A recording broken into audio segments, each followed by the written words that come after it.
has the only channel on the radio dedicated to baseball 24/7. It's MLB Network Radio, Sirius XM Channel 89. News, opinions, passionate baseball talk from former players and GMs, plus interviews with players, managers, and executives, original specials, and much, much, much more. All baseball, every day, on your radio. If you can hear me right now, you've got MLB Network Radio, Sirius XM Channel 89, and on the Sirius XM app.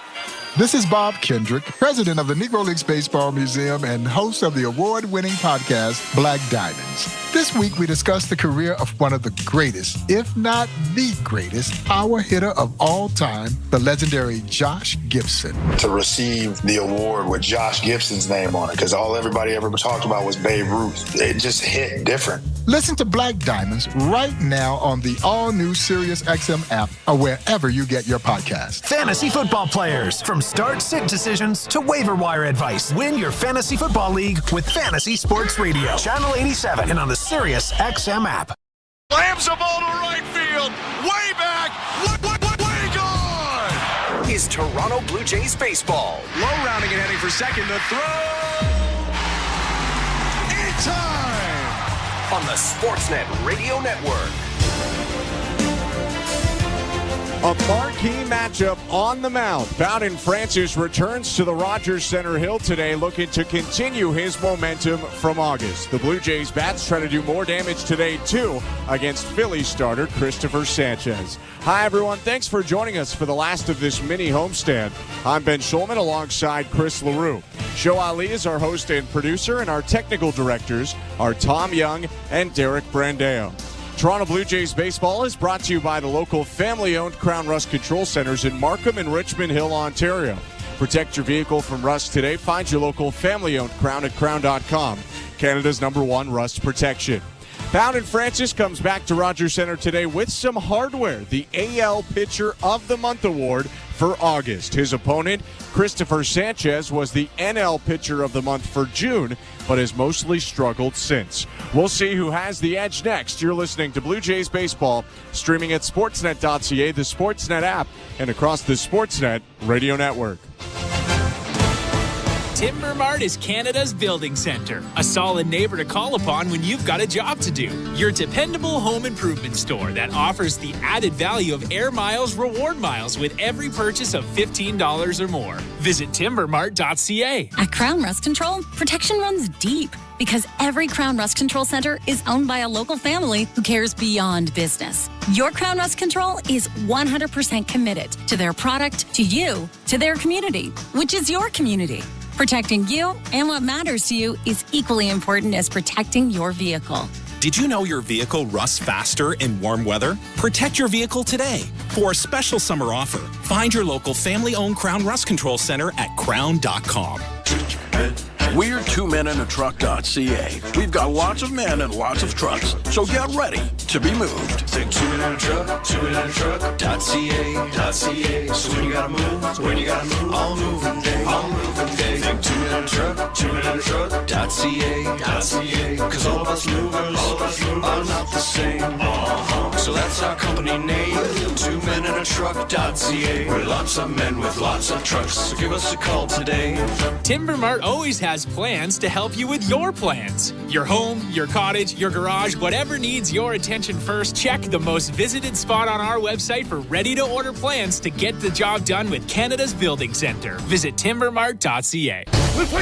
This week on Let's Go with Bill Belichick, Max Crosby, Peter King, and me, Jim Gray. That quarterback position with these young men, it's a tough task, isn't it? Caleb Williams, Daniels, Onix probably played the most of these guys. These guys really haven't seen very much in terms of playing time. They haven't seen very much at all in terms of defensive scheme or game planning. There'll be some on-the-job training, maybe battlefield promotion or two. Listen to the extended version of Let's Go, now available exclusively on the all-new Sirius XM app. Jays fans, this is George Springer, and you're listening to Blue Jays Baseball on Sirius XM. George Springer, airborne, snatches it out of the sky. Radio Network. Typical conversation with Bowden, just called him quickly before the news was official, and he was very happy and was right on to the next thing.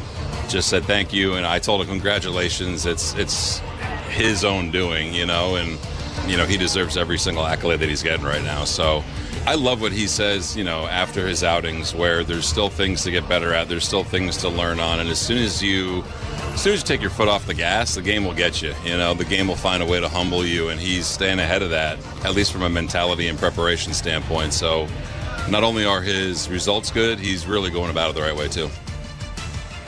Not too high, not too low. That's the mantra of Bowden Francis, as described by manager John Schneider, who yesterday told the media how he informed Francis that he had won August's American League Pitcher of the Month. Francis about to start at Rogers Center against the Philadelphia Phillies. I'm Ben Schulman alongside Chris LaRue. And Chris, it is must-see or must-listen baseball right now when Bowden Francis is on the hill. Yeah, there's two guys on this roster that are must-see, and it's Vlad and Bowden. And Bowden's been great. Obviously, Vlad has been great as well, but you look at the rise, the meteoric rise of Bowden Francis, and you think, what got him there? Is it the split finger? Is it the location of the fastball? I think it's both, because the fastball has gotten better. Obviously, he's added that split finger to the repertoire. But boy, is it fun to watch. And it's another step up today for Francis. He pitched well against really his first really, really solid offense in this run against the Red Sox his last time out, but now another level of difficulty up facing the Philadelphia Phillies. Speaking of, let's go to the Bet365 standings. At Bet365, you can bet live in-game on game props, totals, and the money line. Download the app and find out why it's never ordinary at Bet365. 19 plus, play responsibly. Ontario only. Phillies entered this game as the leader in the National League East at 82-56, 7 games up on the Atlanta Braves and just back of the Dodgers for the best record in all of the National League. The Blue Jays are 67-73, 14 games back of the Baltimore Orioles for the top of the AL East, and 8 games out of the third wildcard spot behind the Kansas City Royals. Blue Jays on the diamond in their baby blue uniforms. It'll be the road grays today for the Phillies. Chris, who is in the lineup for Canadian Rob Thompson's team? Well, leading off for those Phillies and playing left field is Kyle Schwarber at shortstop. Batting second is Trey Turner. Batting third is Bryce Harper. He'll be at first base. DHing and batting fourth is Nick Castellanos. Batting fifth is Bryson Stott. He'll be at second base. Behind the plate is JT Realmuto. He'll bat sixth. Batting seventh is Brandon Marsh. He'll be in center field. In right field is Weston Wilson. He'll bat eighth. And batting ninth is Cody Clemens. He'll be at third base. On the mound for the Philadelphia Phillies is lefty Christopher Sanchez. And for the Toronto Blue Jays, leading off and playing right field is George Springer. In center field, batting second is Dalton Varsho. Batting third is Vladimir Guerrero Jr. He'll play third base today. In the cleanup spot is Alejandro Kirk. He'll be DHing. At shortstop is Ernie Clement. He'll bat fifth. Batting sixth is Spencer Horwitz. He'll be at first base. At second base is Leo Jimenez. He'll bat seventh. Batting eighth is Davis Schneider. He'll play left field. And behind the plate, batting ninth is Brian Servant. On the mound for the Toronto Blue Jays is the AL Pitcher of the Month, Bowden Francis. 28-year-old 6'5" right-hander about to make his 10th start of the season and 24th appearance. He's 8-3 with a .366 earned run average, and in 70 pitches in his last start, he threw 7 scoreless innings against the Boston Red Sox, did not give up a hit until the 6th inning. It was the only hit he allowed in the game, and he walked none and struck out 5, and it's just been that kind of run for Francis, who last time he was on this mound took a no-hitter into the 9th inning. Yeah, this is going to be a big test for Bowden Francis. This is one of the elite offenses in all of baseball. We'll see what he does. He has to mix up the fastball, mix in the slider, mix in that really good split finger, no hanging splits today, and elevate that fastball, and he'll be fine. Philadelphia Phillies flexed their offensive muscles yesterday, scored 10 runs, and came back from being down 6-1 to beat the Blue Jays 10-9, and Kyle Schwarber played the biggest part in all of that. He will lead off and play left field today for the Phillies. Burly left-handed hitter into the box, looking out at Francis. Righty in the sunlight, gets into the wind, and the pitch. Fastball up and away, ball 1. Time of the first pitch today is 3:08 Eastern. It's a beautiful, picture-perfect day in downtown Toronto. 24 degrees, a little bit of wind blowing out to right field, and very sunny. Roof open, the 1-0. Swing and a fly ball right field. Springer backpedaling, turns around, and this ball's way out of here. Schwarber homered 3 times yesterday, and he's got another homer in this series today, a leadoff blast, and the Phillies take a 1-0 advantage. Should I even ask the question if Kyle Schwarber likes hitting at the Rogers Center? It is outrageous. That was an absolute moonshot to right field. Got up to the third deck over that bullpen in right field, 108 miles an hour off the bat. I said it last night, I'll say it again. It's a pretty swing. Home run number 32 for Schwarber. 4 in a 2-game series is outrageous, and we just started game 2. Pitch now to Trey Turner. Swing and a foul back, 0-1. 1-0 Phillies. No outs, top of the first. Turner hitting .301 on the season. Came up with 3 hits yesterday and 6 at-bats. 0-1. Down and away, 1-1.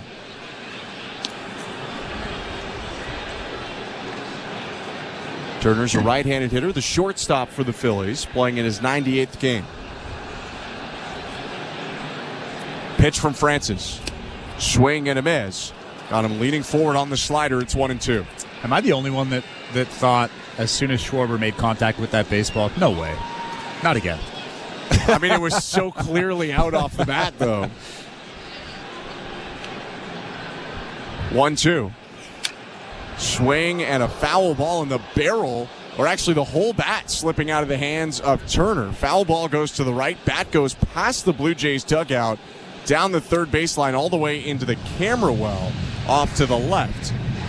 And it's now a 1-2 count again. Yeah, that was a really uncomfortable swing from Trey Turner. It was a split finger that kind of ran in on the hands.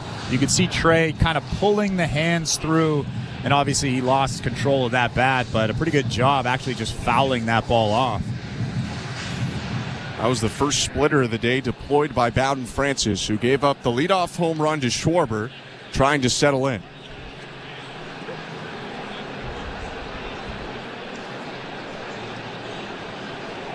Righty gets into the wind and is 1-2. Swing and a fly ball. Right center field and playable for Varsho. Backing up near the track. He makes the catch still on the turf. 1 out. And that's a pretty good pitch right there. You have to elevate that fastball above the strike zone. He elevated the fastball to Kyle Schwarber, but it wasn't out of the strike zone. It was still a hittable pitch. That one right there, the only thing Trey could do with it is kind of hit a weak fly ball into center field. So that's the first out of the first inning, which is brought to you by Armstrong Bird Food. Bring nature to your backyard with Armstrong, feeding Blue Jays since 1986. Visit ArmstrongBirdFood.com. 1-0 Phillies, and with 1 out, the pitch to Bryce Harper. Takes it for strike 1. Home plate umpire today is Ryan Blakeney. Jim Wolf at first, crew chief Alan Porter at second, and Sean Barber manning third. The 0-1. Just a little bit low with the splitter. 1 strike.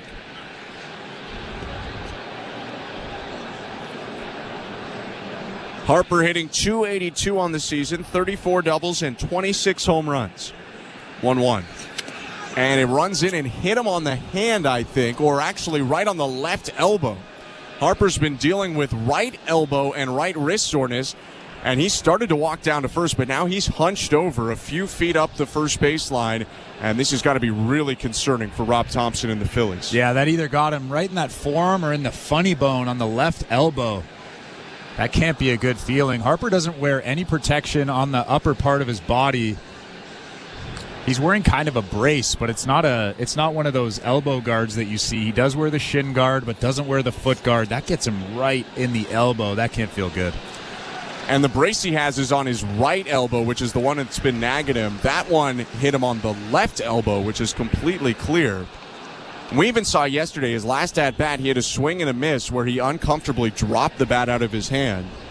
I was kind of surprised he was even in the lineup today, to be honest, and now he's still talking to the head athletic trainer and manager Rob Thompson. I'm actually surprised that Bowden Francis pulled that fastball as much as he did. Actually, they were trying to come inside. That Brian Serban was set up on the inside part of the plate, and obviously it's intimidating to come inside to Bryce Harper. Bowden Francis doesn't want to make a mistake. He pulls it off, kind of yanks it a little bit, and he yanked it right in to Bryce Harper. You can hear the applause. Harper remaining in the game as he walks with his head down toward first base. He's aboard. The Phillies are up 1-0, 1 out, top of the first. Another guy who I wasn't sure would play today, Nick Castellanos, in the game. He was removed in the middle of yesterday's game after being hit in the thigh by a fastball. Right on right, the pitch to Castellanos. Swing and a miss. Got him leaning out in front on the slider, 0-1. They do keep Castellanos in the lineup, but have him DHing today rather than right field, which he occupied yesterday.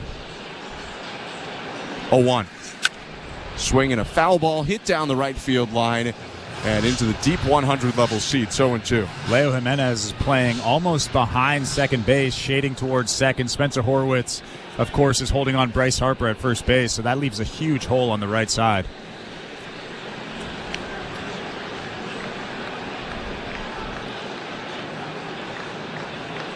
Oh-2. Swing and a foul ball back into the netting. Castellanos, a .248 hitter with 19 homers, is kind of an all-fields guy. He's not a huge pull hitter. This season he's hit it up the middle about as often as he's pulled it, and he does go the opposite way about a quarter of the time. Another 0-2.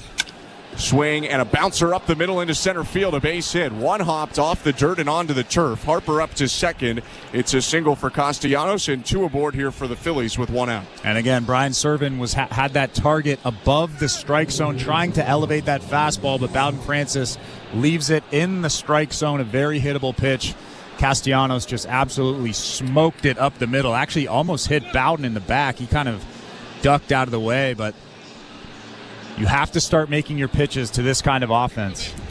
If Castellanos doesn't hit it so hard, you were talking about the infield positioning, Leo Jimenez was right there, but because he smoked it, Jimenez didn't have the time to dive for that one. And now first and second for the Phillies. They already have a run in the inning and only 1 out with Bryson Stott coming up. Francis's pitch. Swing and a fly ball hooked down the right field line, foul, 0-1. And this is the first trouble that Bowden Francis has been in probably the better part of 2.5, 3 weeks. Yeah, I mean, really the last time he had any struggle, I would say, was his first start back when he gave up 3 and 2 innings against Baltimore. But even then settled in to go 5 2/3. 0-1. Swing and a foul back, 0-2. That was the last time he gave up more than 2 earned runs in a start. And granted, he's only given up 1 here. But the Phillies have traffic after the home run in the first. I mean, you could tell early on that this is a team that hits mistakes. So you make a mistake, they're going to make you pay. And they've already made him pay twice today. Does get ahead of Stott, 0-2. Francis in the set, looks at second in the pitch. Outside with the splitter. Pretty good pitch, just a better take from Stott. 1 ball and 2 strikes.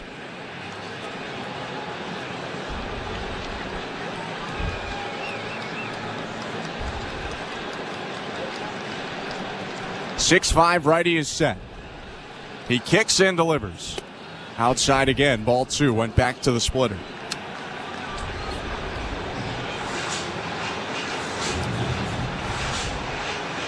Stott, the left-handed hitter and second baseman for the Phillies. Tough guy to strike out. 49 walks to 78 strikeouts. He's got a pretty good plan at the plate.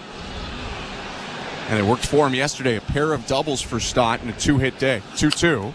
Is popped up off the handle towards second base. Infield fly rule in effect. Jimenez makes the catch anyway, 2 outs. And again, if you're Bowden Francis and you make a good pitch, you're probably going to get an out. He made a great pitch there, up at the hands, a 4-seam fastball. The only thing Stott could do with it was pop it up to second base. But if you leave pitches over the middle, they'll do damage. If you make your pitch, you probably will get an out. Trying to get out of this inning now and just keep it at 1-0 Philadelphia. Francis faces JT Realmuto, the talented catcher. Right-handed hitter batting .262 on the year, 11 home runs. From the stretch, the pitch. Swing and a foul back, 0-1. Harper on second, hit by a pitch in the inning. Castellanos on first, he singled up the middle. 2 down and 1-0 Philadelphia off the Schwarber leadoff homer.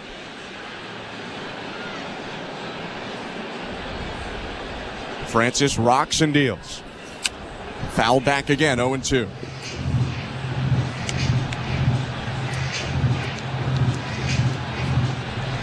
Francis mixing in the sinking fastball there after the four-seamer. You don't see that pitch a ton, but he will use it.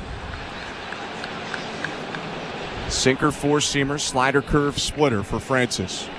His 0-2. Swing and a miss, strike three. Gets him on his splitter and leaves two aboard for the Phillies to end the inning. Philadelphia, though, with an early lead for the second straight day because Kyle Schwarber had a leadoff homer for the second straight day. 1-0 Phillies, middle of the first. You're listening to Blue Jays Baseball, brought to you by your local family-owned Crown Rust Control Center, streaming at sportsnet.ca and the Sportsnet Radio Network. If you're looking for a fun day, did you know the day before Monday? Junior J Sunday. You can paint your face, come and meet Ace and run base to base. Junior J Sunday. So many things to do. You can bring your crew and even mom and dad too. Junior J Sunday. Sundays are for Junior Jays, and with all kinds of cool new games and activities in the exciting outfield district areas, there's no end to the family fun you'll have. If you're feeling the song, grab your dad or mom, visit BlueJays.com. Junior J Sunday. Hi, I'm Buck Martinez, live from the showdown between pizza and inflation. First to the plate, with over 2 million sold, it's Fixed Rate Pizza, a hot and fresh extra-large 4-topping pizza for a fixed price of $17.99 until the end of 2024. Here's the delivery. And inflation strikes out. That's a swing and a drive for Fixed Rate Pizza. Lock in yours today. Order pizza.ca. At Bet365, we don't do ordinary. That's why we introduced in-game betting. Because when the game starts, the action doesn't stop. With in-game betting, you can wager on game props, player props, totals, and the money line. And remember, in-game, you can track your same-day parlay with the option to cash out. Check out in-game betting and find out why. It's never ordinary at Bet365. Must be 19 years or older. Ontario only. Please play responsibly. If you or someone you know has concerns about gambling, visit connexontario.ca. This is Toronto Blue Jays baseball. Vladdy with a huge stretch for the double play. On Sportsnet 590 The Fan and the Sportsnet Radio Network.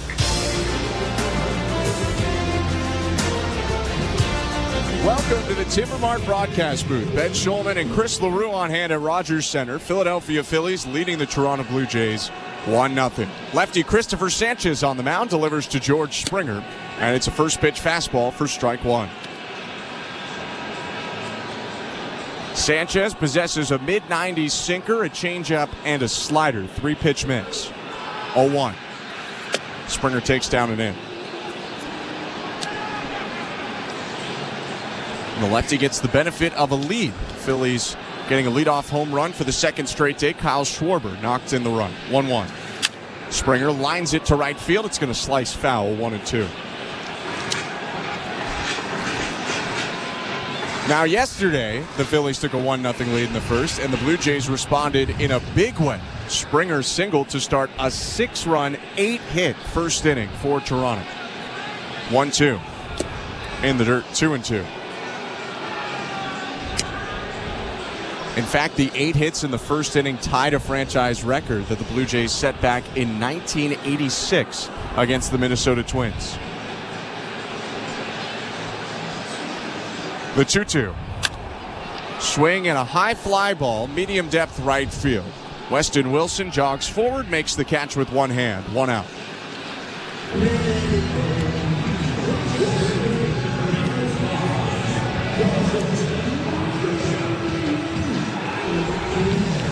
Dalton Varsho stepping up to the plate now for the Blue Jays. First time the left-handed hitter gets swings in today. One of 2 lefty swingers that's remained in the lineup against the southpaw Sanchez. Lefty winds and delivers. Fastball inside, 1-0. Yeah, I would normally say this is going to be a tough matchup for Dalton Varsho, but recently he's been better against lefties. He's had better at-bats. He has a better plan up there. 1-0 pitch is hit off the handle, a looper down the right field line. This could be trouble. It's sinking and down for a base hit. Varsho around first, headed into second, and he'll take a bloop double off the fists. That was a tough pitch, a sinker in on the hands of Dalton Varsho. But like we've seen so often recently, he pulls those hands through and just dumps it in front of Weston Wilson out in right field for a double. A big double for this team right now. 1-0 Phillies. Blue Jays trying to answer back, and what you want to do is put a runner in scoring position for Vladimir Guerrero Jr., who steps up now with Varsho on second and 1 out. Left on right, the pitch from Sanchez. Fastball called strike. For Sanchez, his 27th start of the year, 9-9 with a 3.5 ERA. Coming off a 4-run, 5 2/3 innings appearance against Atlanta. 0-1. Swinging a line drive, left field line. Fair ball, bouncing into the corner. Varsho around third, comes in to score. Guerrero up to second. RBI double for Vlad, his 40th double of the season, and the Blue Jays tie it up at 1. Well, they tried to sneak a changeup in there, but Christopher Sanchez kind of yanked it a little bit. It ended up down and in, and Vladimir Guerrero Jr. just dropped the barrel and ripped it down the line for a double and an RBI. It just feels like no one is hotter in baseball right now than Vladimir Guerrero Jr., who had 4 hits yesterday and already comes up with a hit today. Well, I tend to think Kyle Schwarber is hotter than Vladimir Guerrero. Maybe in the last 24 hours, yes. Alejandro Kirk up to the plate, runner on second, 1 out, and the pitch is fouled off 0-1. That's if you forget the 17 games without a homer before this one for Kyle Schwarber. I'm just messing with you. I know. Alejandro Kirk on a pretty good run himself, batting .244 now, 5 home runs. Faces an 0-1 pitch from Sanchez. Fastball inside, ball 1.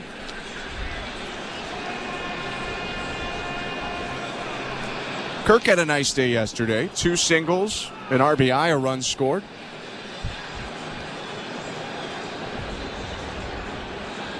The pitch. Swing and a line drive, left center field. On the run, Marsh, and it gets down and bounces over his head toward the wall. Guerrero jogs around third and scores. Kirk up to second. It's a 3rd straight double for the Blue Jays, who jump in front 2-1. And another changeup from Christopher Sanchez. Alejandro Kirk does a great job going down and smashing it into center field. You can tell Brandon Marsh doesn't play on this turf very often. He let it bounce over him instead of playing it off that hop, allowing Alejandro Kirk to get to second base. But what a swing right there from Kirk. For Kirk, his 14th double and 43rd RBI of the year. Now Ernie Clement to the plate, the pitch. Inside, ball 1. Marcia actually had a tough time out there in center field. First, he let the ball bounce over him, and then he tried to pick the ball up off the wall, and he was bobbling it around. If Alejandro Kirk had any kind of speed, he'd be at third base right now. Instead, Kirk leading off second, no hold, 1-0. Inside. That's going to prompt JT Realmuto to toss away the baseball and go out to talk to Christopher Sanchez, who has had things spiral on him in the first inning. Got George Springer and then a bloop double by Varsho, and since then rocket doubles off the bat of Vlad and Kirk. Well, this seems a lot like the game last night. Although the Blue Jays are hitting the ball just a little bit harder tonight or today than they were last night. A few bloops in yesterday's ball game and a few blasts in that first inning. Toronto with 2 homers in that first inning and 4 homers total in the game. Scored 9 runs on 16 hits, but lost 10-9. Clement in the driver's seat, 2-0 count. Pitch from Sanchez. Swing and a soft roller up the first baseline, fielded by Harper. He'll race to the bag, and he just beats Clement there, stomping on first to record the second out of the inning. Kirk advances to third.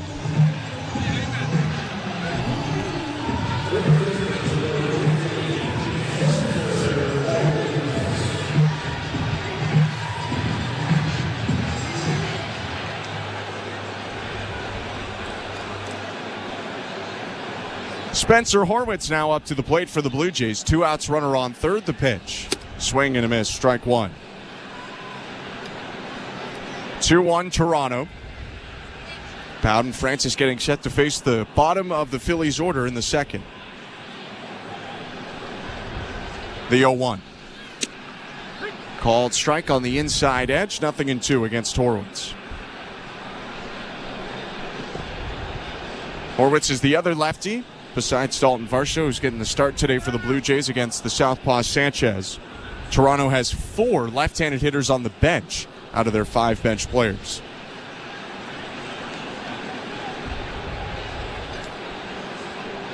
Oh-2. Swing and a hopper to second, picked up by Bryson Stott. He throws it over to first and ends the inning. Blue Jays jump in front with 2 runs on 3 hits. RBI doubles by Vladimir Guerrero Jr. and Alejandro Kirk make it 2-1 Toronto after an inning. You're listening to Blue Jays Baseball, brought to you by your local family-owned Crown Rust Control Center, streaming at sportsnet.ca and the Sportsnet Radio Network. Elevate your road trip with a channel made from steer wheel pounding. What's up, Blue Jays fans? Thanks for hanging out with us tonight for the Toronto Blue Jays matchup. Please take a minute and exit out of the chat and hit that thumbs up button. Please smash that like button. We really need your help so we can get more Blue Jays fans and baseball fans here in the chat so we can have a great time here watching the Blue Jays game against the Red Sox. We'll see you guys back in the chat. Let's have some fun tonight. Let's keep it classy. Go Blue Jays, go. From every game across Major League Baseball, all in less than 30 minutes. Swung on and missed, strike 3 and a no-hitter. It's the perfect way to get caught up on all the night's biggest home runs and best performances. And a high drive, deep right center. It's the Round Trip Roundup on MLB Network Radio every night on SiriusXM Channel 89 and every morning on the SiriusXM app. SiriusXM has everything a college football fan needs. He's in trouble and down he goes. The ball comes out. All the big games are on the SiriusXM app. Down the sidelines, midfield, it's a race. Picking them up, putting them down. Plus, hear daily in-depth analysis on College Sports Radio, Channel 84. There's not a lot of holes or weaknesses on that football team, and they've got the goods where you want to have the goods for a championship caliber roster. Our experts get you ready for game day every day on SiriusXM and the SiriusXM app.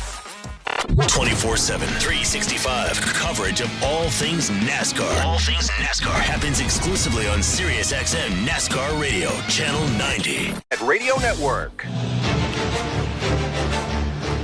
It's the second inning, presented by Bet365. Download the Bet365 app for today's baseball odds and find out why it's never ordinary at Bet365. 19 plus, play responsibly. Ontario only. 2-1 Blue Jays, and the pitch to Brandon Marsh is strike 1, a splitter out of the hand of Bowden Francis. I'm Ben Schulman. To my left is Chris LaRue. Francis pitching with the lead after giving up a homer to Schwarber in the first. 0-1. Swing by the left-handed hitter. Marsh is a foul ball to the left out of play, 0-2. Before the game, I actually saw Brandon Marsh standing in the dugout right before batting practice, and he had dry hair, and I almost didn't recognize him. He did talk about this somewhat recently. It's not sweat that's in his hair, but he wets his hair so it doesn't get all frizzy during a game. 0-2. Outside 1-2. He had mentioned, despite what it looks like, his hair and beard are very clean. It doesn't look like they are, but he has good hygiene, according to him at least. 1-2 pitch is lined up the middle, over the mound and into center field, a base hit. And you can see the different approach. These guys are very good. Like I've mentioned a couple of times, they wait back on that split finger. They foul off the tough fastball that's elevated. And then just like Brandon Marsh did, he just kind of flicked his wrists and hit a good line drive up the middle. I mean, that splitter was fairly well located, and Marsh just put a good swing on it, like you said. He's on first with nobody out, and Weston Wilson is up to the plate. Pinch hit yesterday, getting the start and right today. First pitch to the righty hitter, hit foul, 0-1. It's been a heck of a 25-game season for Weston Wilson in the majors, batting .345 with 4 doubles, a triple, and 3 home runs. Wilson came off the bench yesterday with a walk and a single in his 2 plate appearances. 0-1. Just a little bit high, 1 ball, 1 strike. Yeah, like we talked about yesterday, he was a 17th rounder in 2016. Didn't make his debut until 2023, 7 years in the minor leagues before he made his debut. Hundreds of games at AAA, a spot where a lot of guys end up getting stuck in their career. 1-1. in the dirt, 2 balls and 1 strike.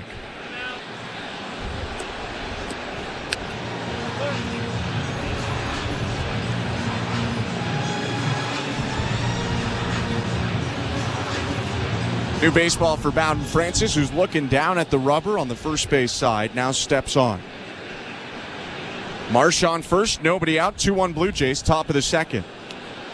Francis peeks at first and pitches. Swing and a miss. And it's 2-2. Yeah, just blew that 91-mile-an-hour fast by him. You could see Weston Wilson kind of shaking his head, knows that's a pitch that he should do damage on, but when you have that split finger again in the back of your mind, you can sneak even a low-velocity fastball like that by guys. Now the 2-2. Inside, ball 3.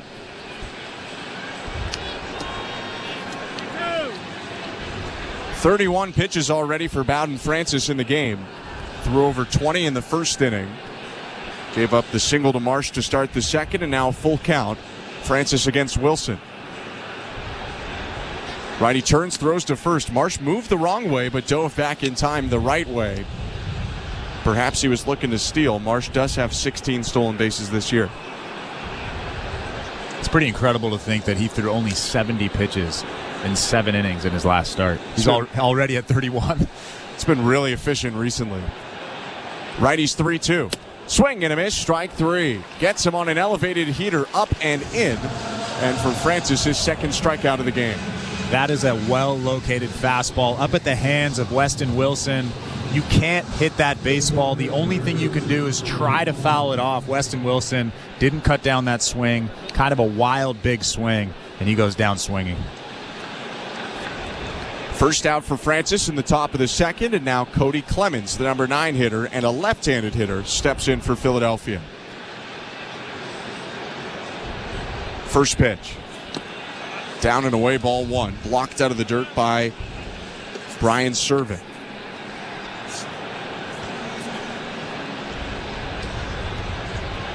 For Cody Clemens, his 27th game of the season, batting in the 240s with 3 homers and 11 RBIs. He was another guy that came off the bench yesterday for the Phillies. 1-0. Swing and a fly ball deep right field. Springer going back at the track, looking up at the wall. That ball's in the bullpen for a home run.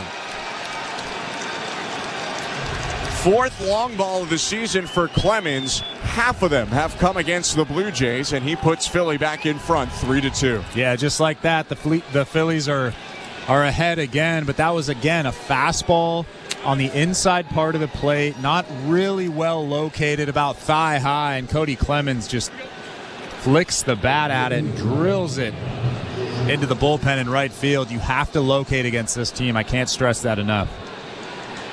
Second home run in the game for the Phillies, and you don't want to give up a home run right before Kyle Schwarber comes up. He's up now, and the pitch. Check swing, called strike, 0-1. Schwarber in the first hit his 13th leadoff home run of the season, which ties him with 2003 Alfonso Soriano for the single-season Major League record, 0-1. Swing and a hot shot to second. One hops off the glove of Jimenez and skips into right field. Leo Jimenez half dove, half slid to his left, but couldn't make the play, and it'll be another hit for Kyle Schwarber. Yeah, that was a tough play for Leo Jimenez at second base. Hit really hard on a one hop. Everything he hits is hard. He's 7 for 8 in this series. And Brian Servant's going to go out to the mound. By the way, now's your chance to win tickets to the biggest concert event of the year. Jays Care is giving away 2 pairs of tickets to Taylor Swift, the Eras Tour at Rogers Center as part of their Split the Pot add-on raffle. To win, head to bluejays.com/5050, add tickets to your card, and make sure that you select your add-on raffle tickets at checkout.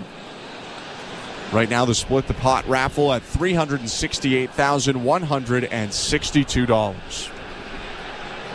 Pitch to Trey Turner. Swing and a ground ball to third. Picked up there by Guerrero. Starts the turn to second. Over to first. Double play. 5-4-3. The Blue Jays turn it, but the Phillies take the lead back. 2-run homer by Cody Clemens. And it's 3-2 Philadelphia, middle of the second. You're listening to Blue Jays Baseball, brought to you by your local family-owned Crown Rust Control Center, streaming at sportsnet.ca and the Sportsnet Radio Network. We're two men and a truck. So, you're moving to a new home, and all that's left to do is to call a mover you know you can trust. Well, naturally, you think two men and a truck, since you know they have lots of men and lots of trucks. They'll wrap, pack, and move everything you own. With a 96% referral rating and the professionalism you can trust, the choice is simple. For a free in-home estimate, call today. We're two men and a truck.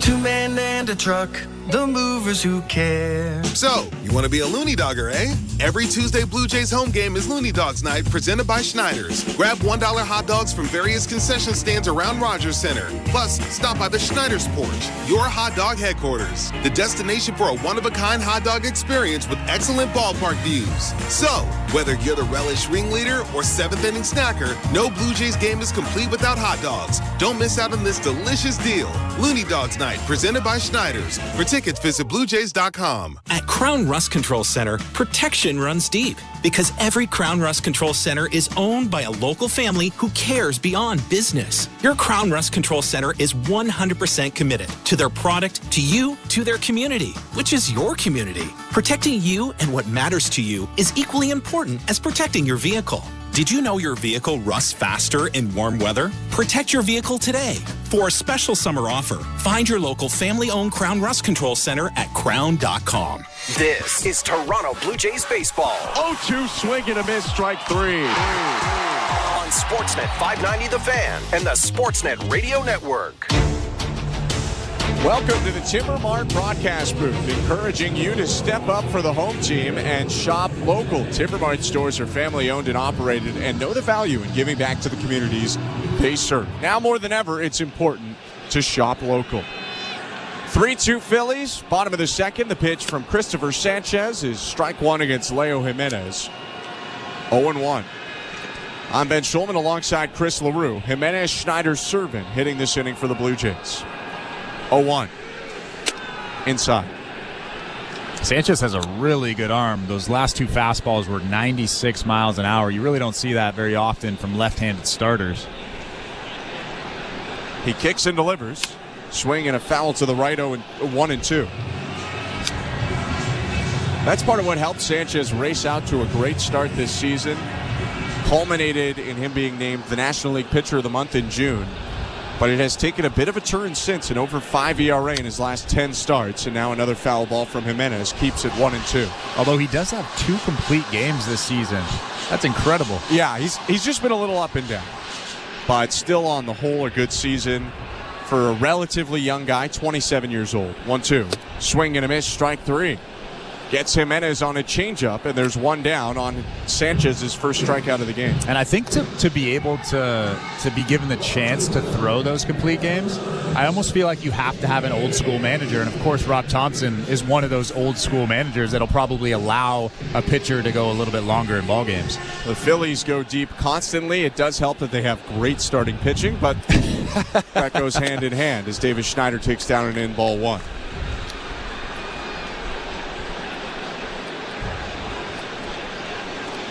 Schneider batting for the first time today, 194 hitter. The pitch. Called strike.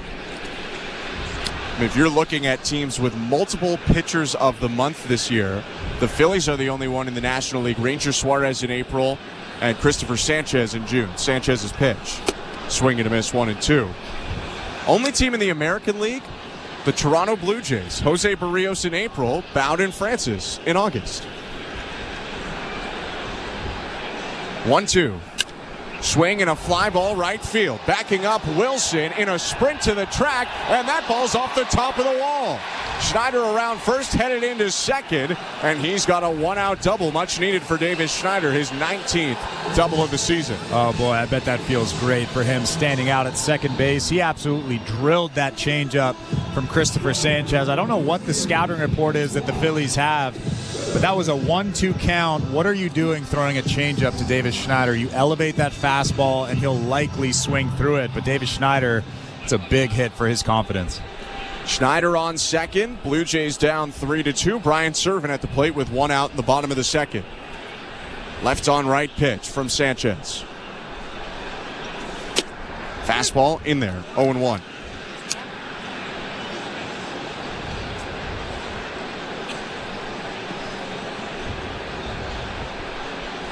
Servin batting 176 in 23 games. Here's the 0-1 pitch. Swing and a miss, 96 up and in, 0-2.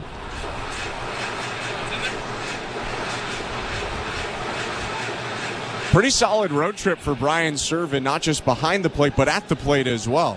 He's got 3 doubles on the year, and they all came in his last 3 starts, including a 2-double day at Fenway Park. 0-2. Swing and a fly ball down the right field line, slicing and out of play foul. That 2-double day at Fenway Park was the first time in Servin's career that he's had multiple doubles in a major league game. 23 games for Servin this year, but 11 last year and over 60 the year before that for Colorado.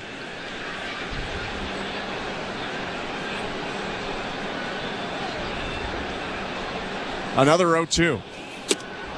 Called, strike 3, 96 at the knees, freezes Servin, 2 down. That is absolutely unhittable. On the inside part of the plate, down and in, about knee high. I mean, you can't blame Brian Servin for not swinging at that pitch. That's almost impossible to hit at that velocity. I mean, it even feels like if you swing, best case scenario is you roll over to third. Like, there's just nothing you're doing to that pitch. Or you hit it off your ankle. Yeah.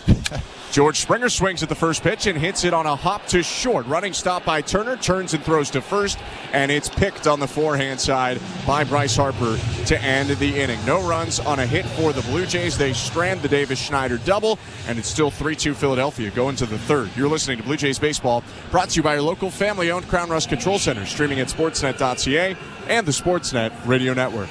Hi, I'm Buck Martinez, live from the showdown between Pizza and inflation. First to the plate, Pizza's big hitter, fixed rate pizza. An extra large 4-topping pizza for a fixed price of $17.99 until the end of 2024. I dare say, folks, inflation stands no chance against this all-star. Here's the delivery. And inflation strikes out. That's a swing and a drive for fixed rate pizza. Lock in yours today. Order pizza.ca. The Blue Jays are inviting you to work from Dome. Put it in your calendar. 307 weekday starts this season. You can work from Dome with friends or coworkers at Rogers Center. It's a game changer. Make the ballpark your office for the afternoon. Work from Dome, 307 weekday starts. Let's touch base. Check out ticket options on BlueJays.com/workfromdome. At Bet365, we don't do ordinary. That's why we introduced in-game betting. Because when the game starts, the action doesn't stop. With in-game betting, you can wager on game props, player props, totals, and the money line. And remember, in-game, you can track your same-day parlay with the option to cash out. Check out in-game betting and find out why. It's never ordinary at Bet365. Must be 19 years or older. Ontario only. Please play responsibly. If you or someone you know has concerns about gambling, visit ConnexOntario.ca. This is Toronto Blue Jays baseball. George Springer has given the Blue Jays the lead once again. On Sportsnet 590 The Fan and the Sportsnet Radio Network. It's the third inning, brought to you by the local family-owned Crown Rust Control Centers in Markham and Richmond Hill, Ontario. Protect your vehicle from rust today. Find your local family-owned Crown at crown.com. Canada's #1 rust protection. Edmundo Sosa batting in the spot of Bryce Harper. Takes high, ball 1.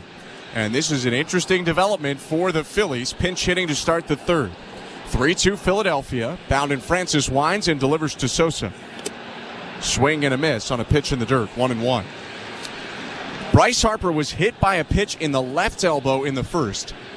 He looked to have an issue with his right elbow yesterday, but he was playing defensively when we were last with you in the bottom of the second. He picked the ball at first to end the inning. 1-1. Check swing, pitch down and away, 2-1.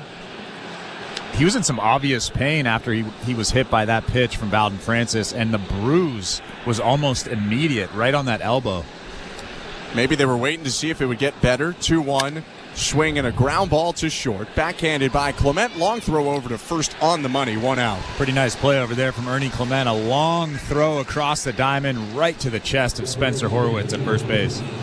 Maybe they were waiting to see if Harper would feel better by his next at-bat. Good enough to field, but maybe not to hit. But if you're the Phillies, this is the absolute wrong time to have these issues. Harper out of this game. Alec Boehm has missed a handful of games in a row. And they're in the home stretch trying to contend for a World Series. Pitch now to Nick Castellanos. Called strike 0-1. You know who's okay with that substitution? Bowden Francis. Bowden Francis. Who's looking to settle in after 2 homers allowed and 3 runs in the first 2 innings. Righty kicks and delivers. 0-1 pitch in the zone, outside edge, 0-2. Castellanos didn't like that call, but that was a strike right on the outside corner. Brian Serven was actually set up inside. Maybe that's why it looked like a worse pitch, because Brian Serven had to reach across the plate, but it was definitely a strike. If anything, actually, the first pitch that was called a strike was low in the zone. Francis got away with that one. Here's his 0-2 to Castellanos. Swing and a miss, strike 3. Gets him to chase the curve in the dirt. And there are 2 down now on Francis's 3rd strikeout of the game. Pretty good slider right there. A lot of depth to that slider. He's really leaned on that split finger and that fastball so far in this game. But second time through, he's starting to mix in that slider. Good one right there to get Castellanos. 2 quick outs for Francis. That's what he's needed here in this inning. And he'll try to finish off the frame against Bryson Stott. The wind in the pitch. Outside and low, ball 1. Francis took a no-hitter into the 6th inning in each of his last 2 starts. Obviously a different story today with the Phillies up 3-2. 2 outs, bases empty, top of the 3rd. 1-0. Check swing, called strike, 1-1.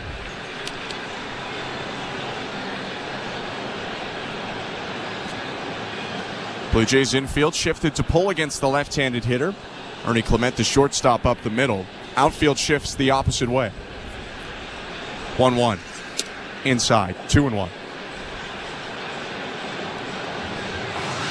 It's interesting. Dalton Varsho is playing toward left center, like Stott's going to hit the ball the other way. They have Davis Schneider, the left fielder, playing somewhat in, and then George Springer's playing deep in right field to the pull side, although again shifted to the opposite field. 2-1. Called strike 2-2. Yeah, Davis Schneider is way in left field. Even pretty regular fly ball is going to go over his head. Yeah, he is on blue patrol right now. he is playing in case something gets hit soft to left. 2-2. Swing and a bouncer to second. Charging in Jimenez. Underhand flip to first in time to end the inning. Tidy from Bowden Francis. A 1-2-3 third. And we go to the middle of the 3rd inning with the Phillies up 3-2. You're listening to Blue Jays Baseball, brought to you by your local family-owned Crown Rust Control Center. Streaming at sportsnet.ca and the Sportsnet Radio Network. The NASCAR Cup Series is on SiriusXM. Let's go! We're back on the track Sunday, 2 p.m. Eastern. It's the Quaker State 400 from Atlanta Motor Speedway. Checker flag, baby. Yeah! On SiriusXM NASCAR Radio Channel 90 in the car and on the all-new SiriusXM app. Yeah! Get closer to everything that moves you wherever you are with the SiriusXM app. Let's make some smoke and drink some beer. Yeah! Feel the thrill of the Premier League on SiriusXM FC. Arsenal running riot. A quick fire double from Chelsea. Hear every pulse-pounding moment. Haaland scores the hat-trick. Brilliant left-foot strike by Salah. What a goal by Marcus Rashford. From the world's most exciting league. Absolutely glorious from Tottenham Hotspur. Manchester United turn it round. All on your radio home for the beautiful game. If you like soccer, you are in the right place. The Premier League lives on SiriusXM FC 157 and the all-new SiriusXM app.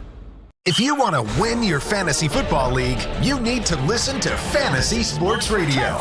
From lineup decisions to daily fantasy to waiver wire advice, injury updates, and so much more. You cannot afford to drop a running back. Our experts will help you dominate. I think there's value there on Austin Eckler in PPR formats. Set your lineup with Fantasy Sports Radio. Your home for fantasy football all season long. Channel 87 and on the all-new SiriusXM app. the Blue Jays are in flight, leading 3-0. Blue Jays fans, this is Ross Atkins, and you're listening to Blue Jays Baseball on Sirius XM. The fourth inning is coming up soon, but right now the bottom of the third at Rogers Center, and the Blue Jays trailing the Phillies 3-2. Welcome to the Timbermart broadcast booth. I'm Ben Schulman alongside Chris LaRue. Couple defensive switches for the Phillies, with Bryce Harper removed from the game due to left elbow soreness. Edmundo Sosa, who jumped into a spot in the order, goes to third, and third baseman Cody Clemens moves to Harper's defensive spot over to first. Left on left pitch to Dalton Varsho, squares to bunt, pulls it back, and the pitch outside, 1-0. Varsho 1 for 1 today in this left on left matchup with Christopher Sanchez. 1-0. Called strike. Blue Jays center fielder doubled down the right field line in the first, and then Guerrero and Kirk would go on to double back-to-back after him. 1-1. Low 2-1, and that's how the Blue Jays have their 2 runs in this 3-2 game in favor of Philadelphia.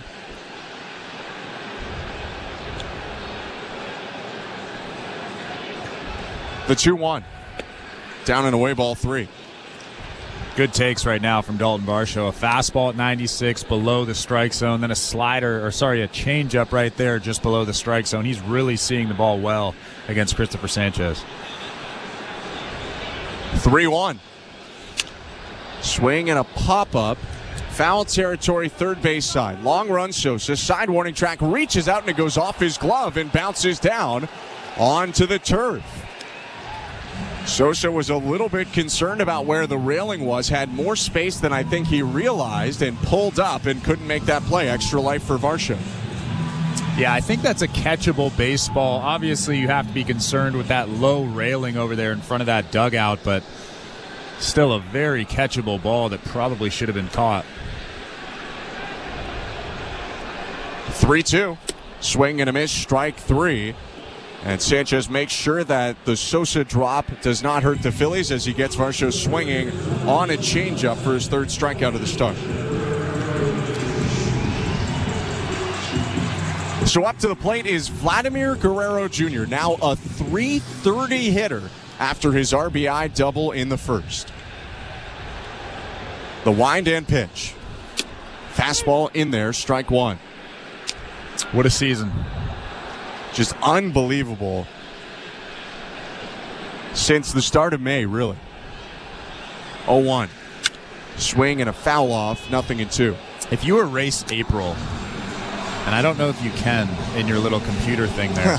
I can. Oh, you can? All right. Well, you want to know what his numbers are? What are his numbers outside of April? I can do that for you. I might need a second here, but I can do it. All right, well, we'll find it out next inning then. 0-2. Swing and a foul tip held onto by Real Muto. Strike 3.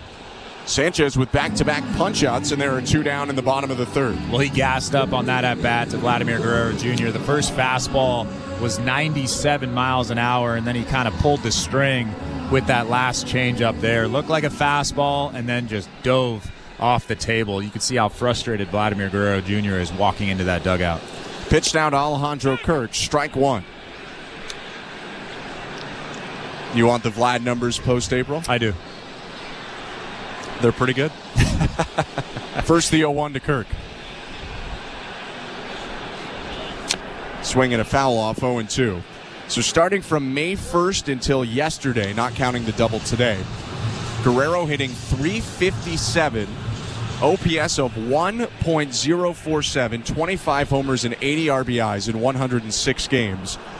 That's a pace of 38 homers and 122 RBIs over a 162-game season, not to mention a batting average almost at .360.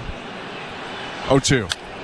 Swing and a foul back into the netting. I know this is probably a post-game or pre-game show question, but with those numbers, if you can just take away April, is he the MVP? I don't think so. Okay. I think he's close, but I don't think so. 0-2. Swing and a foul off, still 0-2. As crazy as it is, you could argue that Aaron Judge's season numbers are even better still than that somewhat cookie-cuttered part of Guerrero's season. And Judge had a tough April also. 0-2. Hughes shot down the first baseline, fielded by Clemens. He'll jog to first, step on the bag, and get Kirk to end the third inning. Sanchez responds to Francis with a 1-2-3 inning of his own, and it's 3-2 Philadelphia going to the fourth. You're listening to Blue Jays Baseball, brought to you by your local family-owned Crown Rust Control Center, streaming at sportsnet.ca and the Sportsnet Radio Network. This is Jim Gray, excited to announce 3 new voices to the Let's Go team for the 2024 NFL season. 6-time Super Bowl champion head coach Bill Belichick. There's definitely great lessons I've learned from him, and he's a great football coach. 3-time NFL Pro Bowler from the Las Vegas Raiders, Max Crosby. He is smothered and brought down, Max Crosby. And Hall of Fame sports writer Peter King. Catch Let's Go every Monday at 6 p.m. Eastern on Mad Dog Sports Radio and on the all-new Sirius XM app. Are you regretting eating that gas station hot dog? Yeah, we know. We've been there too. This is a message for baseball fans like you. Did you know that you get a channel that's talking baseball 24/7 as part of your Sirius XM subscription? What? Our lineup includes shows hosted by former big leaguers and executives. Plus, you'll hear from 17 managers each week. MLB Network Radio is on Sirius XM Channel 89, or just search MLB Network Radio on the SXM app. Sirius XM Sports. We're more than just a game. Sirius XM has everything a college football fan needs. He's in trouble and down he goes. The ball comes out. All the big games are on the Sirius XM app. Down the sidelines, midfield. It's a race. Picking them up, putting them down. Plus, hear daily in-depth analysis on College Sports Radio, Channel 84. There's not a lot of holes or weaknesses on that football team, and they've got the goods where you want to have the goods for a championship caliber roster. Our experts get you ready for game day every day on Sirius XM and the Sirius XM app. Fantasy football players, from start-sit decisions to waiver wire advice. Win your fantasy football league with Fantasy Sports Radio, Channel 87, and on the Sirius XM app. Radio Network. The fourth inning is presented by Bet365. At Bet365, you can watch thousands of live games, build your own bet, can even make a bet while the game's still being played. 19-plus, play responsibly, Ontario only. 3-2 Phillies, and the pitch from Francis to JT Realmuto. Swing and a miss. 0-1. Ben Schulman and Chris LaRue on hand on a sunny day in downtown Toronto. Beautiful early September afternoon. 0-1. Check swing by Realmuto. Pitch inside. 1 ball, 1 strike. It really is a beautiful day. I mean, you're in a sweatshirt, but you don't need it. I don't need it.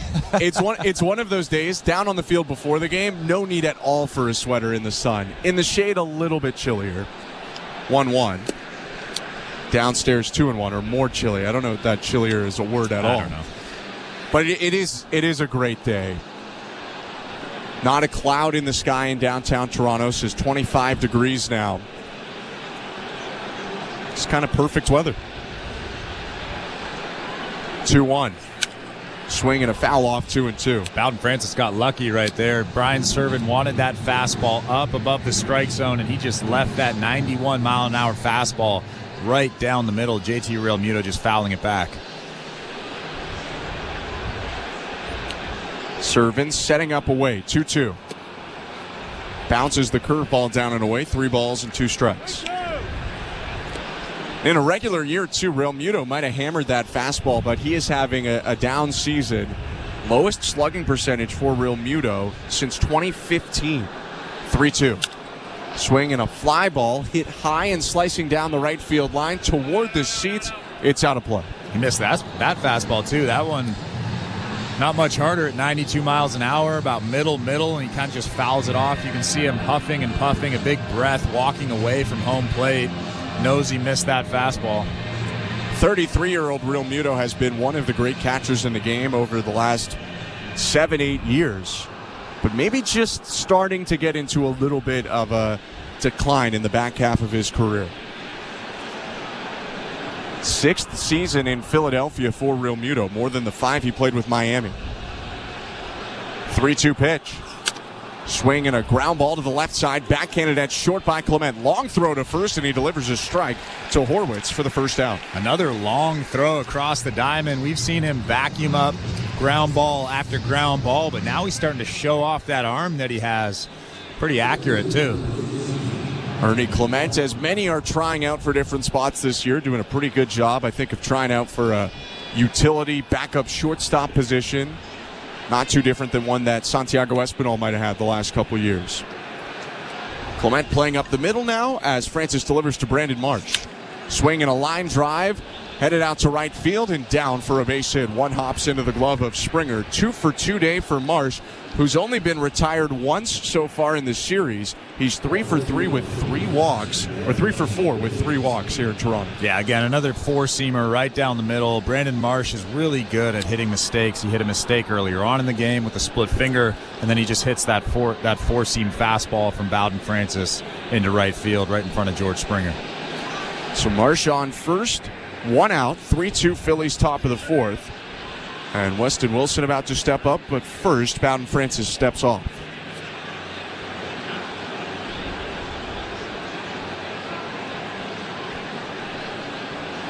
Righty on the hill, in the stretch. Looks in. And now the pitch. Called strike with a fastball on the outside edge, 0-1.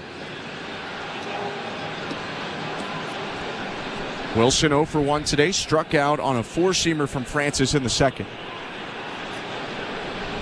Right-handed hitter spins the bat twice, waggles it above his right shoulder, and now takes the 0-1 down and away. 1 ball, 1 strike.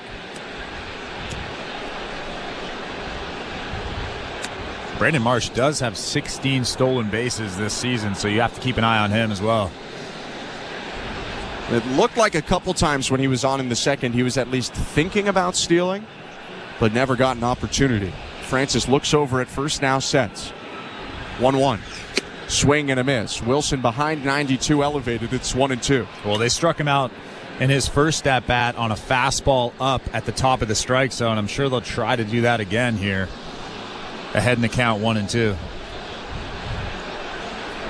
Wilson steps out, adjusts his batting gloves, now back in the box.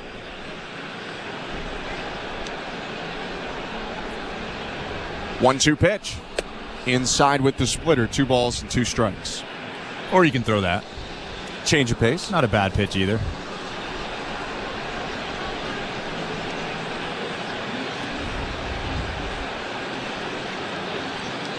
Infield shifted way to the pull side for the right-handed hitter. Second baseman Jimenez playing up the middle. 2-2 count. Francis looking in, kicks and delivers. Swing and a miss, strike 3. Snap throw over to first. Marsh dives back in. But there are 2 outs now as they get Wilson again on an elevated heater. Well, if you listen to me, you save a pitch. It's a wasted split finger. He got there anyway.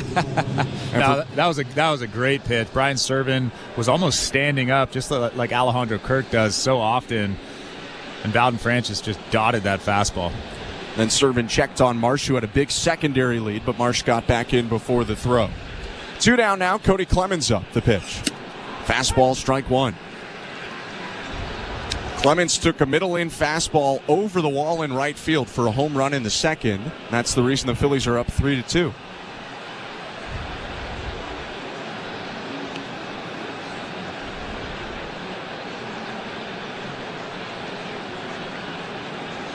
Oh, 1. Swing and a miss, 0-2. That was probably his best split finger of the day. Cody Clemens way out in front of that thing.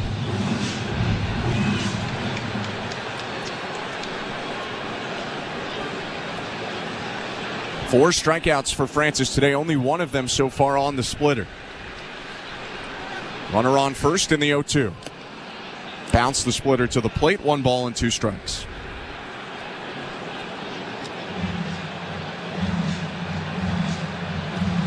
New baseball for Francis, who's trying to solve Cody Clemens, the son of former Blue Jay Roger Clemens.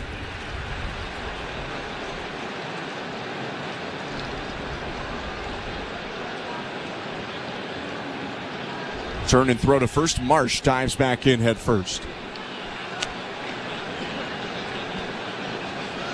It's very possible that Cody Clemens' first memories of his dad in the majors came with Roger in a Blue Jay uniform. Cody born in May of 1996. Roger joins the Blue Jays for 97 and 98. 1-2. High, 2 balls, 2 strikes. And rather famously, Roger wins a Cy Young in both of his seasons as a Blue Jay. Just absolutely outrageous years if you look back on them.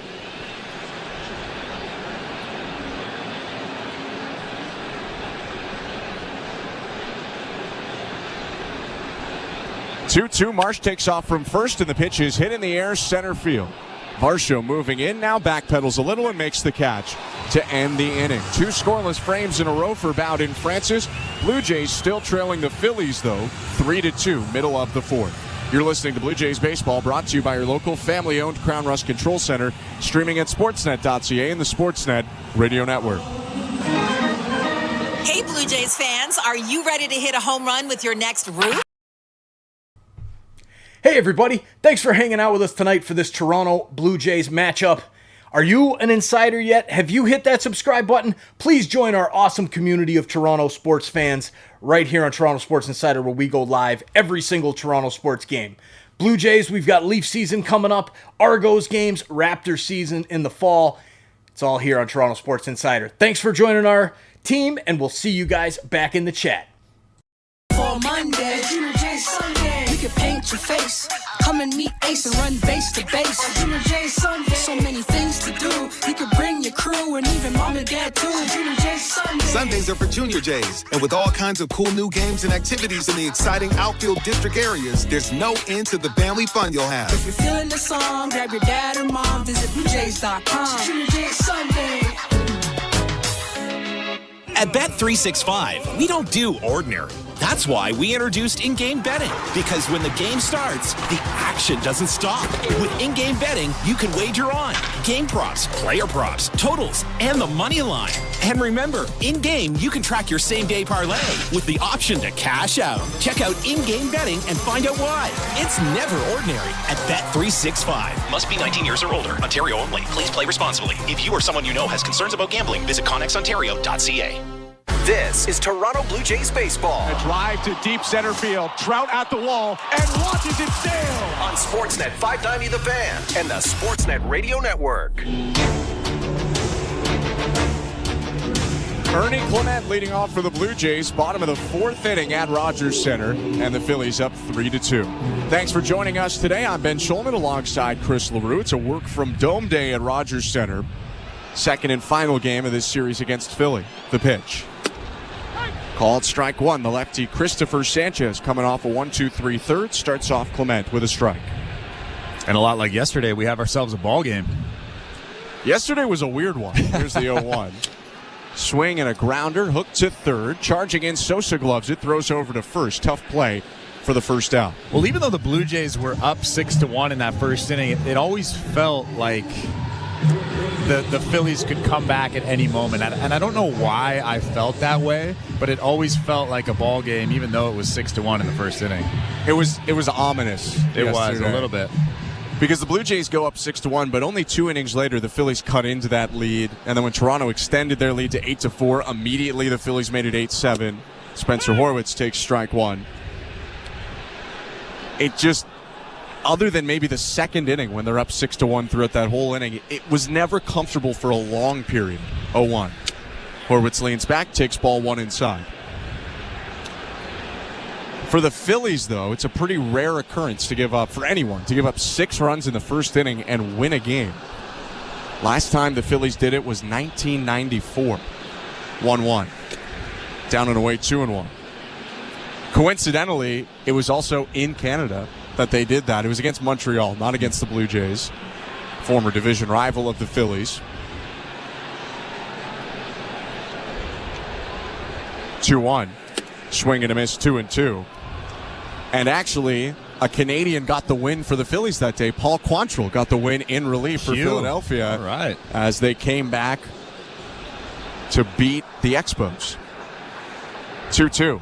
Swing and a miss. Strike 3. Sanchez really locking in now. That's his 3rd strikeout in the last 5 batters. Yeah, he's really starting to get on top of that changeup. He left a few over the middle early on in the ball game in the first inning, but now he's getting on top of it. He's throwing that fastball even with more velocity now than he did earlier on in the ball game. He's looking pretty good. 2 quick outs. Leo Jimenez coming up to the plate. The wide from the lefty and the pitch. Outside. Let's take a look at the out-of-town scoreboard, brought to you by St. Louis Bar and Grill. Devilishly good since Toronto first raised the trophy in '92. Rib Sanity on now until September 8th. All-you-can-eat ribs for $27.99. Visit stlouiswings.com for more details. Always devilishly good. Next pitch to Jimenez, called a strike, 1-1. Coming up at 6:35 Eastern, the White Sox visit the Orioles. Baltimore thumped Chicago yesterday, 1-1. Inside 2-1. It'll be Jonathan Cannon, the righty for the White Sox, against Albert Suarez, a righty for the Orioles. All of our out-of-town scores brought to you by St. Louis Bar and Grill. 3-2 Phillies, 2 outs, bottom of the 4th in Toronto, and the 2-1. Jimenez takes it again, called a strike. Looked off the plate outside, but it'll be 2-2. Well, Jimenez really doesn't show his frustration very often, but he kind of looked down at the ground, started shaking his head. I tend to agree with him. 2-2. Swing and a soft liner to first, caught by Clemens, backpedaling toward right to end the inning. 8 in a row retired by Christopher Sanchez. He keeps the Phillies on top, 3-2 going to the 5th. You're listening to Blue Jays Baseball, brought to you by your local family-owned Crown Rust Control Center, streaming at sportsnet.ca and the Sportsnet Radio Network. Surrender your mind and body to the rhythm of electronic dance music on SiriusXM. EDM hits and sets from the world's top DJs are on BPM Channel 52. Drop into a 24/7 global house party thrown by superstar DJ and tastemaker Diplo on Diplo's Revolution. Channel 53. Or decompress and unwind to the down-tempo and deep house grooves on SiriusXM Chill. Listen to all of these and more dance channels across SiriusXM and the SiriusXM app. SiriusXM has everything a college football fan needs. He's in trouble and down he goes. The ball comes out. All the big games are on the SiriusXM app. Down the sidelines midfield, it's a race. Picking them up, putting them down. Plus, hear daily in-depth analysis on College Sports Radio, Channel 84. There's not a lot of holes or weaknesses on that football team, and they've got the goods where you want to have the goods for a championship caliber roster. Our experts get you ready for game day every day on SiriusXM and the SiriusXM app.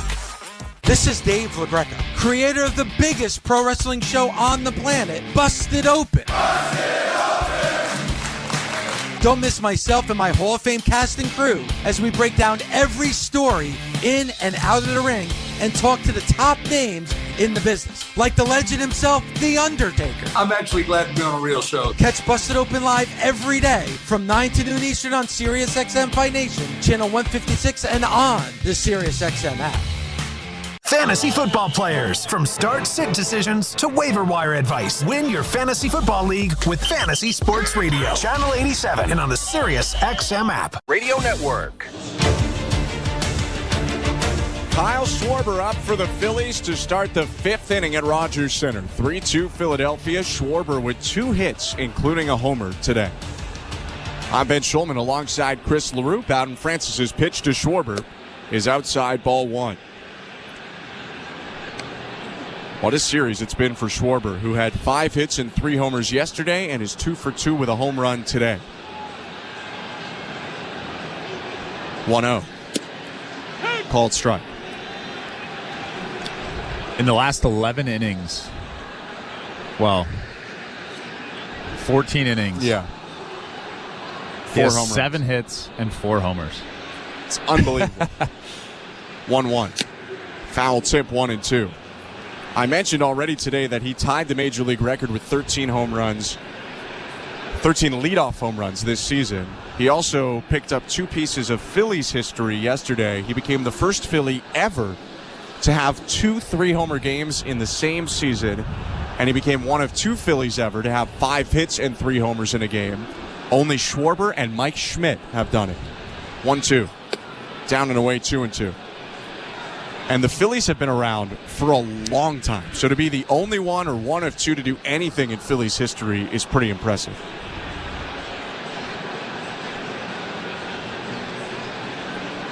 Two balls, 2 strikes, and the pitch from Francis.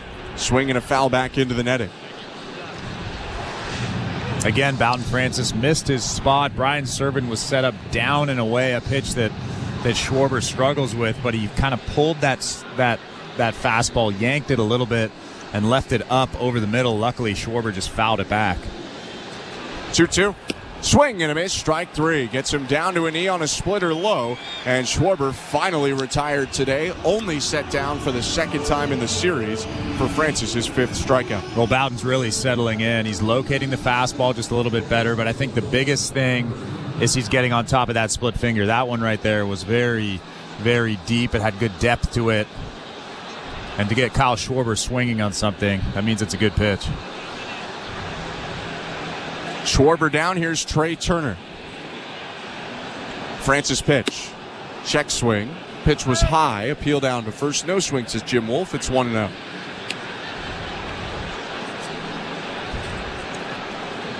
Turner 0 for 2 today. A fly out to center field and a ground ball double play. 1-0. Fouled back. 1-1. Those 2 outs have Trey Turner's average at exactly 300. Turner trying to hit 300 for the first time since he won the batting title in the National League in 2021. 1-1 pitch.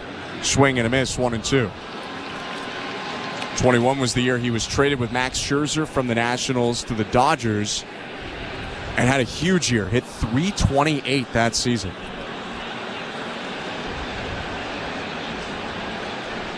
1-2 pitch. Down and in, 2 balls, 2 strikes. What would be the cutoff for number of at-bats in terms of whether qualifying? Qualifying. It's 3.1 plate appearances per team game. Okay. So a little under 500. 2-2. Or a little over 500. It's 2-2's hit back foul. Still 2 balls, 2 strikes. It's 502.2 plate appearances total to qualify. If you don't qualify, they basically add an over in the number you need. 2-2 pitch. Swing and a fly ball hits softly down the right field line. Slicing and down out of play. That one looked like trouble for a moment. Horwitz was sprinting back from first, Springer going in, and Turner had already made the turnaround first, but he'll walk back to home plate. That's a scary play for George Springer. He's running almost directly at that little short wall out there in left field. Nobody wants to get clipped around the knees by that short wall. Leo Jimenez was playing up the middle. He was the one who did that in Minnesota on Sunday. Thankfully for Leo, he was way too far from this play to have a bid on it. Although he's been all right, did not end up hurting himself in a major way on that play. Well, I don't think he wants to do that again, that's for sure. No. Another 2-2. Turner hits it on the ground, right at Jimenez up the middle. Second baseman Gloves throws to first, 2 outs. Let's go to the St. Louis Bar and Grill out-of-town scoreboard. Fun pitching matchup coming up tonight in Arlington, Texas. Nathan Eovaldi against Marcus Stroman as the Rangers and the Yankees duel for a second game. Any Marcus Stroman game is a fun game. It is.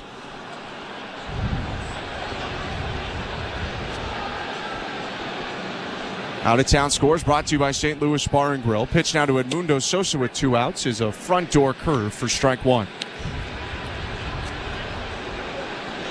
Second time that Sosa hits in this game, in for Bryce Harper.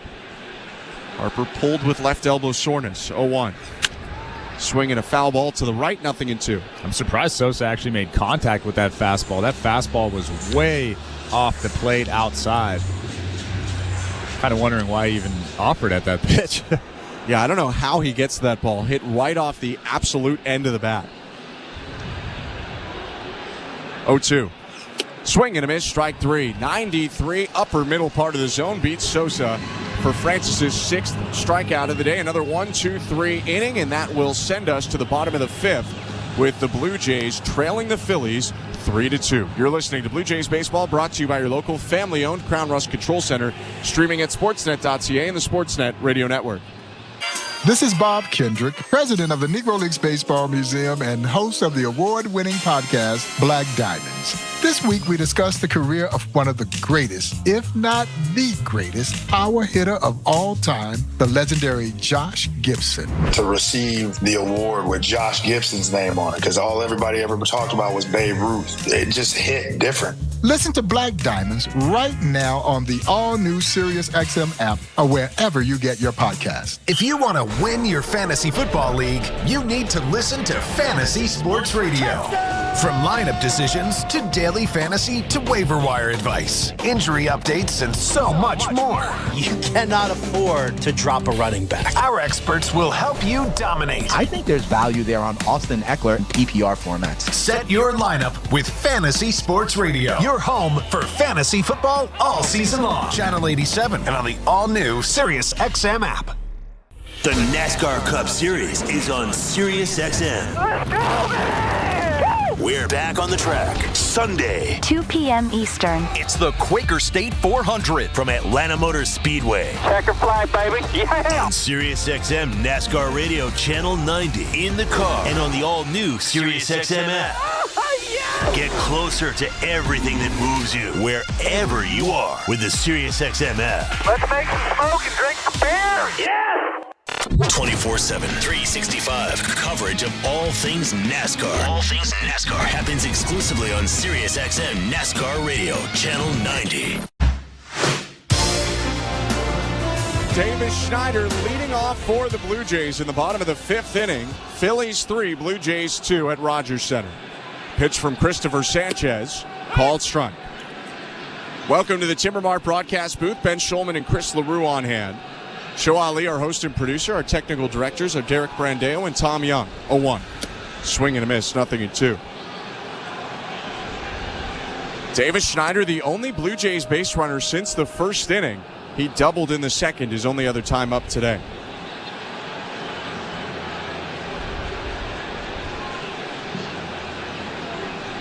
Oh-2. Swing and a foul back into the screen.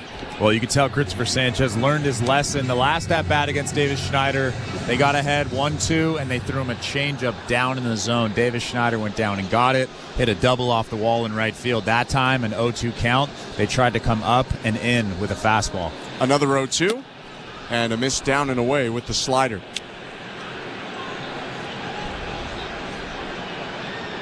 That double for Schneider, I mean, that was 2-3 feet from getting over the wall and into the Philly bullpen. Schneider doesn't have a homer since late June. 1-2. Fouled it off to the left.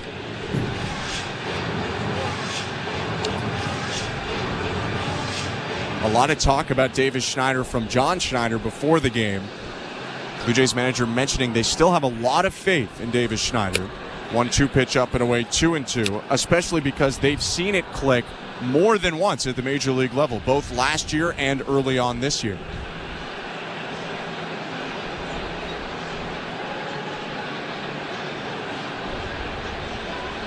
2-2.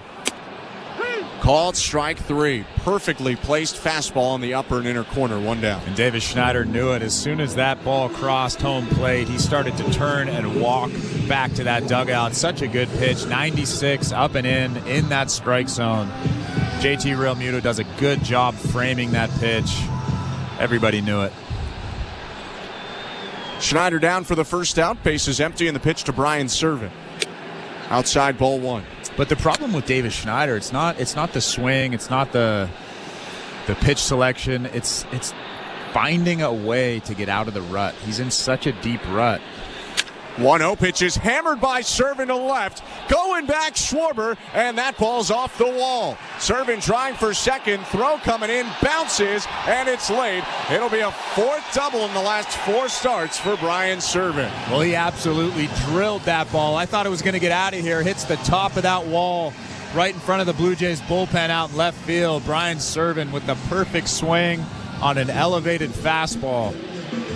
Almost got thrown out at second base, though.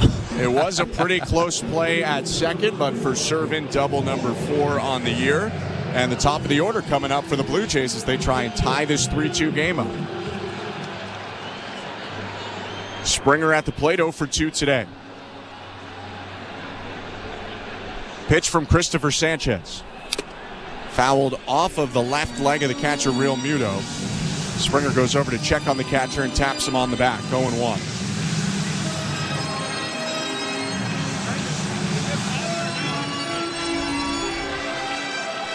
Springer aboard 4 times yesterday. 3 hits and a walk. Was 3 for 4 on the day. Trying to get on for the first time today. 220 batters sitting on 19 home runs. 0-1. Swing and a miss. 0-2.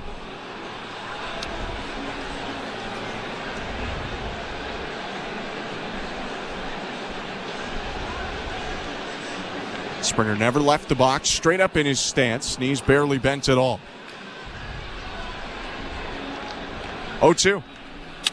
Swing and a bouncer up the middle. Headed to the second baseman. Stoney picks it up, throws to first. 2 outs. Servant advances 90 feet. He's now on third. This injury report is brought to you by Bergmanis Pereira Personal Injury Lawyers. If life has thrown you a curveball and you're striking out with your insurance company, get ahead of the count and call Bergmanis Pereira Personal Injury Lawyers. You focus on getting better, and Bergmanis Pereira will take care of the rest. Visit bplawyers.ca. Talk about Addison Barger and Bo Bichette in a second. First, though, the pitch to Dalton Varsho with 2 outs. Down and away, ball 1. 3-2 Phillies, runner on third, bottom of the 5th. Today, Bo Bichette ran the bases. John Schneider said he took a look at it, although talked to him right after Bo had done it. So he said he thinks it's all good for now. Didn't hear anything to the contrary. Bichette's still trying to work back from that calf injury. 1-0. Down and away, 2-0. Addison Barger left yesterday's game early, substituted out in the 7th inning, left knee discomfort. He suffered it while turning a double play. Blue Jays were shifted, so the third baseman was actually near second. He picked up a grounder, ran to second to beat Trey Turner, and threw to first. Both stepped awkwardly on second and got clipped a little by Turner. 2-0 to Varsho, hooked foul on a line, 2-1. And so for Barger, they said he's feeling a lot better today, did some light activity. No word of any sort of IL stint, but not in the lineup.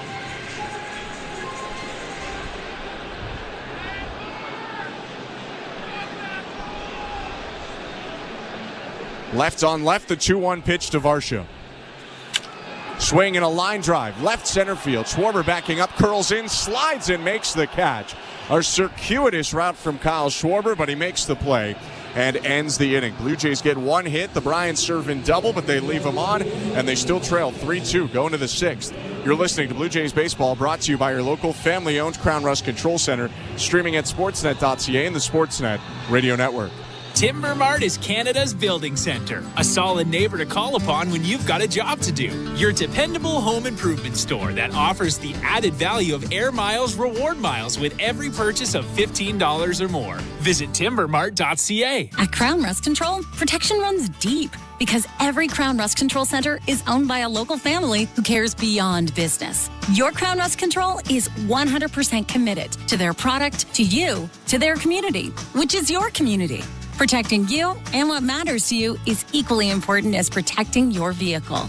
Did you know your vehicle rusts faster in warm weather? Protect your vehicle today. For a special summer offer, find your local family-owned Crown Rust Control Center at crown.com. Timber Mart always has plans to help you with your plans. Your home, your cottage, your garage, whatever needs your attention first, check the most visited spot on our website for ready-to-order plans to get the job done with Canada's Building Center. Visit timbermart.ca.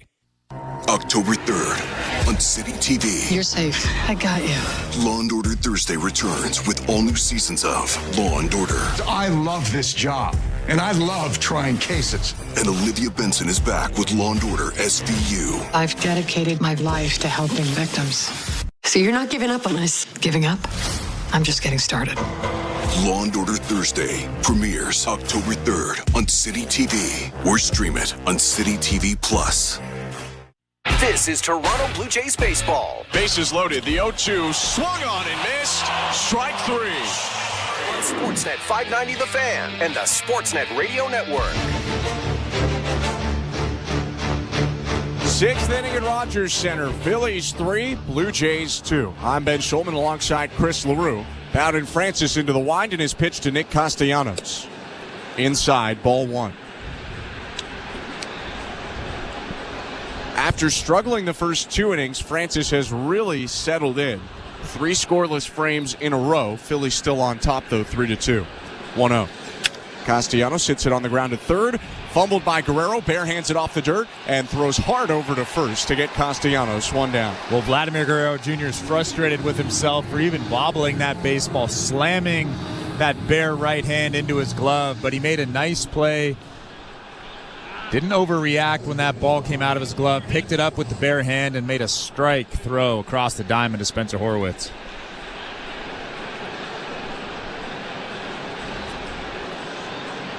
Vlad getting the start again at third, Horwitz at first.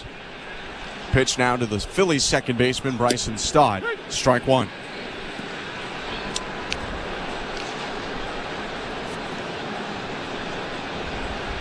Stott 0 for 2, a pop-up and a ground out to second.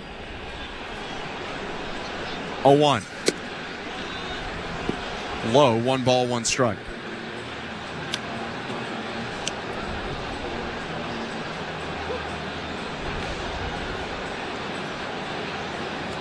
Francis winds, kicks, delivers. And it's a pop-up, headed near second. Backing up into right field is Leo Jimenez. George Springer calls him off, races in and makes the catch about 10 feet from the infield. 2 down. Well, Leo would have been camped underneath that baseball, but George, unfortunately, when you're an infielder and an outfielder calls you off, you get out of the way. But George Springer comes running in, sprinting actually, and catches that baseball, takes it away from Leo. So 2 quick outs for Bowden Francis, who's retired 7 in a row. Nobody on, top of the 6th, and the pitch to JT Realmuto. Hit on the ground at third, charging in Guerrero, gloves it waist high, whips it over to first, and beats Realmuto to end the inning. 6 frames for Bowden Francis, 3 runs allowed so far. It's 3-2 Phillies, middle of the 6th.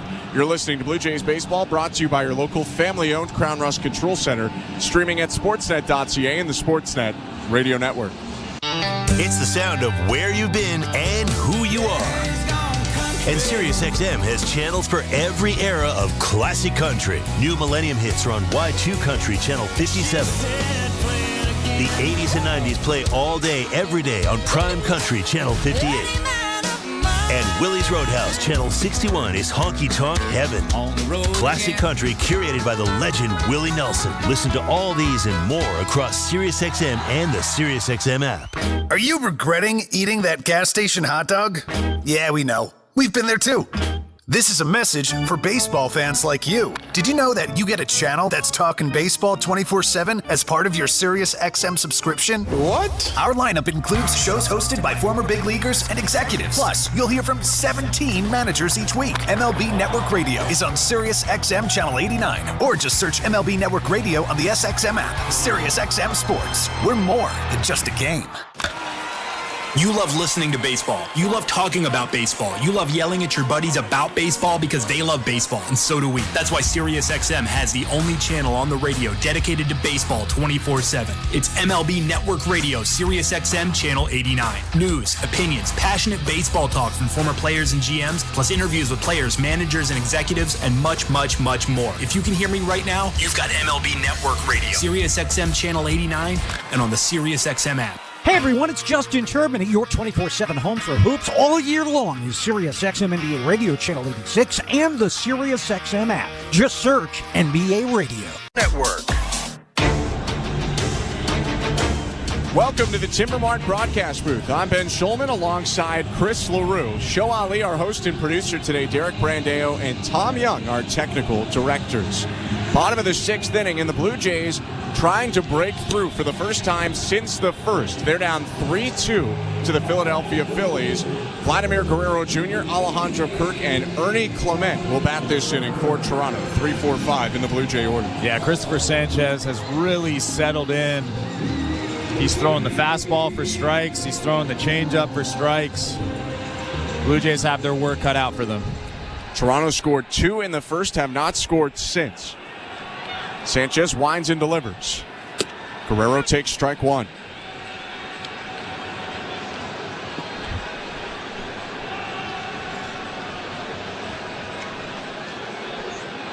Lefty's 0-1 offering. Up and in, 1 ball, 1 strike. Well, if you're trying to watch the batting title race, Guerrero in second right now in the AL at 329. On the St. Louis Bar and Grill out-of-town scoreboard, Bobby Witt and the Royals play the Guardians at 740, 1-1.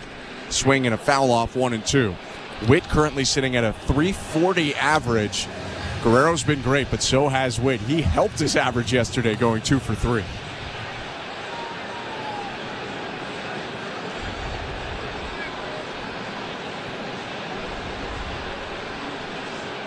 One-two. Swing and a ground ball to second. On the run, it's picked up by Stott. He stops and throws over to first. 1 out. Who do you think is more fun to watch, Bobby Witt Jr. or Vladimir Guerrero Jr.? That's tough.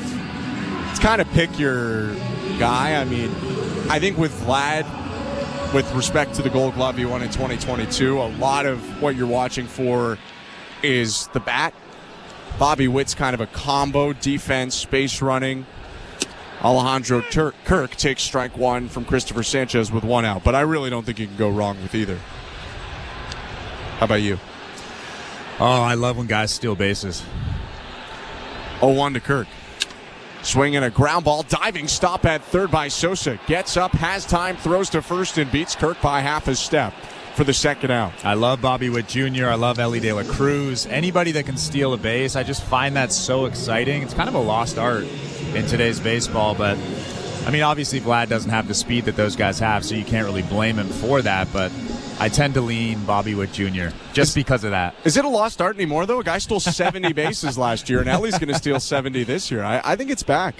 Pitch to Ernie Clement, swing and a fly ball, center field. Freezes Marsh, who now jogs back near the track, reaches out, makes the catch, and ends the inning. Christopher Sanchez motors through the bottom of the 6th, sets down the Blue Jays in order, and sends us to the 7th.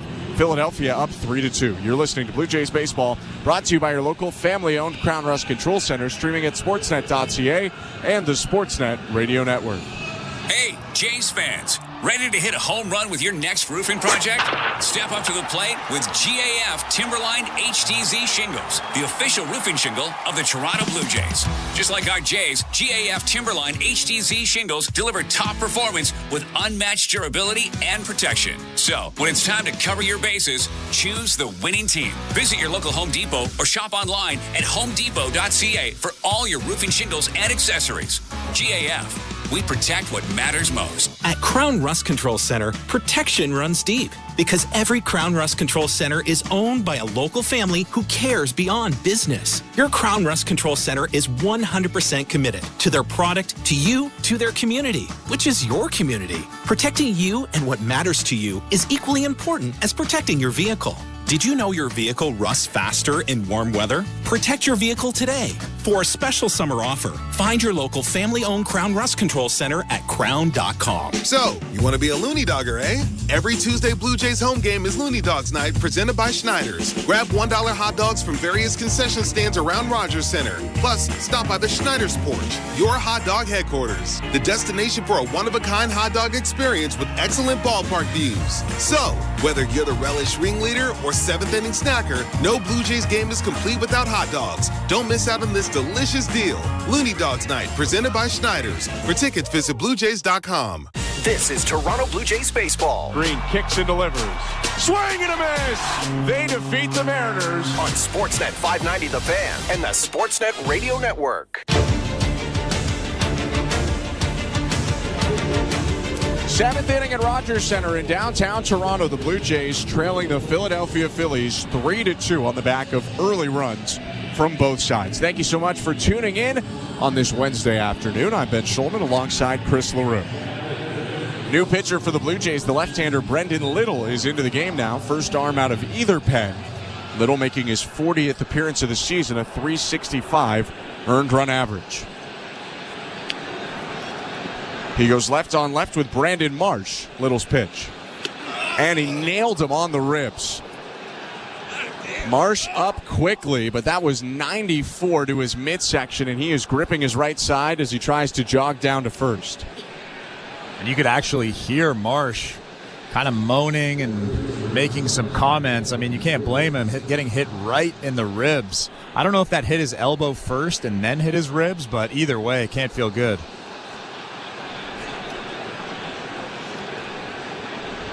They're going to go check on Marsh. Phillies have already removed a guy from the game today. Bryce Harper was hit in the left elbow by a pitch. And that one, I think, caught Marsh flush in the right side. That was directly to the ribs. He's going to stay in the game, though. He's down at first right now. Still looks to be in a little bit of pain. Shaking his head, but he's all right, and he'll take his lead off first. So runner on first to lead off the 7th, and the pitch to Weston Wilson. Shows bunt, pulls it back. That one misses inside, 1-0. Well, I'm glad he proved that he's a tough guy, because if you have a beard like that, you better be tough. You better be tough. Marsh still hunched over on first base, now taking a lead once again. Second straight day, the Phillies are seeing little. 1-0. Swing and a bouncer, foul left side. Tough day yesterday for the Toronto Pen, although Little was not a part of that. He was one of the better Blue Jays relievers. Came in the 6th inning, was the first arm out of the Blue Jay pen yesterday as well. 1-1. Wilson hits it on the ground to third. Guerrero gloves it, throws to second, 1. Over to first from Jimenez, double play. 5-4-3, the Blue Jays turn it, erase the leadoff hit batter, and there are 2 down with nobody on. How about that play from Vladimir Guerrero Jr.? He made the play through to Leo at second base, then immediately looked into the Blue Jays dugout. Probably somebody was making fun of him, yelling at him out there. He's always having fun. He always is, and Guerrero helping Brendan Little have a little bit more fun after allowing the leadoff hitter to reach. Now 2 outs, bases empty, and the pitch to Cody Clemens. Bounce to the plate, ball 1.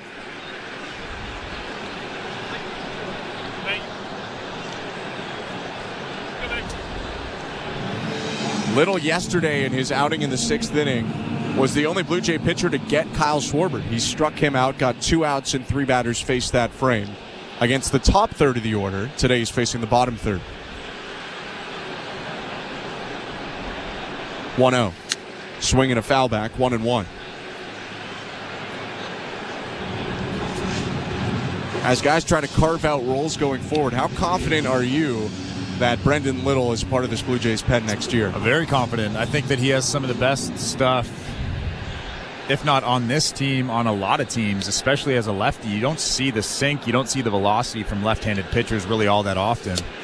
1-1 sinker, just runs inside, 2 balls and 1 strike. You might see the straight four-seamer, you might see the tight slider or the big curveball, but you really rarely see that amount of sink, especially from a lefty. Southpaw set, the 2-1.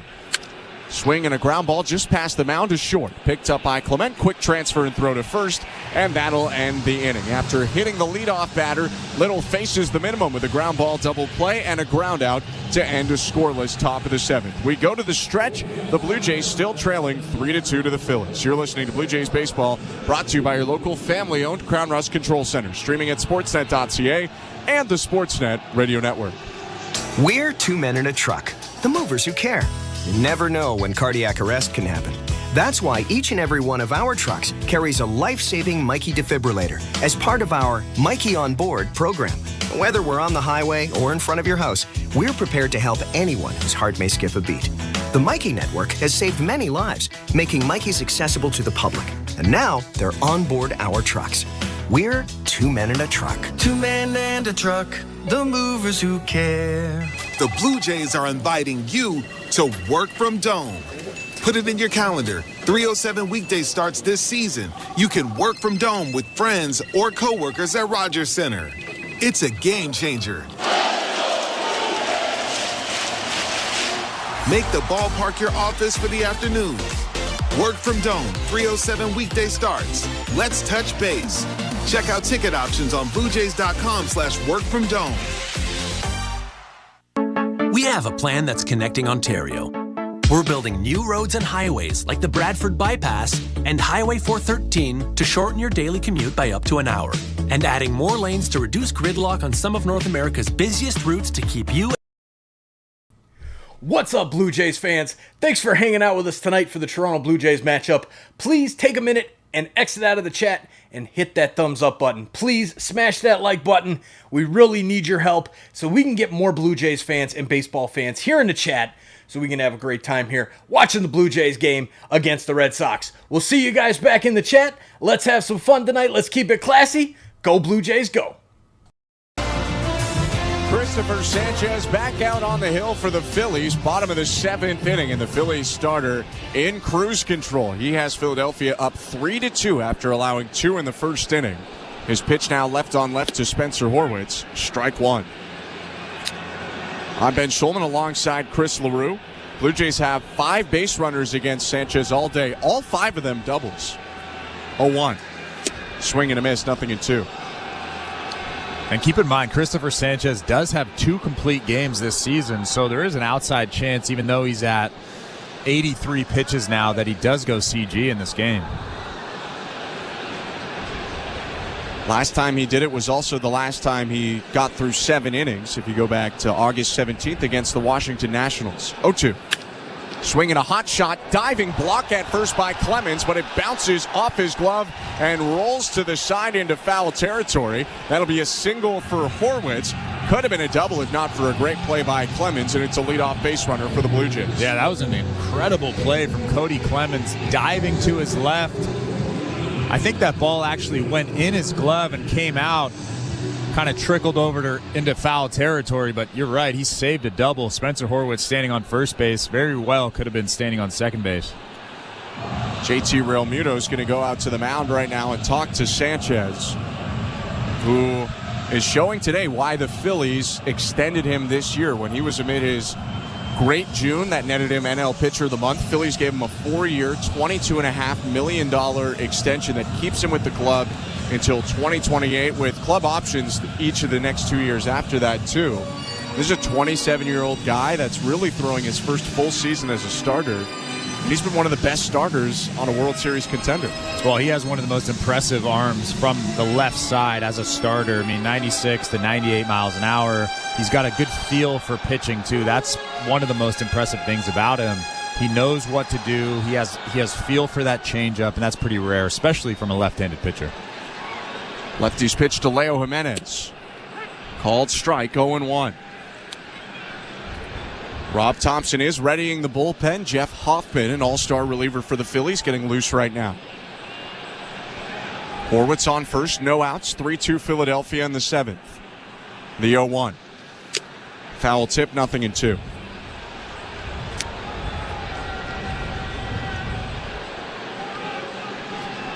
Jimenez 0 for 2 on the day, a strikeout and a lineout. Came off the bench yesterday, walked and homered in his 2 plate appearances. 0-2. Hit foul off to the right, reached out for a changeup off the plate and just spoiled it away.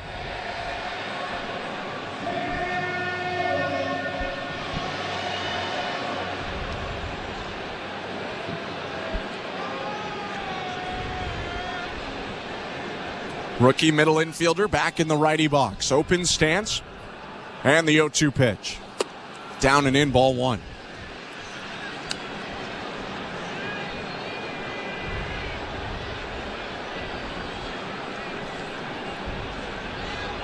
Sanchez approaching 90 pitches. Lefties 1-2. Swing and a miss, strike 3. Elevates with a 96-mile-an-hour sinker and strikes out Jimenez for his 7th K of the day. That's a tough pitch right there. You could tell Leo had something else in the back of his mind. He was fooled by that fastball there, that 96-mile-an-hour fastball above the strike zone. 1 out now, still a runner on first, the tying run in this 3-2 game, and the pitch to Davis Schneider. Fouled back off the catcher, Realmuto, 0-1.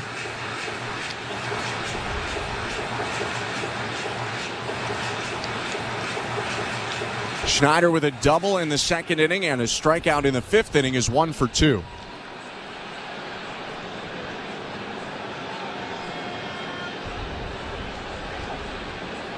A 1 offering.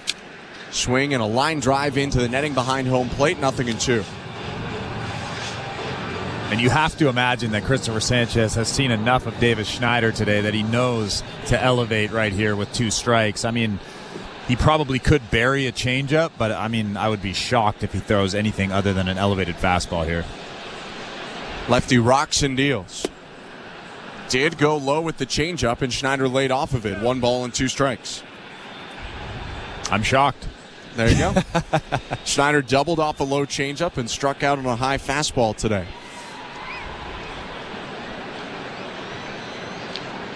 1-2. Bounces it foul. They go back to the changeup low, and Schneider gets a piece of it. I mean, he does have a really good changeup, something that a lot of starters don't, a lot of relievers don't. So if you have that much faith in your off-speed pitch, you could throw it, but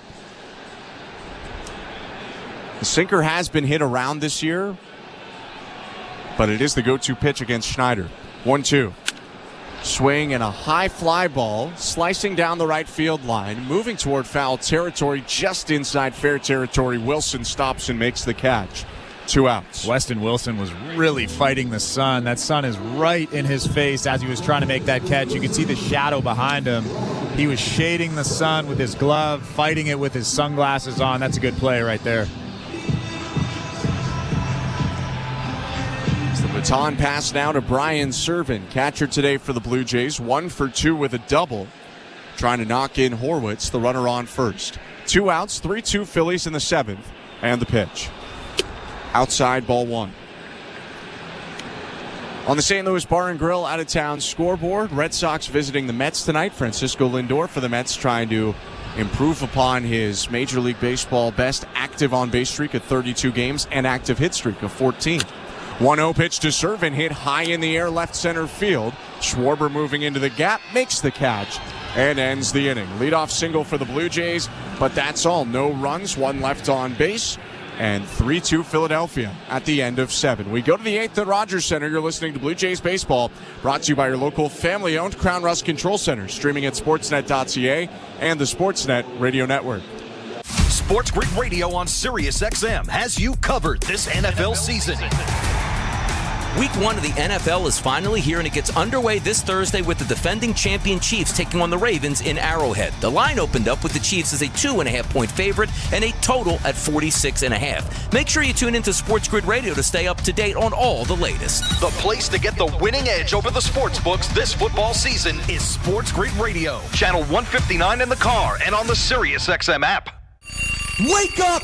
Wake up, everybody! This is Steve Phillips from the leadoff spot on MLB Network Radio. Join me and former Major League Baseball players Eduardo Perez and Xavier Scruggs as we react to all the latest news and scores across baseball and have plenty of fun along the way. Steve, you were so right about that. I don't know if anybody else thinks we're funny, but I think we're funny. Why are you putting us or we into this? The leadoff spot, weekdays at 7 a.m. Eastern on MLB Network Radio, channel 89, and on the Sirius XM app. Blue Jays fans, your manager, Sean Schneider, joins MLB Network Radio every other Wednesday at 11 a.m. Eastern. A lot of these young guys are comfortable playing with one another from the minor leagues and understanding that they're in the big leagues now and expectations are a little bit different. So it has been cool to see that kind of shift in energy. Managers at the mic on MLB Network Radio, Sirius XM 89 and the Sirius XM app. In season or out of season, the number one place for college sports is Sirius XM College Sports Radio, channel 84. Radio Network. This copyrighted broadcast is presented by authority of Rogers Blue Jays Baseball Partnership. It may not be reproduced or retransmitted in any form, and the accounts and descriptions of this game may not be disseminated without the express written consent of Rogers Blue Jays Baseball Partnership or the Sportsnet Radio Network. 3-2 Phillies, top of the 8th inning in Toronto. Still Brendan Little, the lefty reliever for Toronto. Little faces the top of the Phillies order. Kyle Schwarber, Trey Turner, and Edmundo Sosa here in the 8th inning. Left on left, the pitch. Schwarber hits it on the ground, foul, 0-1. Tommy Nance is still getting loose out there in left field in that Blue Jays bullpen. Probably will come in after Schwarber. Seems likely with 2 right-handed hitters after the lefty swinger in Kyle Schwarber.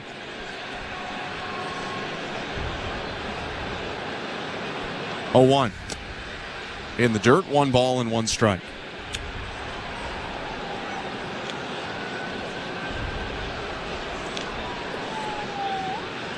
For Brendan Little, being asked to pitch more than an inning for the third time in the last month.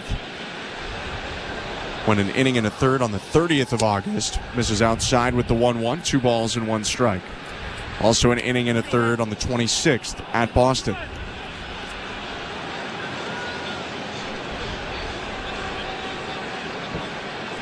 Lefty only used 8 pitches, though, to get 3 outs in the 7th. His 2-1 to start the 8th. In the dirt, ball 3.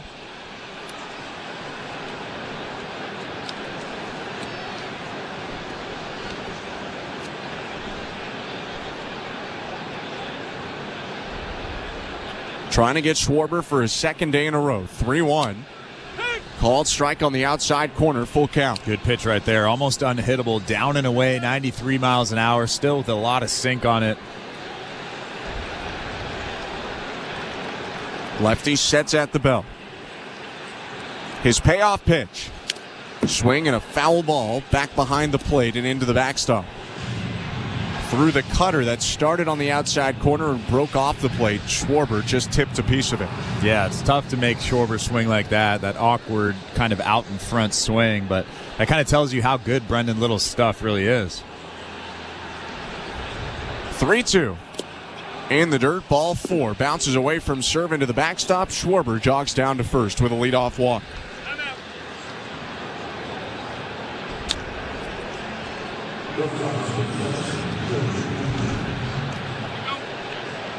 Brendan Little walks to the back of the hill, and it looks like he's going to get to face Trey Turner, the right-handed hitter. John Schneider still at the top step of the Blue Jay dugout, still waiting.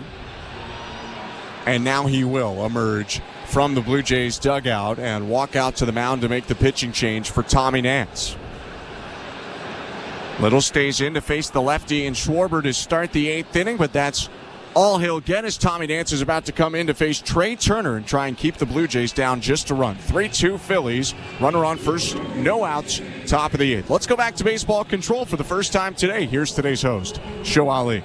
Thank you very much, guys. Welcome back inside Baseball Control. Before we check the out-of-town scoreboard, brought to you by St. Louis Bar and Grill. Don't forget, we do have Jays Talk today. Blair and Barker are standing by for the post-game show. Today, they're on both TV and radio, which means you can leave them a message via the back leg line, 416-413-3959. You will hear the dulcet tones of one Kevin Barker instructing you to leave your name and location. You can also send them a text message, 590-590, name and location, standard data and messaging rates may apply. All right, let's check the out-of-town scoreboard brought to you by St. Louis Bar and Grill. In action right now, Canada's women's wheelchair basketball team up 65-51 with a minute to play on Germany. That is the quarterfinals, so barring a miraculous German comeback in the next 60 seconds, Canada will move on to the semifinals, which means they will have a chance to play for a medal. Earlier today, Canada's Nicholas Bennett at the Paralympics won his second gold medal of these summer games in the men's SM4 200-meter individual medley. The 20-year-old native of Parksville, British Columbia, won the race in a Paralympic record time of 2 minutes, 6.05 seconds. It's his third medal in Paris after taking the gold in the 100-meter breaststroke and silver in the 200-meter freestyle. He is now the first Canadian male swimmer to win multiple golds at a single Paralympic Games since 2004. In athletics, Canadian shot putter Greg Stewart repeats as Paralympic champion in Paris. He wins gold to defend his title with a season best toss of 16.38 meters on his 5th attempt. The 7'2" thrower from BC actually retired in 2022 and returned to major competition back in May. Blue Jays baseball is brought to you by Crown Rust Protection. Back to the Rogers Center we go. Here's Ben Schulman and Chris LaRue. Thank you, Show. Tommy Nance is into the game for the Blue Jays in a pretty big spot. He comes on in the 8th inning with a runner on first and nobody out. Blue Jays trailing the Phillies 3-2. Yeah, Tommy Nance has been pretty good for John Schneider's Blue Jays. I think he's had a couple of speed bumps, but other than that, he's shown great stuff, great command. And even in situations like this where big runs are on base, he's come through. 12th appearance, 3.5 ERA for Nance this year. The pitch to Trey Turner, no, it's going to be a throw over to first and a dive back in. It's a pinch runner on first base now in the spot of Kyle Schwarber. Johan Rojas is the runner, and he's got some speed. 21 stolen bases on the year. Big lead at first. Nance's pitch. High, ball 1. That was actually a pitch out from Tommy Nance. Not really a great pitch out. It was almost a strike. Yeah, it was high of the zone, but it was not outside, but rather over the plate, but just high for Turner to swing at it. 1-0. Called strike, 1-1. The Rojas substitution, twofold for Rob Thompson. Both gets a better runner in now, and was likely to defensively replace Schwarber late in the game with the lead anyway. 1-1, Rojas takes off from first. Pitches down and away a ball, and it scoots out of the glove of Servin. Rojas dives in head first without a throw. Stolen base number 22 on the year for the speedy base runner, and the Phillies have a runner on second with nobody out. I think even if Brian Servin comes up with that baseball, which he didn't, I don't think he throws out Rojas. Rojas got a great jump off of Tommy Nance at first base. Corners moving in a little bit now in case Turner wants to bunt. 2-1 pitch. Freezes Turner for a called strike, 2-2. Fastball, slider, curve for Nance. Throws a very hard curveball in the mid-80s. A look at second, and the inside move now. He turns and faces Rojas, who jogs back to the bag.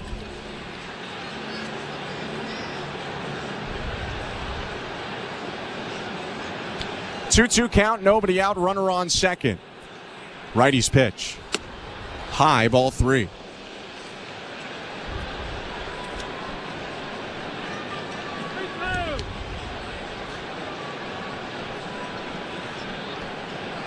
Edmundo Sosa waiting on deck. Trey Turner up to the plate right now, 0 for 3 on the day. 3-2. Fouled off to the right. Turner reached out for a curveball off the plate and just popped it over the netting into the seats. You don't want to put Trey Turner on, obviously, but you also don't want to give him something he can drive in a gap or over the fence. You have to make a good pitch in this situation, especially with the open base at first base right now. Another 3-2. Just high, ball 4. Couldn't entice Turner with that high heater. Second walk earned by Phillies batters this inning. And first and second for Philadelphia with nobody out. It also sets up the double play. It does. So you don't want to walk him. You don't want to give up a base hit. But if you do walk him, this sets up the double play. You get a ground ball here. You get 2 quick outs. And it's a very different situation than if Bryce Harper was hitting now. But instead it's Edmundo Sosa, who's had a solid year, but is not the 2-time MVP. Corners are way in right now, expecting a bunt. Nance's pitch. Sosa squares, pulls it back, pitch down and away. Ball 1.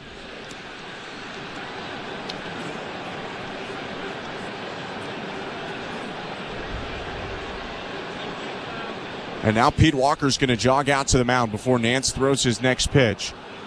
Edmundo Sosa looks like clearly trying to sacrifice. He had the bat out there really early. Yeah, I think what Pete Walker is going to tell Tommy Nance is, hey, let him bunt the baseball. Let's see if we can get an out. Let's see if we can potentially get him to bunt the ball poorly. Maybe get the guy out at third base, the lead runner. That is a huge run out at second base. It's 3-2 Phillies. Rojas on second, Turner on first. Nobody out, top of the 8th.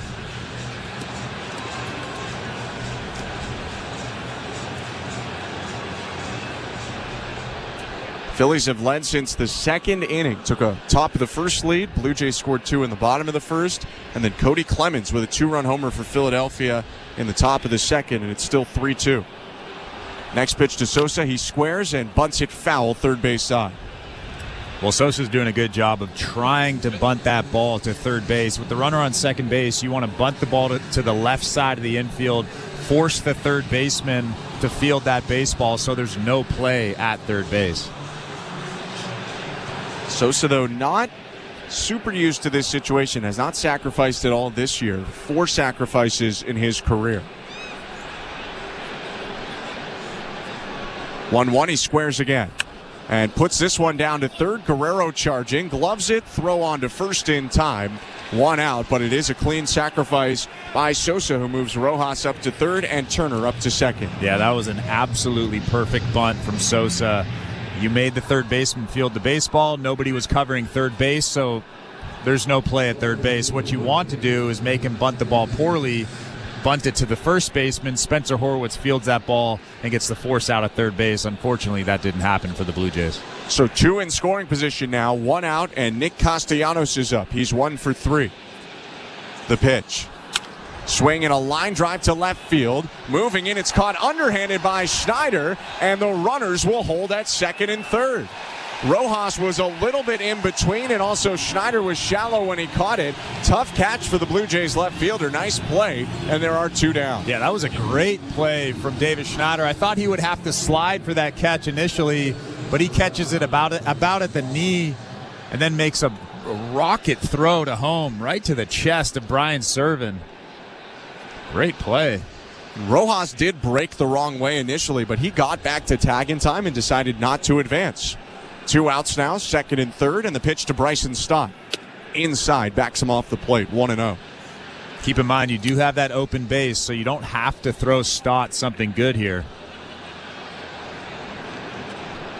Stott, the lefty hitter, 0 for 3 today. Nance's pitch.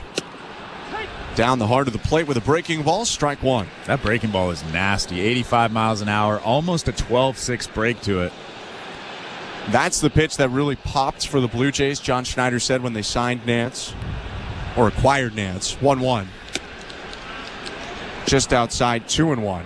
You just don't find that many guys that throw his shape and velocity of curveball.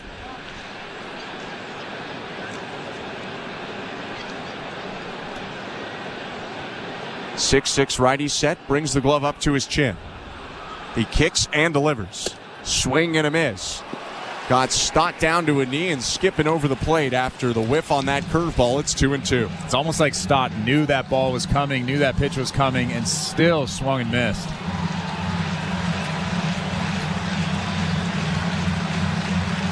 (3-2) Phillies, 2 outs, 2 in scoring position, top of the 8th. Stott steps into the lefty box and taps the plate twice, and now looks out at Nance. Right-hander's going to step off.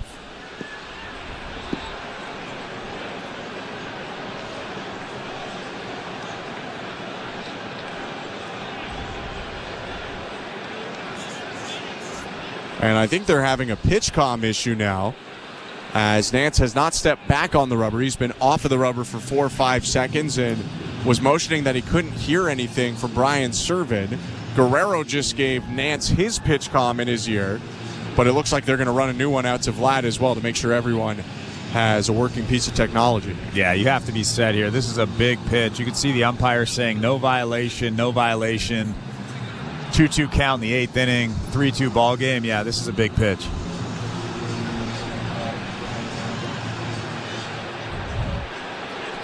Nance back on the top of the hill. 2 balls, 2 strikes, 2 outs, top of the 8th.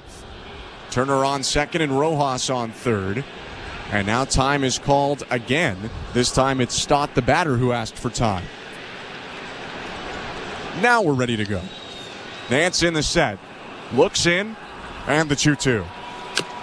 Swing and a chopper to first, hooking foul. 2 balls and 2 strikes. We'll do it again.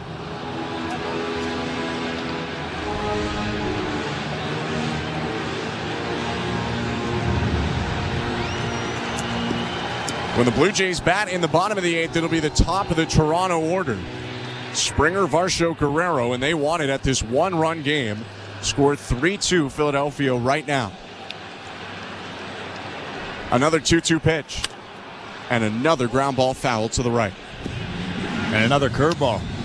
He's hung a couple of them to Stott, but Stott really hasn't made good contact yet. If you could just get one that looks like a strike down the middle and then breaks out of the strike zone, I can almost guarantee that Stott will swing over it. Nance rocks and releases. Swing and a foul to the left. Went back to the four-seamer. Pretty good location up and in, but a good job by Stott to spoil it. Yeah, that's also a good pitch, too. Mid-90s fastball, top of the strike zone. Stott really couldn't do anything with that pitch. That was perfectly placed from Tommy Nance. Stott's battling, though. Fouled off a couple pitches. He's seen 7 in the at-bat. Pitch number 8. Swing and a miss, strike 3. Got him on the curveball. Tommy Nance strands a pair in scoring position and keeps it a 1-run game going to the bottom of the 8th. Phillies 3, Blue Jays 2 at Rogers Center. You're listening to Blue Jays Baseball, brought to you by your local family-owned Crown Rust Control Center. Streaming at sportsnet.ca and the Sportsnet Radio Network. We're 2menintruck.ca. We've got lots of men and lots of trucks, so get ready to be moved. Think 2menintruck.ca. So when you gotta move, all moving day.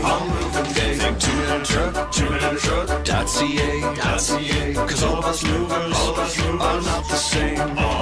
So that's our company name, 2menintruck.ca. We're lots of men with lots of trucks, so give us a call today. At Crown Rust Control, protection runs deep because every Crown Rust Control Center is owned by a local family who cares beyond business. Your Crown Rust Control is 100% committed to their product, to you, to their community, which is your community. Protecting you and what matters to you is equally important as protecting your vehicle. Did you know your vehicle rusts faster in warm weather? Protect your vehicle today. For a special summer offer, find your local family-owned Crown Rust Control Center at crown.com. September 25th. We're going in. Chicago Wednesday returns on City TV. Police, get back! We all face fear. Crazy upside-down world out there. But only heroes run towards it. If someone is in trouble, you do whatever you gotta do to help them. You do what it takes. You're gonna be okay.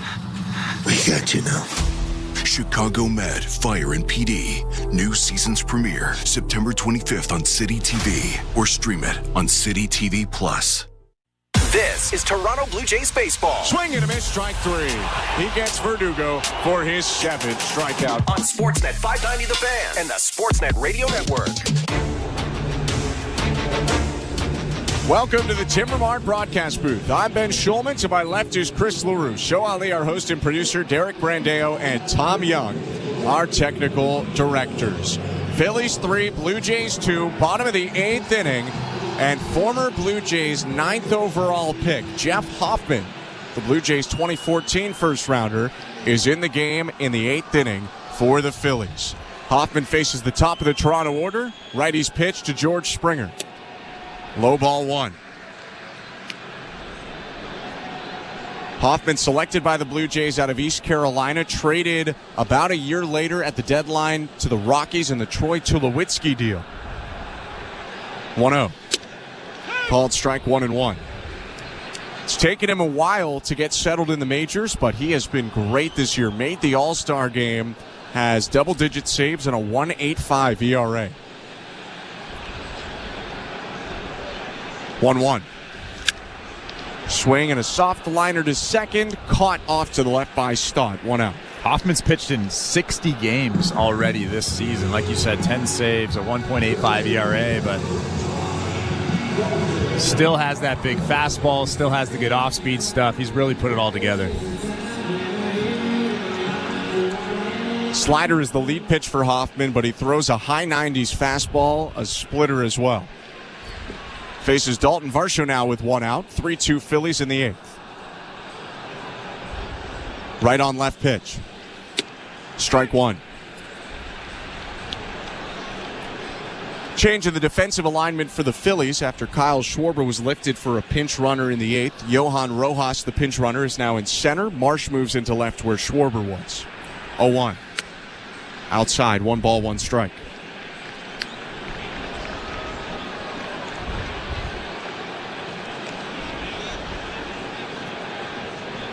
Varsho 1 for 3, a double and a run scored. The pitch. Swing and a miss. Had him leaning forward on that slider, 1-2.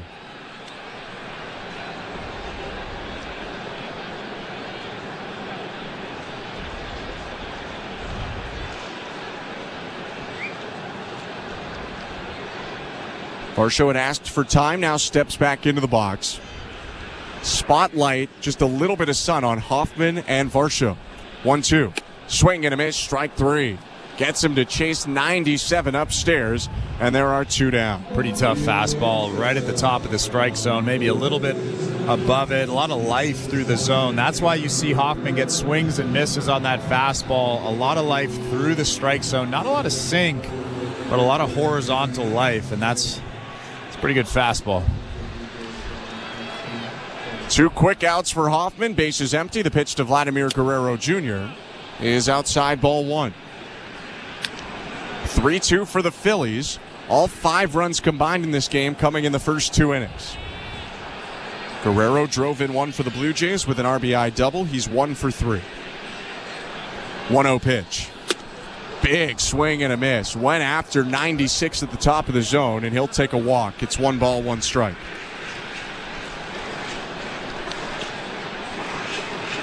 Well, I'm assuming that walk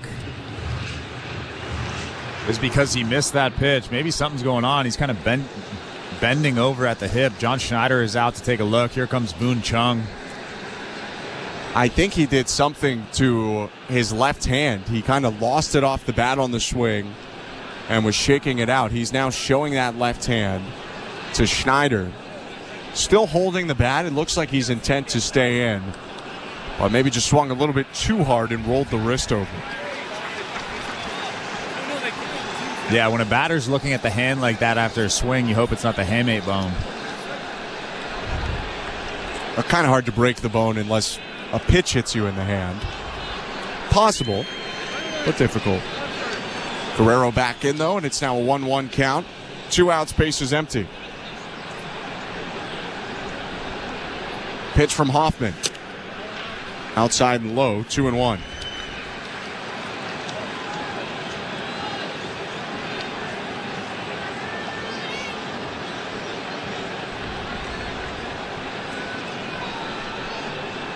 Next offering. Swing and a fly ball center field. Rojas going back, has some room, and 10 feet in front of the track makes the catch to end the inning. Blue Jays go down 1-2-3 in the bottom of the 8th, and we'll go to the 9th. Toronto trailing 3-2 to the Philadelphia Phillies. You're listening to Blue Jays Baseball, brought to you by your local family-owned Crown Rust Control Center, streaming at sportsnet.ca and the Sportsnet Radio Network. Hey everyone, it's Megyn Kelly from The Megyn Kelly Show. You hear me every weekday on SiriusXM Triumph Channel 111, but I am inviting you to join me over on the SiriusXM app for a very special series I'm doing with just you and yours truly. This is our chance to really get into topics that affect us all, important personal issues like marriage, parenting, and friendship. So join me on the SiriusXM app for these special exclusive shows. I love the SiriusXM app. Just search Megyn Kelly. Every night after the final out, the Round Trip Roundup brings you the scores, highlights, and analysis from every game across Major League Baseball, all in less than 30 minutes. Swung on and missed, strike 3 and a no-hitter. It's the perfect way to get caught up on all the night's biggest home runs and best performances. And a high drive, deep right center. It's the Round Trip Roundup on MLB Network Radio every night on SiriusXM Channel 89 and every morning on the SiriusXM app. Hello, Blue Jay fans. I'm Craig Ballard, host of your daily Locked On Blue Jays podcast. Locked On Blue Jays is part of the Locked On Podcast Network, your team every day. Locked On Blue Jays brings you the latest Blue Jays news and analysis and breaks down all of the action. Locked On Blue Jays is everything a Blue Jays fan could want, all in a 30-minute daily podcast. Download Locked On Blue Jays right now on the SXM app, available with all trials and popular plans, or wherever you get your podcasts. Search Locked On Blue Jays. You want baseball? The doggy has you covered. Tune in to Mad Dog Unleashed for the best baseball coverage anywhere. Weekdays 3 to 6 Eastern. SiriusXM Mad Dog Sports Radio, Channel 82. Sportsnet Radio Network. 9th inning in downtown Toronto. Phillies 3, Blue Jays 2. Thanks so much for joining us today. I'm Ben Schulman alongside former Major League pitcher Chris LaRue. And a pitching change for the Blue Jays. In the 9th, Ryan Burr comes on, trying to keep it a 1-run deficit for Toronto.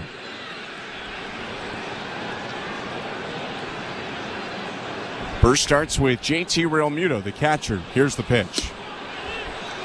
Slider low, 1-0.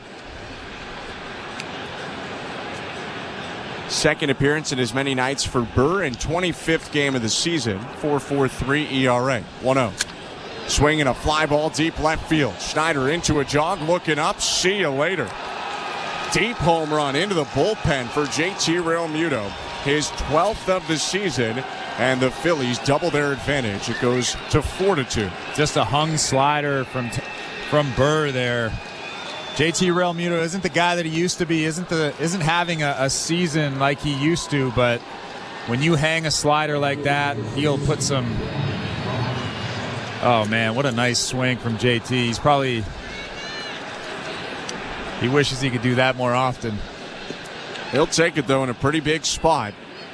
3-2 game becomes a 4-2 game, and the pitch now to Brandon Marsh is hit down the left field line. Schneider on the run toward the corner. That's down in fair territory and bouncing into the corner.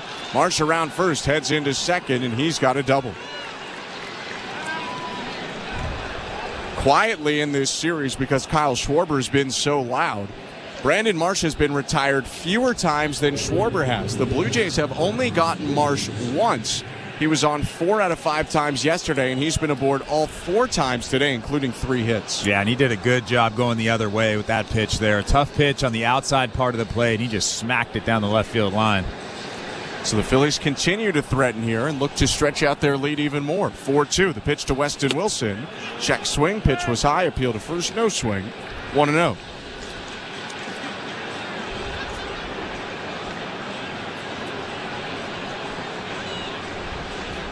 Vladimir Guerrero Jr. a little bit in at third base, playing close to the bag. 1-0. High 2-0. There had been a bit of concern on his swing in the 8th inning. Came up looking at his hand. Chris had mentioned a common injury where you swing and the knob gets in there and you hurt your hamate bone, but good to see Guerrero's back out there. 2-0. Low ball 3. Yeah, I've seen that plenty of times over the years. You see a guy swing and miss, and they start looking at their hand, and you think, what could possibly be wrong with this guy? He didn't get hit. Nothing really looked like happened. Or 3-0. Wilson takes down the middle, strike 1. And then all of a sudden, they go see a doctor. They need surgery, and sure enough, it's the hamate bone.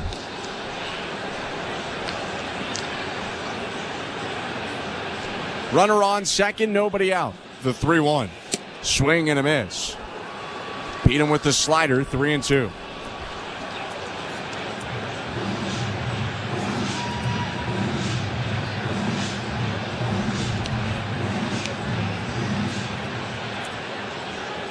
Burr standing in the middle of the rubber, comes set. A look at second. One more peek. And the pitch to Wilson. Swing and a foul ball back into the screen.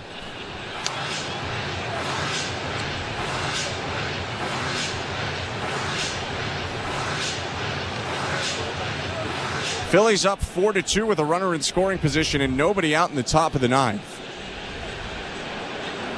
They got a couple relievers up, including closer Carlos Estevez. 3-2 is hit in the air, shallow right field. Moving toward the foul line, George Springer stops and makes the catch. Tagging from second, Marsh. Here comes the throw to third by Springer, but it's just late. Marsh slides in safely, advancing 90 feet on the first out of the inning. I actually thought George Springer had a chance at Marsh at third base, but Marsh gets a good jump. George Springer makes a good throw across the diamond all the way from deep right field, but Marsh is too quick.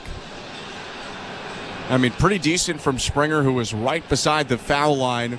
Throw was on line and got there on a bounce, but like you said, Marsh, too quick for Springer. So one out, runner on third. Infield in for the Blue Jays in this 4-2 game, and Cody Clemens up the pitch. Strike 1, and Servant fakes a throw over to third. Marsh dives back in safe.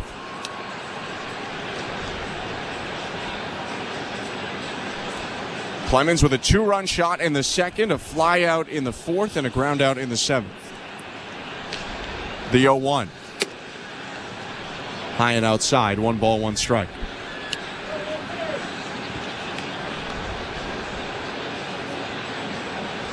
Marsh continues to get big leads and big secondaries off of third base. Leading right in the eye line of Ryan Burr, the righty. 1-1. Swing and a pop-up. Third base side of the infield.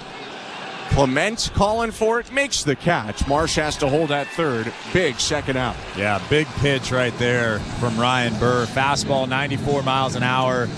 I mean, not really well located. It was right down the middle, but Cody Clemens obviously thinking something else and just pops it up to Ernie Clement at shortstop.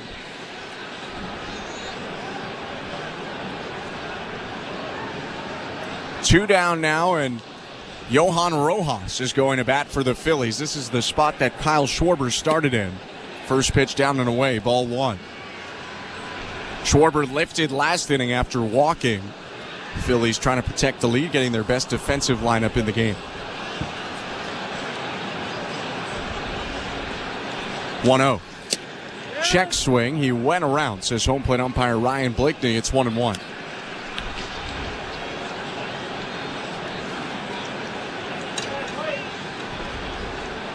First at bat of the game for Rojas, who was 0 for 3 yesterday before Cody Clemens came in as a pinch hitter for him in the 7th. 1-1 in the dirt, 2-1. It's been a bit of a tough encore for Rojas after what was a very exciting 60 or so game stint last year.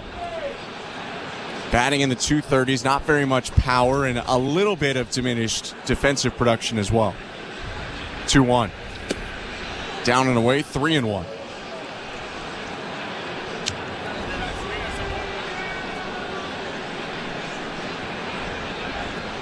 Four-2 Phillies after the leadoff homer this inning by JT Realmuto. Runner on third, 2 outs. Burrs 3-1. Swing and a foul right back into the screen. Rojas chases what would have been ball 4. Now it's a full count.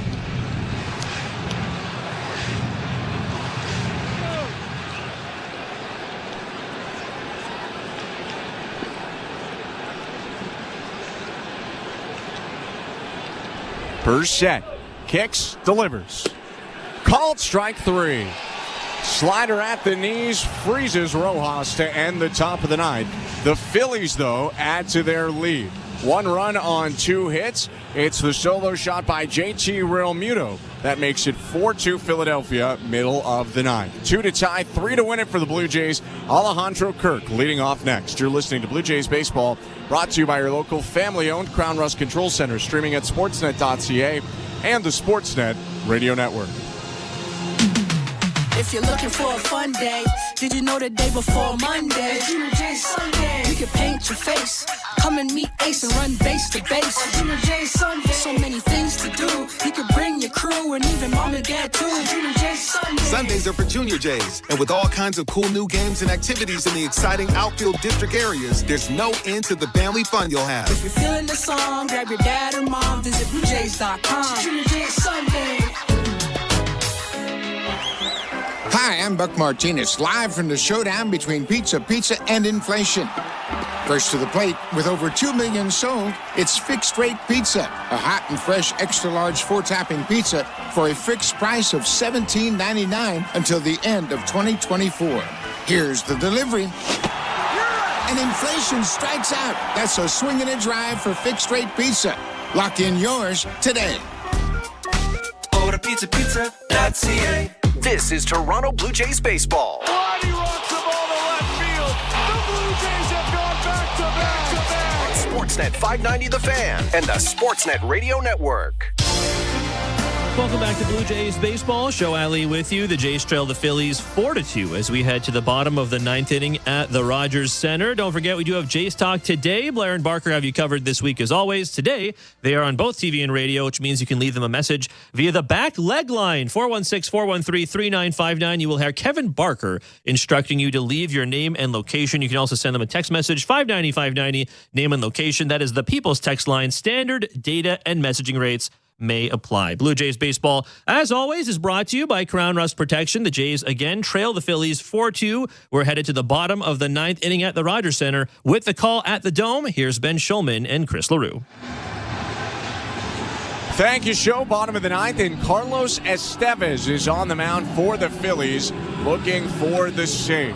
He'll get the middle of the Blue Jay order. Alejandro Kirk, Ernie Clement, and Spencer Horwitz scheduled to hit. Phillies holding on to a 4-2 lead. Estevez looking for his 24th save of the season and 4th as a Philly, brought over from the Angels at the deadline. Big right-handed pitcher, kicks and fires. Misses down and away with a fastball, 1-0. High 90s 4-seamer, high 80s slider and change for Estevez, 1-0. Up and in with the slider. 2 balls, no strikes. You mentioned the big righty. 6'6", 280 pounds.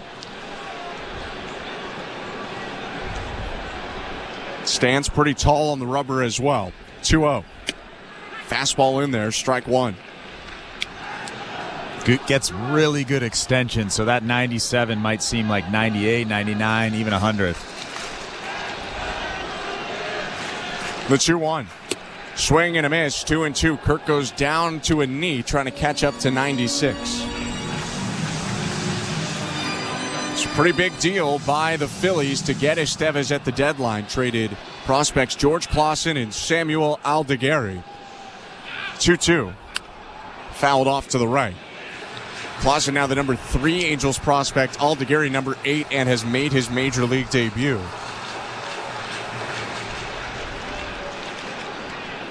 It was seen as a big price, but Estevez has closed games for the Phillies since coming over. 2-2. Check swing, called strike 3. Slider on the outside corner. Kirk not so sure, flips the bat over and turns around to walk back to the dugout. 1 down. Yeah, Kirk didn't like that call, but that was a really tight slider from Estevez right on the outside corner. Might have been a hair off, but still a really good pitch. Estevez now deals to Ernie Clement. Awkward swing on the slider, strike 1. And you can see why that slider is so effective. Such tight spin, looks like a fastball.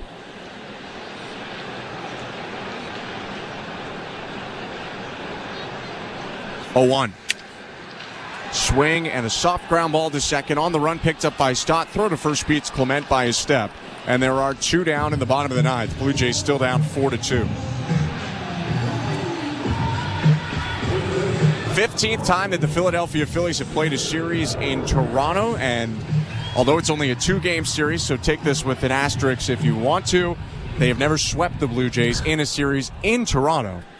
But the Phillies came back from down 6-1 to win 10-9 yesterday and are leading 4-2 today. 2 outs, bottom of the 9th, the pitch to Spencer Horwitz, and he takes a ball up and away, 1-0.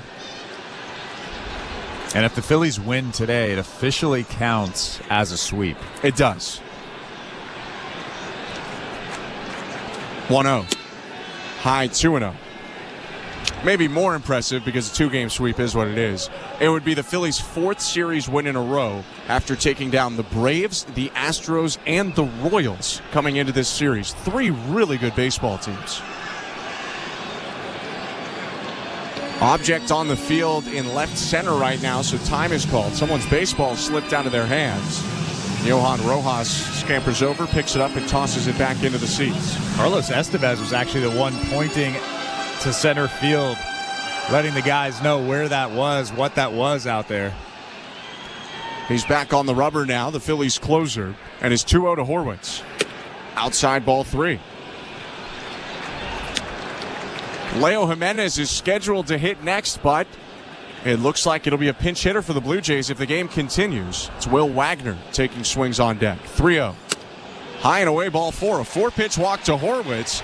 And now the tying run's going to come to the plate with 2 outs in the 9th. And that's not what you want to do if you're Estevez. You can see the frustration on his face. We've seen that so often this season with any team. You get 2 quick outs in an inning, and then for some reason the pitcher just loses control, throws 4 straight balls. And now the tying run is at the plate, and Will Wagner. Blue Jays are going to pinch run for Horwitz at first. Luis De Los Santos into the game. And pinch hit. Will Wagner up. Leo Jimenez stays in the dugout. Estevez's pitch. Called strike, 0-1. Wagner hit his first 2 major league home runs on the road trip. First one at Fenway Park, and then a pretty deep shot at Target Field in Minnesota on the weekend. 0-1. Down and away.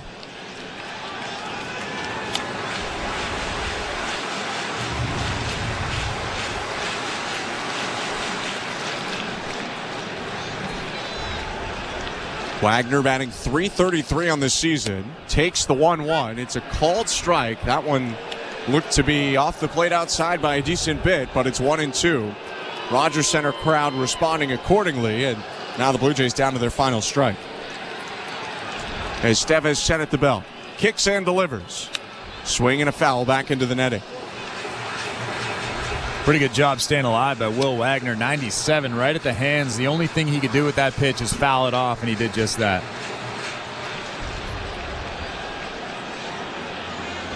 (4-2) Phillies. Runner on first. 2 outs. Bottom of the ninth.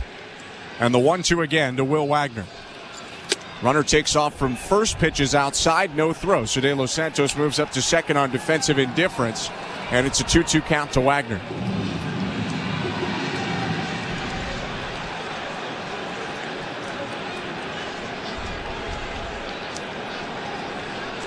The pitch. Outside ball 3. That pitch was almost identical to the one that was called a strike earlier on in this at-bat. Really, Wagner should be on first with a walk. Instead, it's a full count after the closer Estevez walked Horwitz. And Estevez is going to step off before delivering the pitch. If it continues, it looks like another pinch hitter. Nathan Lucas is on deck right now, taking swings in what would be Davis Schneider's spot. 3-2. Swing and a miss, strike 3. Gets him on the changeup, and Estevez picks up the save to win it for the Phillies. They take it 4-2 on the back of 3 home runs and sweep the Blue Jays in this 2-game series. Yeah, and it was actually a pretty well-pitched game overall. Christopher Sanchez pitched well, and Bowden Francis came out and gave up 3 earned runs. We're not used to that, especially recently, but he settled in after that second inning. The split finger was a lot better. He got on top of that split finger, and then the fastball was great, well located. Outside of the first 2 innings, Bowden Francis looked exactly like he has over the last 3 weeks. And he did pick up a quality start against a really good team in the Philadelphia Phillies, but the Blue Jays do not pick up the win. They fall 4-2 here at Rogers Center. We're going to take a quick step aside, wrap this one up, and then send you over to Blue Jays Talk with Blair and Barker. 4-2 Phillies. You're listening to Blue Jays Baseball, brought to you by your local family-owned Crown Rust Control Center, streaming at sportsnet.ca and the Sportsnet Radio Network. At Crown Rust Control Center, protection runs deep because every Crown Rust Control Center is owned by a local family who cares beyond business. Your Crown Rust Control Center is 100% committed to their product, to you, to their community, which is your community. Protecting you and what matters to you is equally important as protecting your vehicle. Did you know your vehicle rusts faster in warm weather? Protect your vehicle today. For a special summer offer, find your local family-owned Crown Rust Control Center at crown.com. We're 2 men and a truck. So, you're moving to a new home, and all that's left to do is to call a mover you know you can trust. Well, naturally, you think 2 men and a truck, since you know they have lots of men and lots of trucks. They'll wrap, pack, and move everything you own. With a 96% referral rating and the professionalism you can trust, the choice is simple. For a free in-home estimate, call today. We're 2 men and a truck. 2 men and a truck, the movers who care. This is Toronto Blue Jays baseball. Swing and a miss, strike 3. He keeps this game tied on Sportsnet 590 The Fan and the Sportsnet Radio Network. Welcome back to Rogers Center in downtown Toronto. The Blue Jays fall today to the Philadelphia Phillies 4-2, and the Phillies take both games in the 2-game series. I'm Ben Schulman alongside Chris LaRue. You mentioned it right at the end of the game, Chris. Yesterday was a battle of the bats, 10-9, back and forth. Not many pitchers got out of that game with a line they would like. Today was kind of the opposite. After early runs from both sides, 3 runs by the Phillies in the first 2 innings and 2 runs in the first for the Blue Jays, both pitchers really settled down. The starters were leading the charge in this game. Yeah, both starters were pretty erratic over the first inning and a third, maybe 2 innings.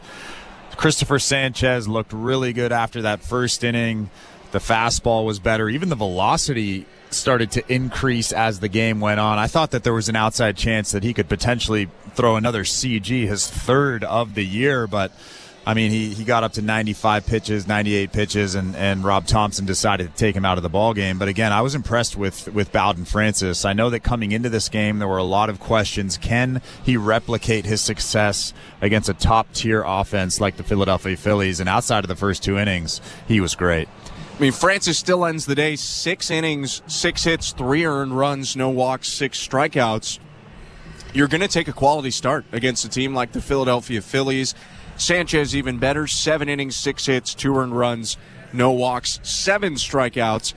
And a day after there was traffic from both teams in almost every inning, not a lot of traffic today. The Phillies didn't have a hit with a runner in scoring position in this game. What they did do was hit the ball out of the yard. They used the homer 3 times to score all 4 of their runs, and that's what helped them to a 4-2 win. Well, yeah, the first 2 home runs that Bowden Francis gave up, they were just hung pitches. And that's why I say that he kind of settled in after he gave up that first inning home run to Kyle Schwarber. It was just a hung fastball right down the middle, almost thigh high. I mean, if Kyle Schwarber gets that pitch, he's not going to miss it. And then the next pitch was another hung pitch. It was another middle pitch. And again, against this type of offense, if you hang a pitch, they're going to do damage. Good big league hitters are good because they do damage on mistakes by pitchers. After that, Bowden Francis settled in. He made good pitches down in the zone. He worked that fastball up above the strike zone. And like I said, he was great after that. Blue Jays end up falling in the game 4-2 to the Philadelphia Phillies. Philadelphia scores 4 on 8 hits, no errors, leaves 6 on. The Blue Jays 2 runs, 6 hits, no errors. They leave 5 on. Christopher Sanchez with the win goes to 10-9. Bowden Francis with the loss is 8-4, 24th save of the year, and 4th as a Philly for Carlos Estevez. Just under 24,000 on hand for a 2.5-hour affair that ends in the Phillies' favor. Philadelphia now 83-56. The Blue Jays 67-74. Toronto gets a day off tomorrow, and then they're back in action against another NL East team. They actually play 3 series against the NL East in a row. The next matchup is the Atlanta Braves in Atlanta, Georgia. That one first pitch, 7:20s on Friday and Saturday before a 1:30 on Sunday. Hope to see you there and appreciate you tuning in today. For our technical directors, Tom Young and Derek Brandeo, our host and producer, Show Ali, and my partner, Chris LaRue, I'm Ben Schulman. I hope you have a great rest of your Wednesday, and stick around after the Blue Jays 4-2 loss. It's time for Blue Jays Talk with Blair and Barker. It starts right now.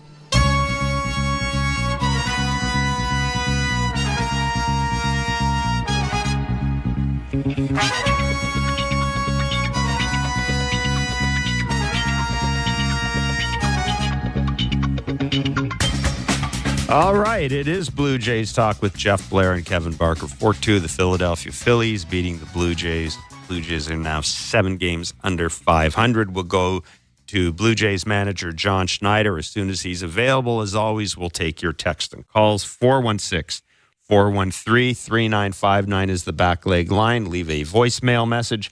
Our text line is 590-590. Name and location, please. Standard data and message rates may apply. Well, Kevin, the Phillies, probably no great surprise, taking 2 games from the Blue Jays. Yesterday, it was a 10-9 come-from-behind win, bludgeoning the Blue Jays. The Kyle Schwarber show. Today started out as if it was the Kyle Schwarber show. But, you know, in the end, Kevin, I think it's something close game going into the 9th inning. The Jays bullpen gives up another home run. That is the 82nd home run this year given up by the bullpen. That leads the major leagues. The Red Sox have given up 74. The Jays have allowed 193 home runs as a team. That's the worst in baseball. That's 9 more than the Colorado Rockies. That, you know, yes, the Phillies pitching was terrific. Jeff Hoffman, Estevez, yes, they were terrific. They're a good team, yada, yada, et cetera, but close games. Again, this bullpen, more often than not, just adds fuel to the fire. Yeah, some would say that if you hold arguably the best team in baseball to 4 runs at home, you're going to win most of them games. And it gets back to that thing that I've been talking about and you've been talking about too forever, is when they face a lefty, it's like Groundhog Day, right? They have the 4th fewest at bats in baseball. Their average is 27th in baseball. Their average is against lefties. You're talking. Yeah, 28th in home runs and last in hits. Like, you know, they don't get a ton of at bats because basically other teams don't have to throw lefties, but when you're facing the 4th or 5th dude against a good team who's left-handed and a lot of your good hitters are right-handed, you should probably have better at-bats, and it just didn't work out. Sanchez's sinker was a little bit harder today, moving a little bit more.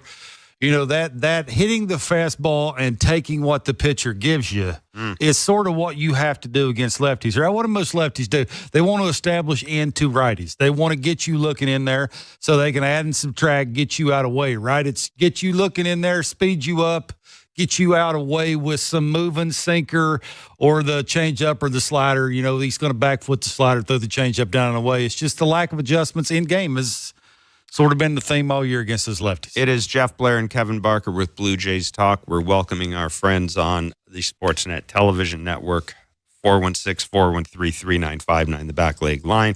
590-590 is the text line. Leave your name and location. Standard message and data rates may apply. Philadelphia Phillies scoring all their runs today via the home run. Kevin Barker, Bowden Francis gives up a home run to Kyle Schwarber in the second pitch of the game. Kyle Schwarber had a pretty good 2-game series, you might say. Cody Clemens hits a 2-run home run. We already talked about Real Muto's home run off the bullpen. And for the Blue Jays, 2 runs in the second inning. And that's kind of... Yeah, the first and second, it was count leverage, right? Whenever I got a guy that I know is going to throw me fastballs, he's going to establish that. He's going to try and get me to get myself out with the split finger.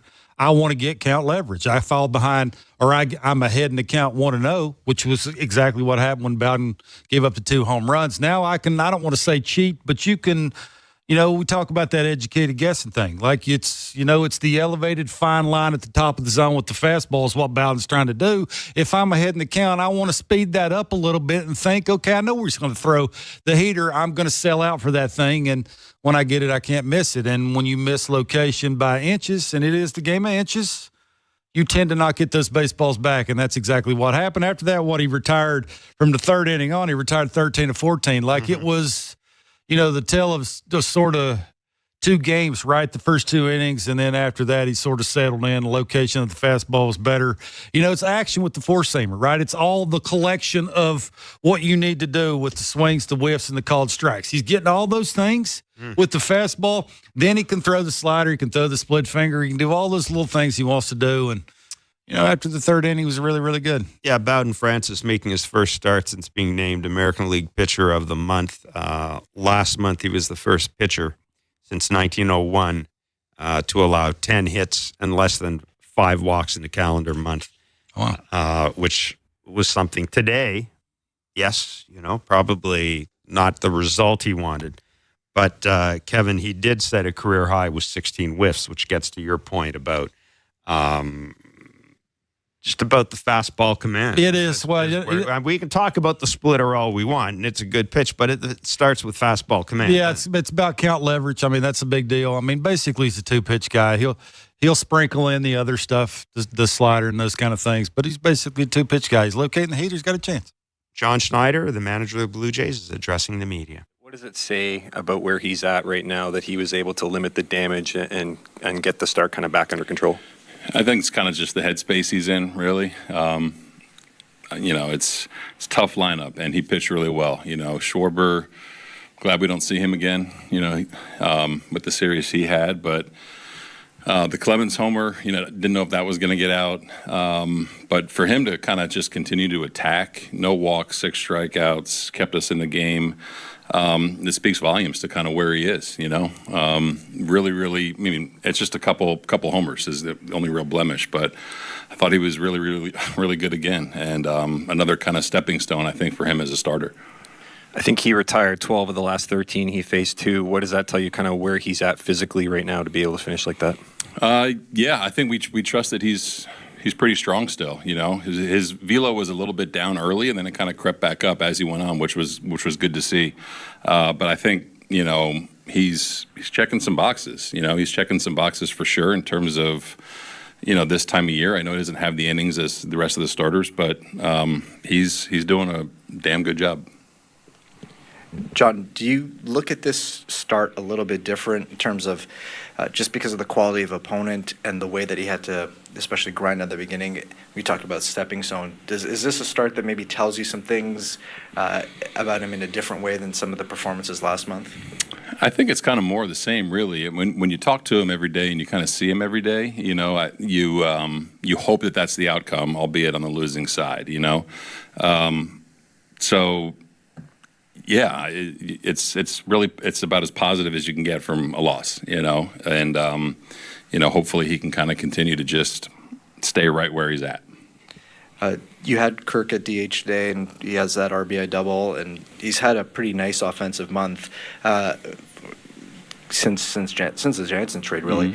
Just offensively, what do you like that you're seeing from him, and how is it maybe different from what you've seen earlier in the season?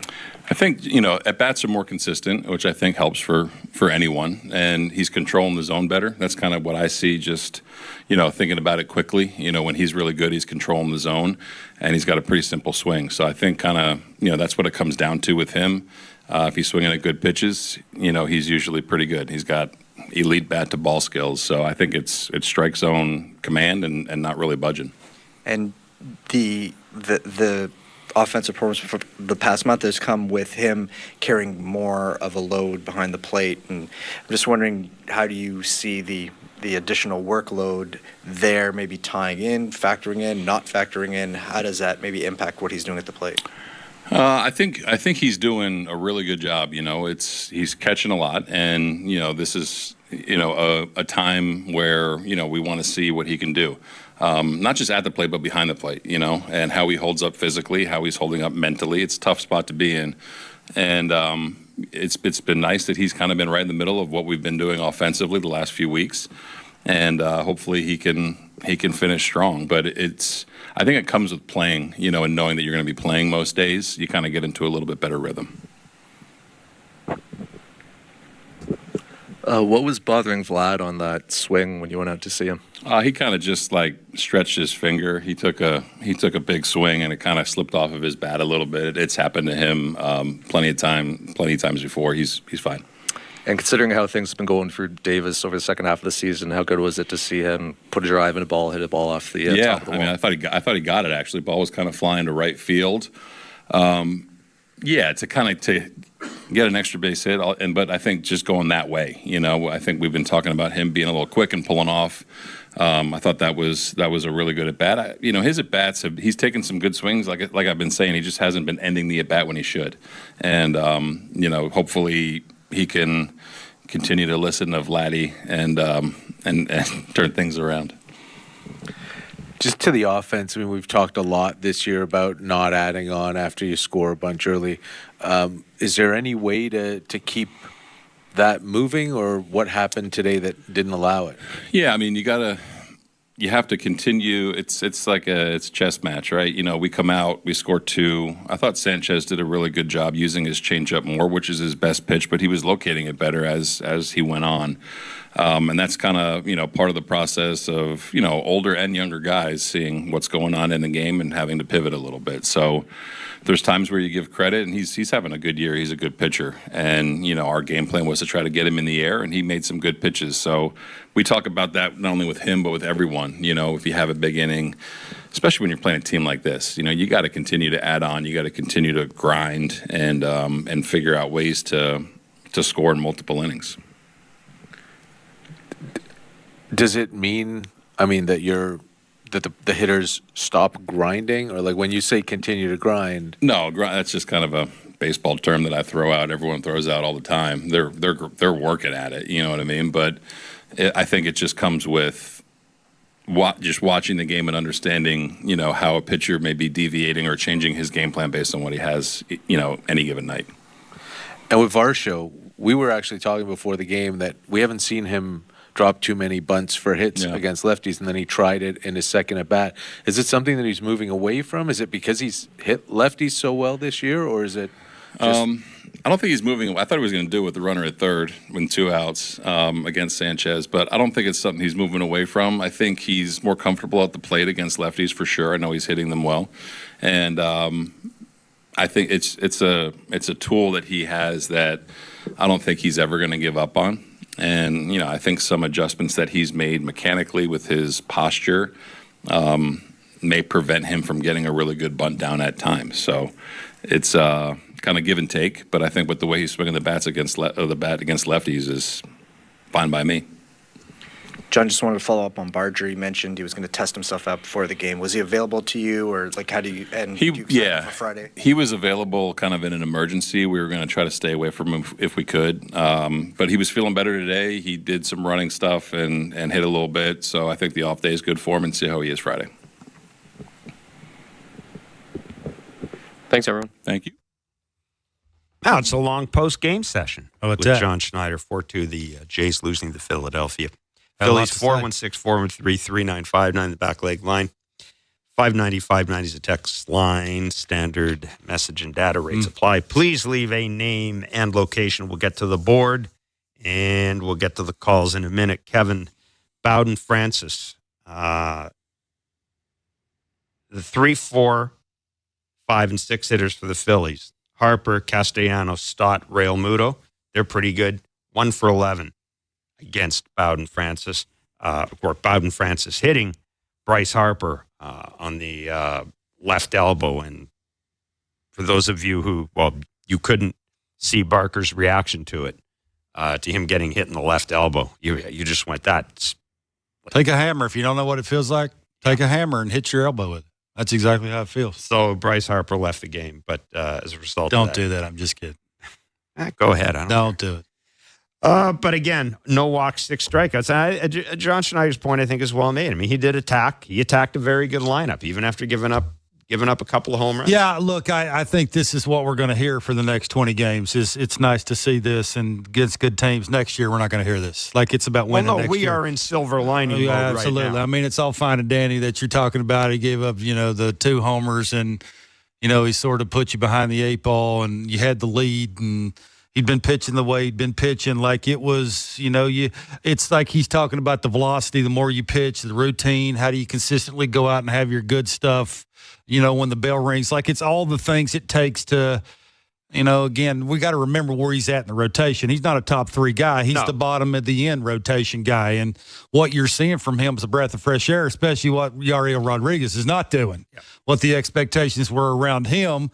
And now you got Bowden sort of taking the bull by the horns and running with it, which is kind of nice, right? It's the, as long as he's living at the top of the zone and not a little bit under that, and can throw the split finger when he establishes on the corners and elevating that fastball and getting some called strikes and some, some swing and misses and some action. Yeah, he's a good pitcher. Let's go to the board, shall we? 590 is the text line. Standard message or text message and data rates may apply. Why did the Blue Jays ask Bowden to pitch his fastball up versus Schwarber when he struggles to hit in the lower third of the zone from Kevin in Toronto? Yeah, I think it's a guy's strength early on. Now, again, I think it gets back to what John was talking about there. The velocity wasn't there. Maybe he didn't have the extra gear that he had from the 3rd inning on. I mean, what's the old saying is you get a good pitcher early, because if you don't, you're probably not going to get him. That's exactly what happened, right? If that's an inch higher, he's out. Yep. That's the point, right? Again, you can't ask a 4 or 5 guy to go out and all the time pitch to a deuce weakness. You got to say you've had success pitching there. No matter what a guy's strength or weakness is, that's sort of what the game you're trying to play here. And I say this, and I'll continue to say it. They really stink against lefties. He gave up, and the pitching staff only gave up 4 runs, arguably the best team in baseball. I'd take my chances 9 times out of 10 only giving up 4 runs at home. You should have better at-bats and have, compete better against left-handed pitching. And, again, you want to take a step forward, it's right in front of you. You sort of know how to fix it. Yeah, it's really puzzling to see a team with right-handed hitters like this struggling against lefties. Yeah, I mean, you could go down and we all know the names. Some dude's been struggling. Some guys are on the back 9. The guy that plays shortstop's not there. That's a big hurt for them when it comes to hammering lefties. Like, it's just, John was saying it without saying it. I think the consistency of the talent of making in-game adjustments when you have to. Dude's throwing harder today. Yep. That's why the changeup's better. Like, you got to know that. You got to make adjustments in-game. You got to go up and have a better, more competitive at-bat. They don't consistently. That's why they get beat a lot against left-handed pitching. Let's go to Timothy in Vancouver. He called in the back. Hey, Timothy? Line. Yeah, Kevin, my friends and I were throwing around a hypothetical. The Jays' current team right now, how many of those players will be in uniform April 2025? We put the over-under at 17, which would mean 8 new players, 8 new faces on the team. That's a lot. Do you think that number, 17, is high or low? Curious to know your answer. Have a great day, guys. I mean, you got Vladdy, you got Bo, you got Springer, you got Varsho, you got Kirk, you got Horowitz, you got Clement. What's that? 1, 2, 3, 4, 5, 6, 7. You'd have a healthy Romano. That's 8. You got Little. That's 9. You got Cabrera. That's 10. You got Green. That's 11. 5 starting pitchers. I'd say you got Swanson. That's 12. I'm going to throw in the first 3 guys in Bowden. That's 16. What's left? There's 26-man roster, so that's 17. You'll have 3. You'll have, what is that, 17? That's 3. That's 9 guys. I mean, you're all over it. Like, I might have missed a guy there. I'd throw in Rodriguez, so you're going to get 5. Yeah, you're spot on. Did you mention Varsho? I did. Yeah, I did. So you're spot on. There's 8 guys, 4 in the pen, 2 aircraft carriers, and whoever the other guys you want. That's a Low Profito, that's a Barger, that's a Schneider. I would one of them. Given that he was kind of part of the biggest trade, unless Low Profito's part of another trade in the offseason, I think Low Profito's got. He's got to make adjustments again. There's urgency. The people that I've talked to, I mean, the leash is getting shorter, and they know they got to hit the ground running, no matter how many of them come back. Like, this is why the people that I've talked to said they need to make up their mind about Yariel Rodriguez by the end of the year on what he is and where he's going to be to start the season. So, yeah, this is, I mean, I think Caller's spot on when it comes to the 8 guys. Now, that's some heavy lifting. That's some real heavy lifting, right? I mean, you need a backup catcher. You need 4 bullpen arms starting with a closer for me. Now, the closer thing might be real heavy lifting, and you need 2 aircraft carriers. And, again, you can fill in the blank. If you go get you 2 dudes, you can fill in the blank with whoever you want to fill it in. Jays, by the way, I didn't want to mention this. But that's a good call. They fired their pitching coordinator, Corey Popham. He's been with the organization for 6 years. They are, according to Arden Zwelling's tweet on it, restructuring.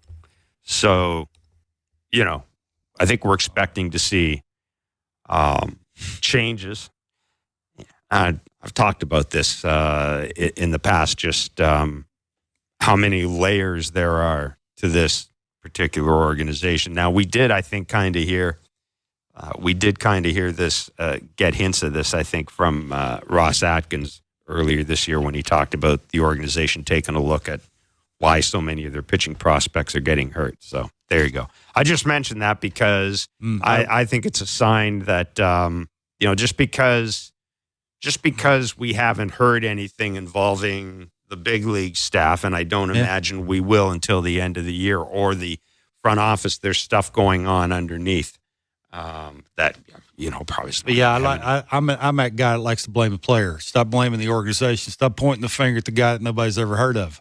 I played forever. Well, I never got hurt. They're not blaming him. I never heard from no person come down and tell me how to play or give me time off. No, I'm a baseball player. Yeah. Here's your glove. Here's your bat. Here's a ball. Go out there and figure it out. You want to go to the big leagues? That won't work. Well, it should. It's sort of showing, right? You're getting worked up. All I'm doing is letting people know that they've started to make changes in the organization. That's all. That's all I said.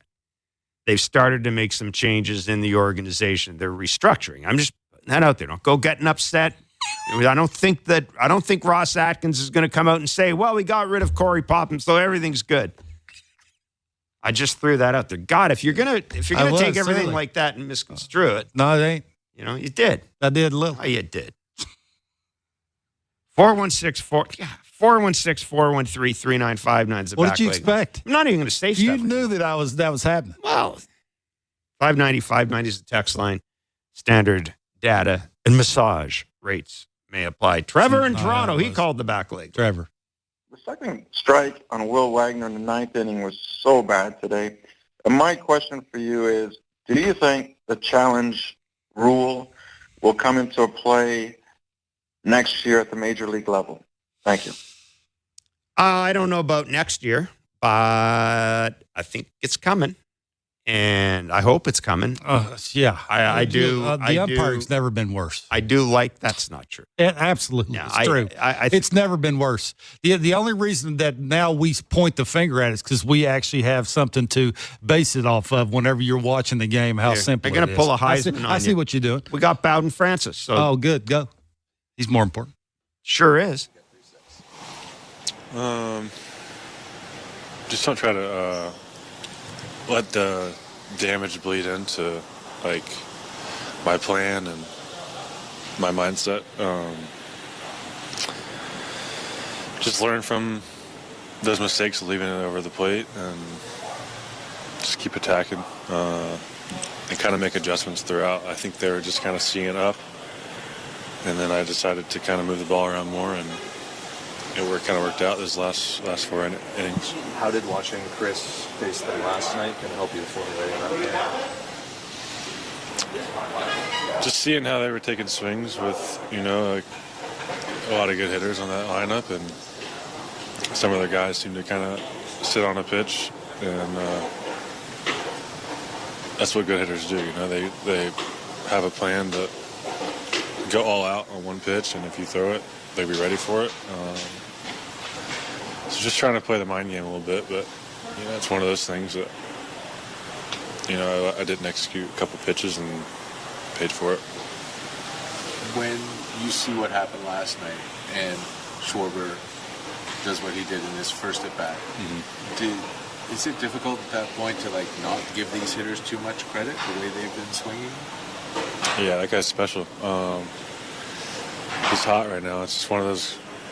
It's like throwing to Vladdy. I mean, you can't be scared and walk them, but it's something that you gotta kind of trust that they'll get out 7 times out of 10. But sometimes it doesn't feel like that against those type of guys. But it's just something I learned going forward, and know that when I'm going back-to-back fastballs, or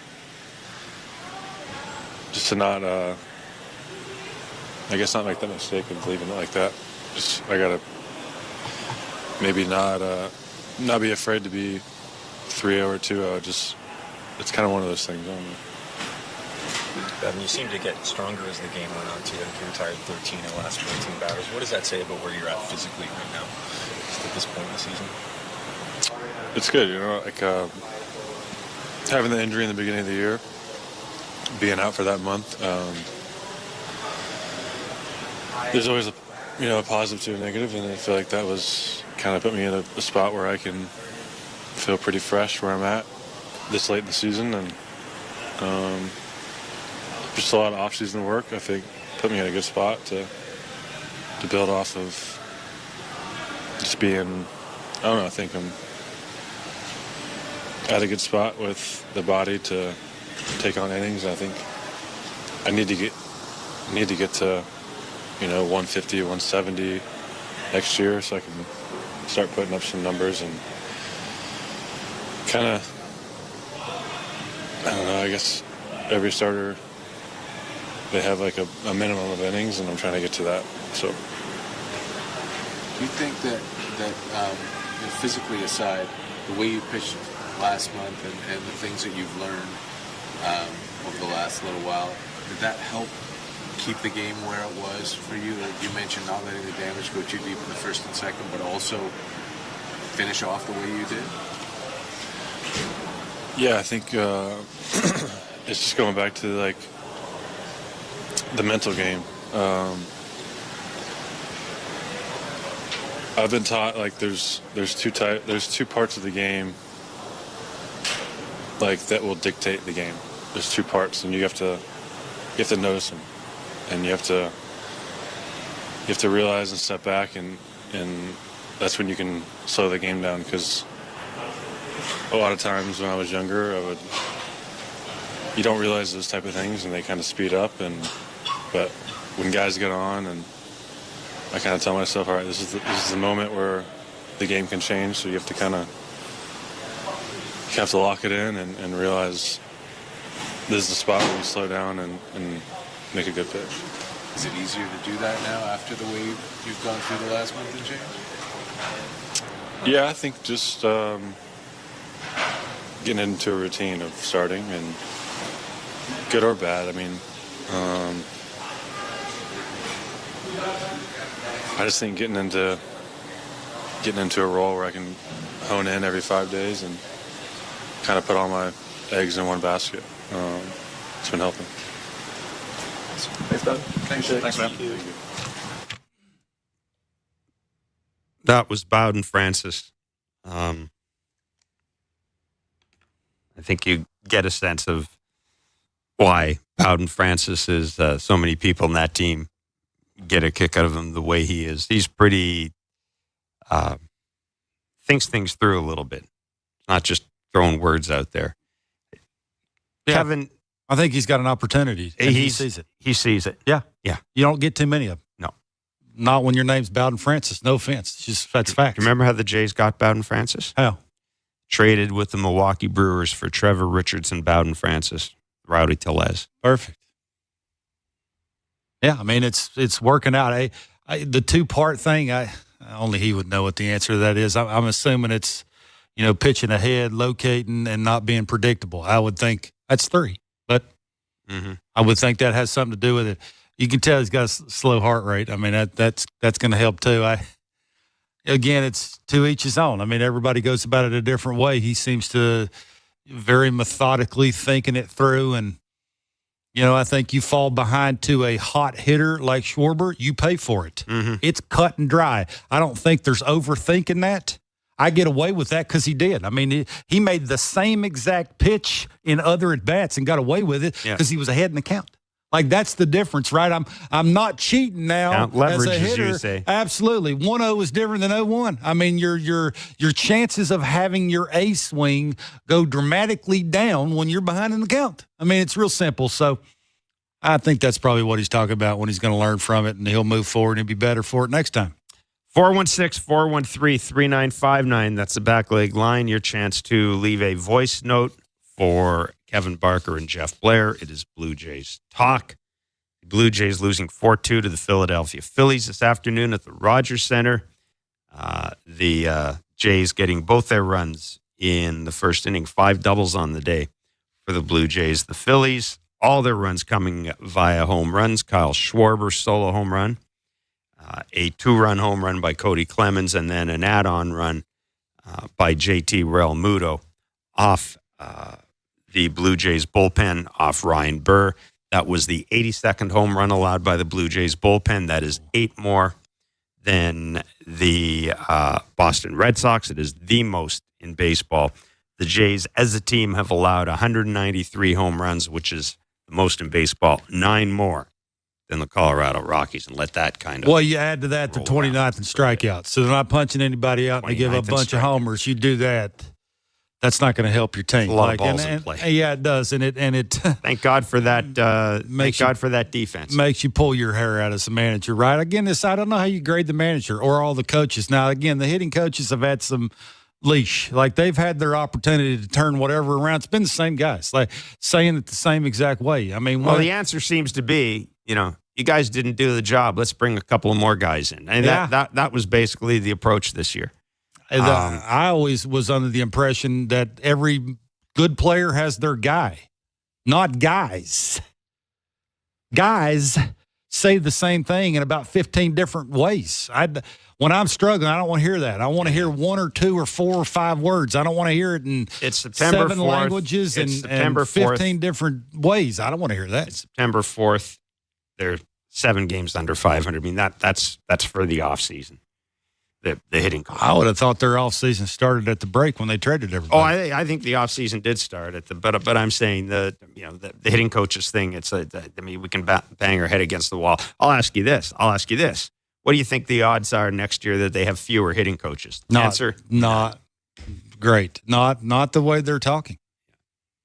They may change some, but I don't think we're ever going to see the Blue Jays have like one hitting coach. I don't think we're going to see any team. A good coach is like a good umpire. You don't know they're around. I've had a trillion coaches. I've been in and I've struggled a lot. It's me and the guy. It ain't me and guys. It's me and a guy. Let's go to this board. Dave from Stony Creek. Shout out to Stony Creek. It's my neck of the woods. Why was Davis Schneider not sent down to Buffalo a month ago to get his confidence back? That on the list of the 103 questions we have for the Blue Jays this year. I already asked John that. John said, I'd let him go down to catch his breath. Yeah.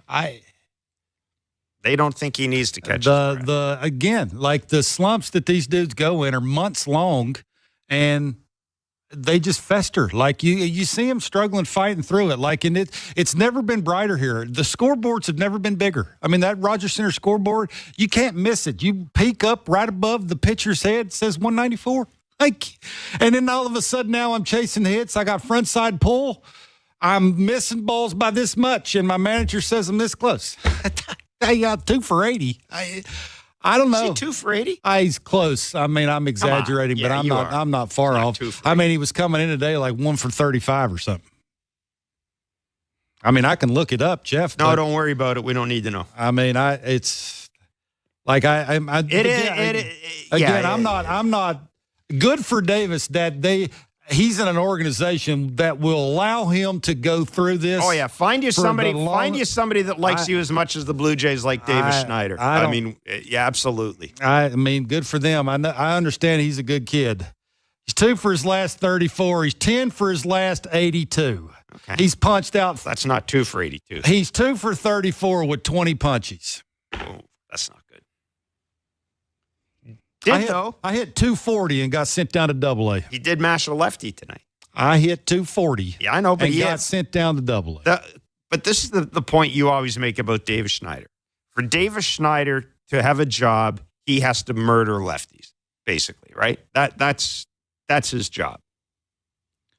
Yeah, coming into today, he's hitting 186 against lefties. He's slugging 320.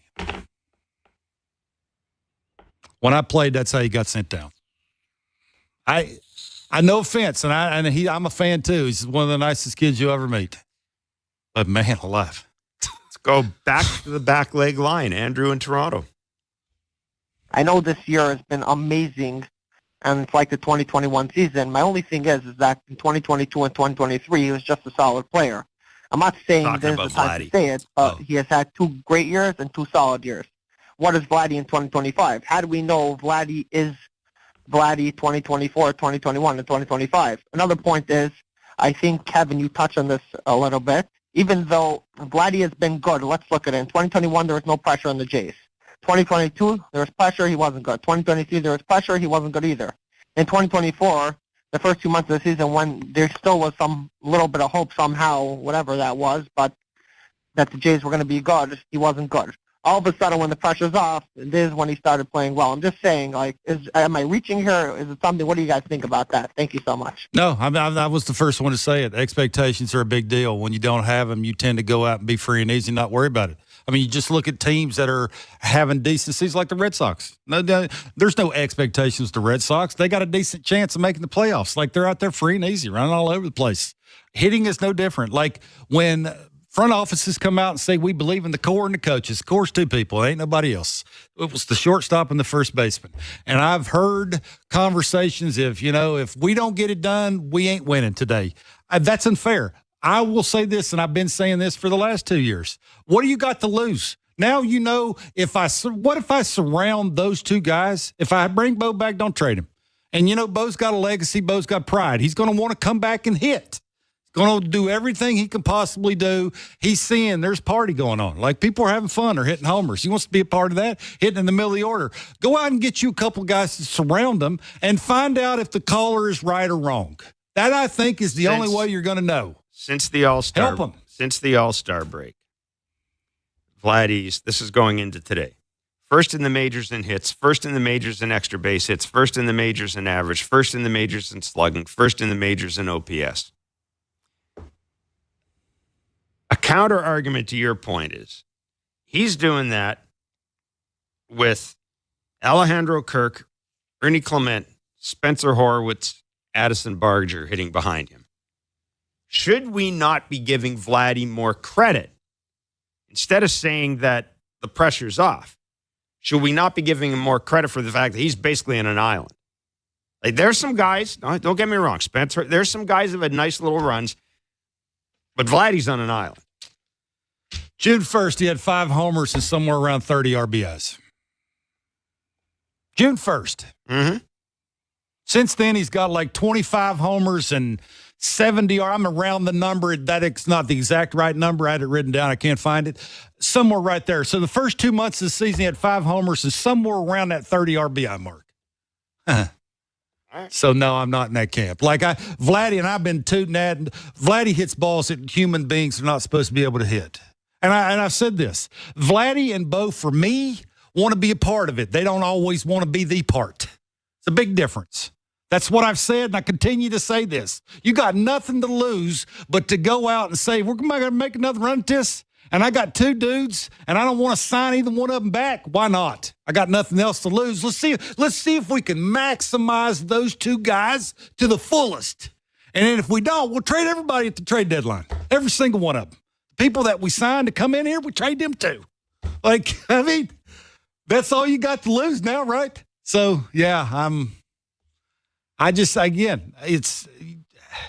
it would have been nice to see that the entire season. That was my point. When I made that a month and a half ago, and you yelled at me. I did not yell at you. And you made these stats up, and you're trying to call me out because I'm basically saying that the stats are what the stats are. It is funny that you got 5 homers the first 2 months, and you've had what you've had. I mean, I don't know what the record was June 1st, but it was way down there. So that's all I'm saying. Again, I'm not knocking Vladdy. Vladdy is that stuff he does offensively is elite. Listen, is elite. So you're saying you aren't elite. You aren't buying this right now. No, you're crazy. That's not what I said. I see again what you're trying to do here. Well, that's not what I'm saying. You're saying that this performance comes about because there's no pressure. When it mattered the most and they needed or had to get off to a good start, where was he? Answer the question, Jeff. Where was he? Would you sign him? Absolutely. I would have signed him. We wouldn't have been having this conversation because I would have signed him 2 years ago. Even though he's doing all this 2 years with no ago, pressure he on would have been the face of my franchise, and I would have built around him already. I'd have had 2 thumpers in here. We'd been leading baseball on big ones. Yeah, I'm not a run prevent guy. I don't like that. Run prevent is boring. Hitting big flies is fun. I go to the grocery store, and they're fun when they're losing. Y'all know why, Jeff? Because they're hitting 3 2-run homers in one game against the best team in baseball. That's why. 416-413-3959 is the back leg line. Leave a voice note for us. He'd have been cheaper 2 years ago, too. Yeah, he would have. How about that, Bing? 590-590 is the text line. Would have been happy. Dad and message rates apply. It is Blue Jays Talk with Blair and Barker. Gave me a raise. Are you done? Sorry. You finished? Yeah. All right. Go. Jays 4-2 losers to the Philadelphia Phillies. They are now 7 games under 500. They have tomorrow off. Then they go to Atlanta to use time. I think they're 7, aren't they? Whatever. And tomorrow they go to potato. Yeah, buddy. potato. Yeah, look it up. Yeah, exactly. Whatever. It's like 7:10, 7:07. Well, that's a big deal. I need to know when I need to tune Show in. up at 7 o'clock. Okay. They will play the Atlanta Braves in a 3-game series Friday. 2 lefties. Alex Anthopoulos' Atlanta Braves. We get to see them 2 lefties. That's going to be fun. Yes, it is. We're going to take a break and come back. We're going to hear some stuff from Ken Rosenthal in foul territory today. Boy, Kenny. That is going to make us real. It's going to make us real popular with the front office. We'll play that. We'll go back to the phone line as well. It's Blue Jays Talk on the Sportsnet Radio Network and Sportsnet. Timber Mart is Canada's building center, a solid neighbor to call upon when you've got a job to do. Your dependable home improvement store that offers the added value of Air Miles reward miles with every purchase of $15 or more. Visit timbermart.ca. So, you want to be a Looney Dogger, eh? Every Tuesday Blue Jays home game is Looney Dogs Night presented by Schneider's. Grab $1 hot dogs from various concession stands around Rogers Center. Plus, stop by the Schneider's Porch, your hot dog headquarters. The destination for a one-of-a-kind hot dog experience with excellent ballpark views. So, whether you're the relish ringleader or 7th-inning snacker, no Blue Jays game is complete without hot dogs. Don't miss out on this delicious deal. Looney Dogs Night, presented by Schneider's. For tickets, visit BlueJays.com. Hi, I'm Buck Martinez, live from the showdown between Pizza and inflation. First to the plate, Pizza's big hitter, fixed rate pizza. An extra large 4-topping pizza for a fixed price of $17.99 until the end of 2024. I dare say, folks, inflation stands no chance against this all-star. Here's the delivery. And inflation strikes out. That's a swing and a drive for fixed rate pizza. Lock in yours today. Order pizza.com. crownrust.ca. At Crown Rust Control, protection runs deep because every Crown Rust Control Center is owned by a local family who cares beyond business. Your Crown Rust Control is 100% committed to their product, to you, to their community, which is your community. Protecting you and what matters to you is equally important as protecting your vehicle. Did you know your vehicle rusts faster in warm weather? Protect your vehicle today. For a special summer offer, find your local family-owned Crown Rust Control Center at crown.com. This October on Sportsnet. Did you see that? Be here for a brand new season. For rivalries.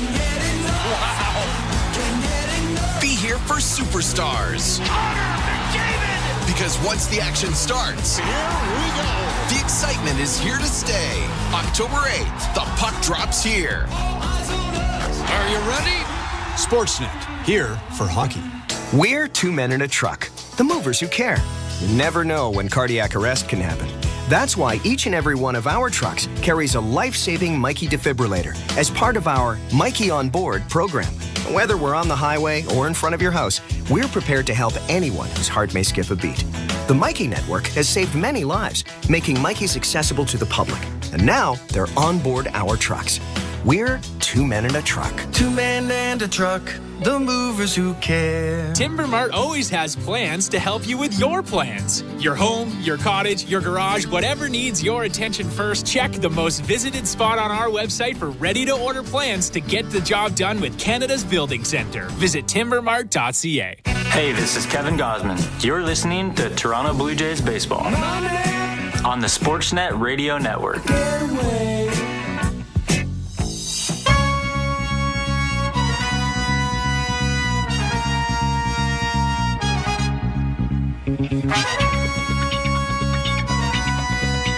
All right, it is, what is it? It's Blue Jays Talk with Jeff Blair and Kevin Parker.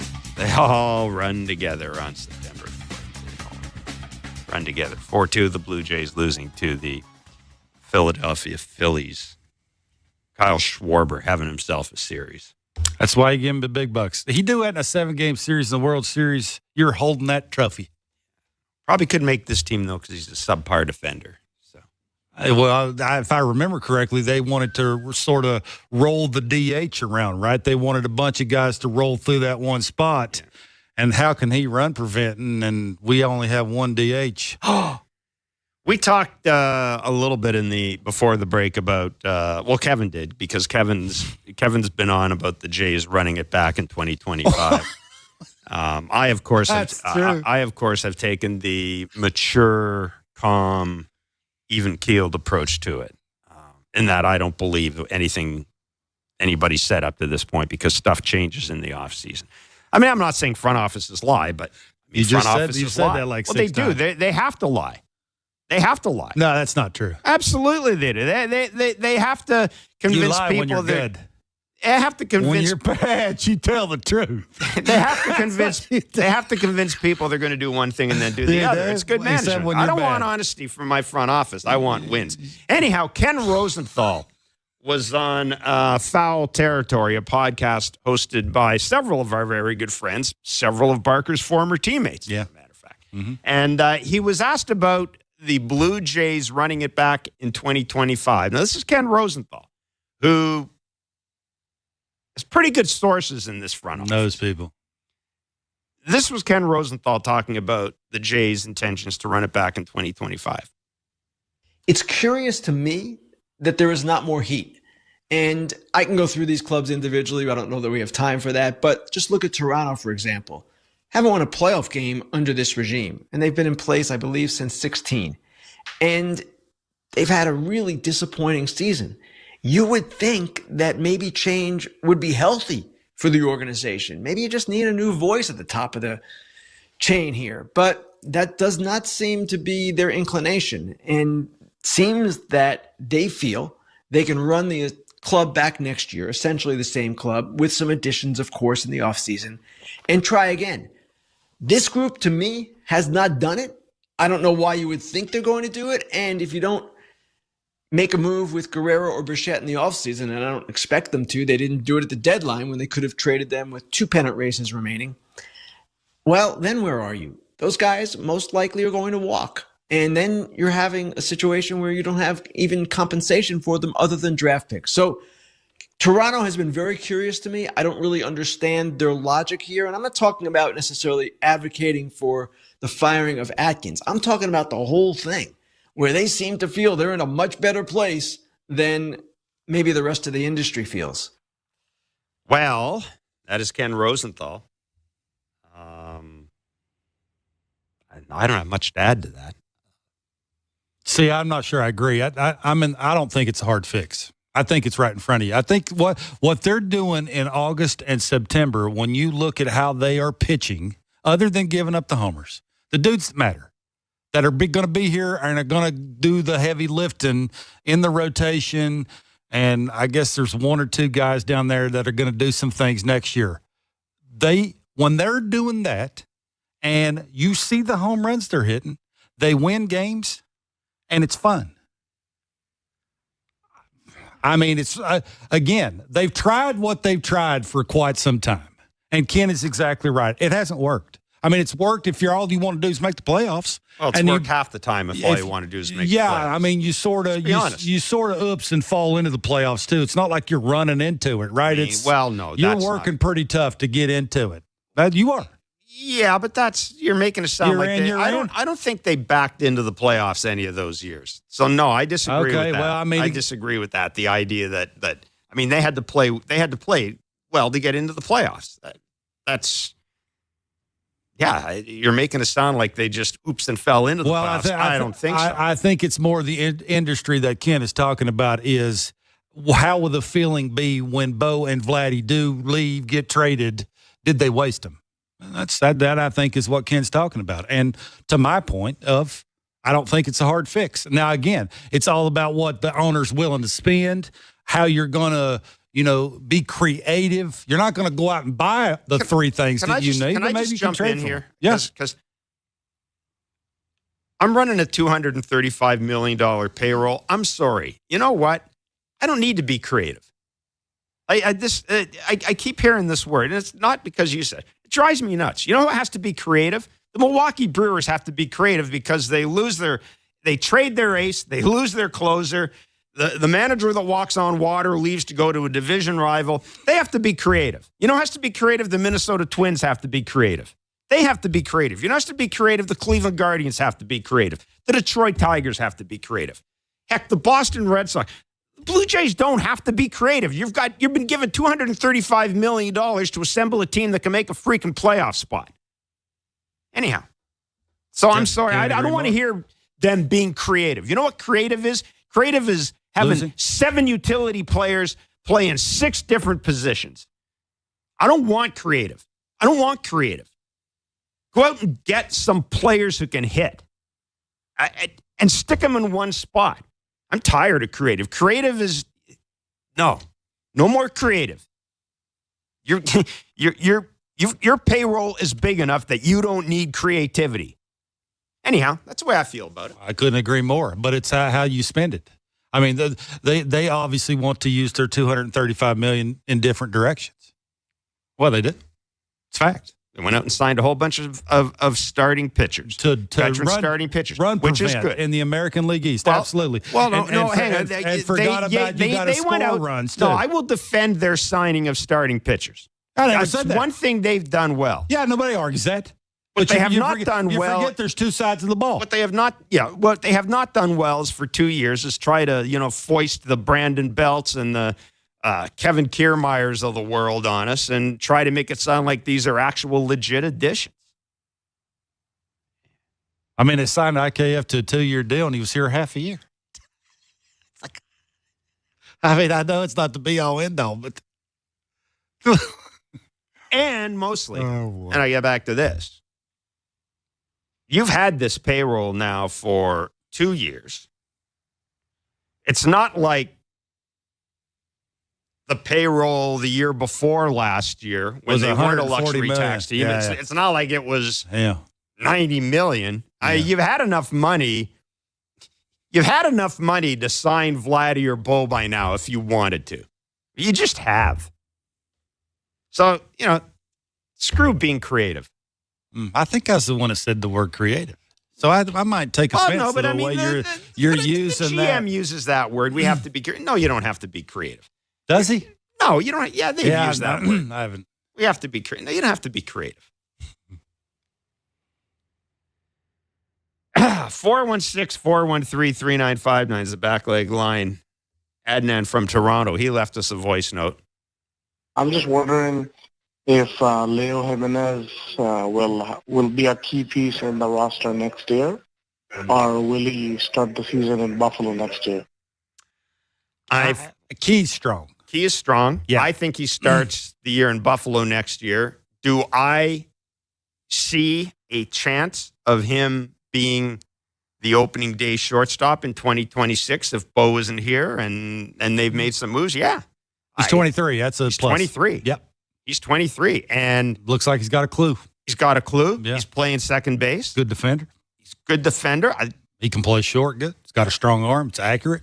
Power's kind of sneaky. Yeah. Now, does he scream? Does he scream opening? Does he scream opening day shortstop in your 2025 American League East champion Toronto Blue Jays? No. Not on a $235 million payroll. No. Unless you want to get really creative. But listen, he's on the he's on the radar. Bo's up here next year, or if Bo's still here next year and gets hurt. And I need somebody to play. I need somebody to play shortstop for 10 days. Let me ask you the question: I'll bring Leo Is Jimenez the everyday second baseman on the team? Yes. I thought I knew the answer to that 3 weeks ago. I don't. I think. Who is it? Between Wagner, Horwitz, Clement. Horwitz hadn't played second since the last game in Chicago. That's fine. Well, it's for the other. But I think the opening day second baseman is here. It's one of those guys. It's going to be one of those guys. I think you'll probably end up seeing some sort of platoon. Like, when I say that I like stability, I'm not saying 9 starters every day. I get the way the game is now. You've got to have guys who can move around. I have no problem. I have no problem with that. As long as next year's Blue Jays are a better offensive team. I don't care who's playing where, how it works out.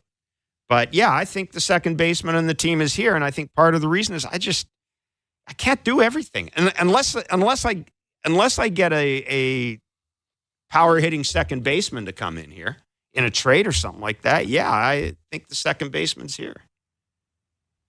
Well, I mean, right now their best hitter and player is a versatile defender. Yeah. He plays third and first. I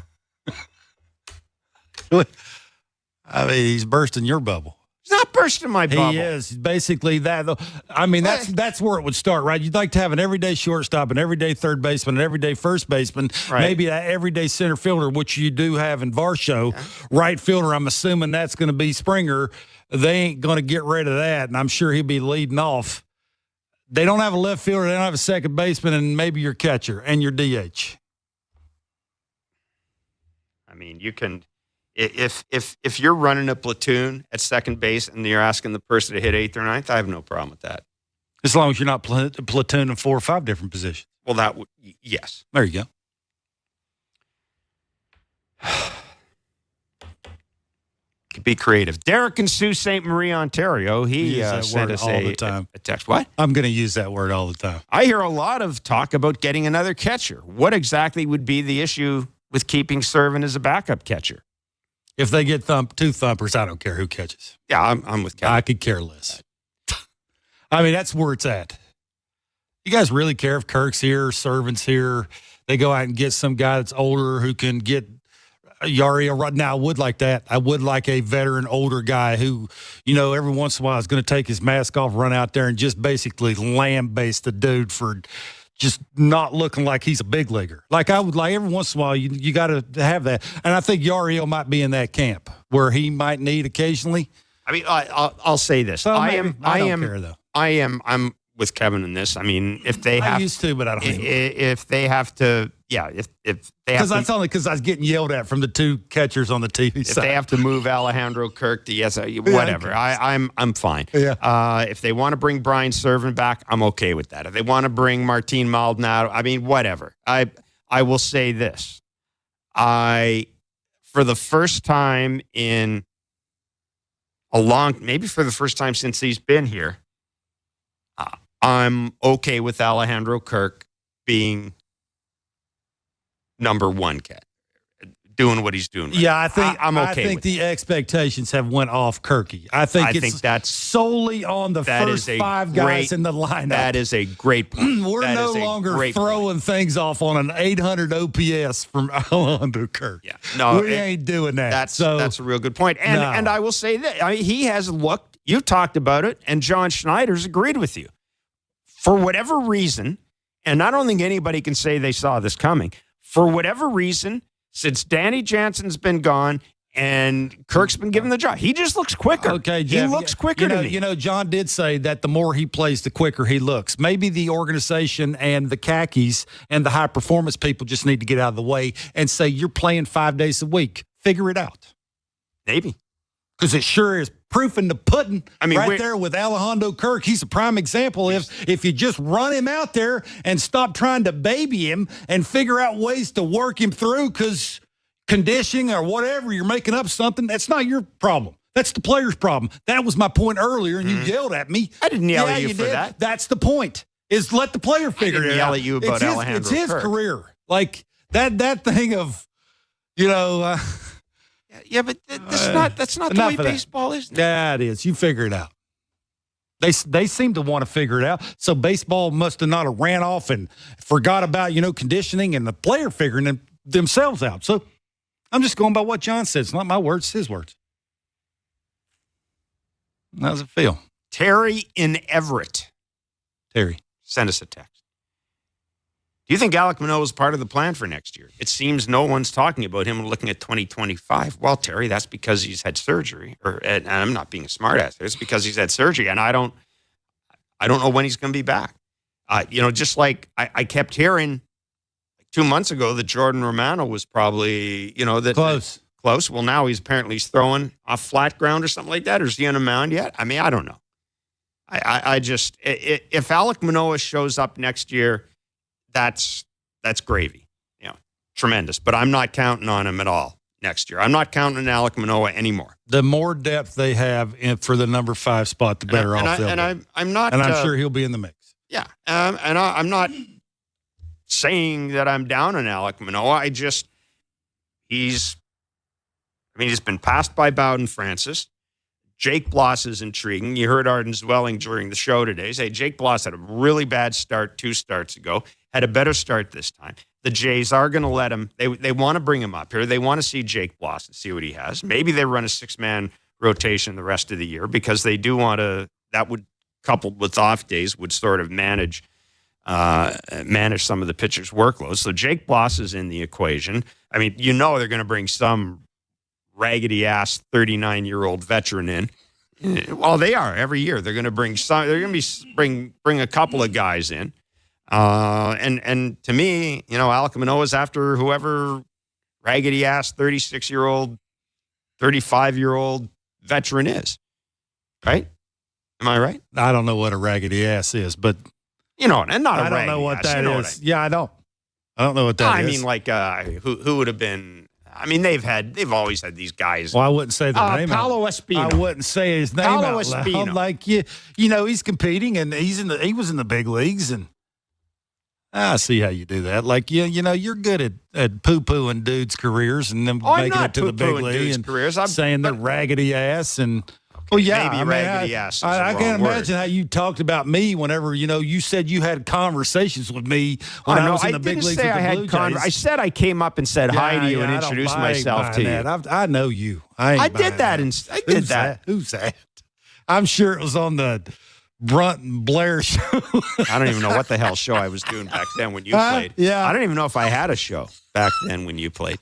Oh, those were the good old days. How about that? Not having a show? Those were the good old days. No, it's just Gibby was a manager and the team wasn't very good and there were no expectations and I was on the road and drinking and eating and mostly drinking on somebody else's dime.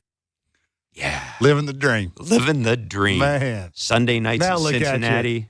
Yeah. Yeah. Anyhow, let's go back to the board. Oh, hang on. We have a call. Do we have a call? Louise in Moncton. I'm beginning to wonder I do that a lot, if you Louise. guys think that they will ever fix this bullpen. They're just not doing it. From Chad Green on down the line. I don't know if they're playing injured. I don't know if it's overuse. But right now they're not helping a whole lot. What do you guys think? Louise, thanks for the call. Yeah, I like Chad. I just don't like him in the ninth inning. Yeah, I look at the guys they have in the bullpen right now. My perfect world, the only two guys I want back. I only want two guys back from this bullpen. I want Green and Cabrera. No little. No, I mean, maybe. Okay, 2.5. 2.5. But I don't want to see any of these other guys. Like, Pop goes the lead. I don't want to see that anymore. I just don't. I guess again. Ryan Bird. Now I do one thing. I love the good thing. Ryan Bird. Chapped. Oh, he looks chapped. Man, he's tremendous. He is. That's how I looked when I was in the Mexican League, trying to fight and claw and hang on. That's how I look. He's got the classic red ass. I was on the on-deck circle. I didn't even take dry swing. I just would stand over there with my bat and walk to the plate. But seriously, the only two guys in the bullpen I have any confidence in right now are Cabrera and Boy, man. If that's the case, you got to make up a whole entire bullpen. Oh, yeah. Other teams have done it. The whole pen? Pretty much. Baltimore did it, 3 years ago? 2 thumpers, a closer, and another 4 guys. Yeah, but you see, the thing is... man. No, but the thing is... Wow. You're not... That's good job, Jeff. You can put a bullpen... You shouldn't have to spend a great deal of money putting... Other teams do it. You shouldn't have to spend a great deal of money putting a bullpen together. You shouldn't. Yeah, I think if you want to win, you got to spend money on a closer. That's what I do think. I think you got to. The ninth inning has to be for sure. Yeah, that's why Baltimore's not going to win the World Series. Yankees doing that? Yeah, that's why the Yankees ain't going to win the World Series. Minnesota's got a closer. They're not going to win the World Series. Yeah, that's because they get hurt a lot. Yeah, I'm running out of teams here. You're running out of teams. After Lopez, Cleveland, they got to close. They're not going to. They're going to have a better chance because it's a high school game against them. They have a better chance. Houston has a closer. They're going to make it. They're probably going to win the World Series. Because they have experience, they have length in their lineup, they have Hall of Famers sprinkled in through it. They got a rotation now, and it's they got a 9th and 8th inning guy. I mean, and it costs money. How much the closer cost? Yeah, a lot, like $90 million. Oh, Jeff, how much does Carlos Estevez make? The guy that just closed the game out for the Phillies. Well, he might be the reason why they lose. How much does he make? Not a lot, probably. But they got 3 or 4 guys down there. Yeah. No, all I'm saying. Hoffman's good. Sure, if they can go out. Alvarado's good. If Estevez is good. If they can. Sorry, how much? I got $2.3 million for Carlos Estevez. There you go. Take $9 million. He's making less than your guy Jordan Romano. How comfortable you think they are handing the ball to him in the 9th inning, Game 7? They went out and traded him to get him for that reason. They got him for that reason. He's closing all the games right now. I mean, it's like by committee. Right now, he's good. That's the point. Oh, it's true. Let's run this. Brainer. What? He's no brainer. If you're a Phillies fan, yelling and screaming, and Philadelphia in Game 4 against the D-backs. Yeah, can't wait to see him run out of the pen.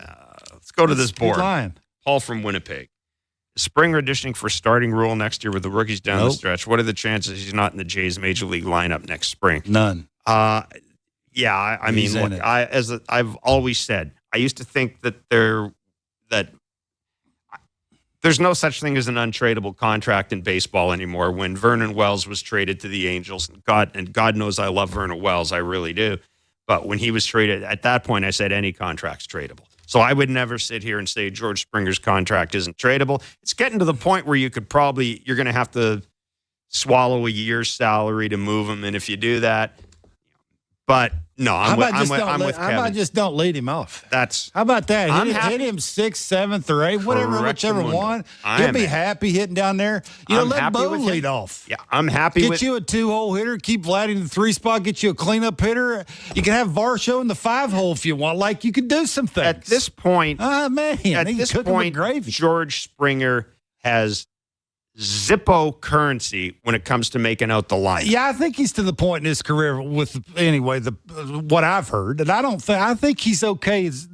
He'll try whatever. I think that's sort of where they're at. Listen, he's a proud dude. He knows what's up. He looks at the numbers. But I'll say this: we kind of laugh about run prevention and all that, but I do like a right fielder who can catch the ball. Yeah, it's absolutely as long as that right fielder that's named George Springer is not leading off. Yeah. But no, I think I think George Springer will be on the team.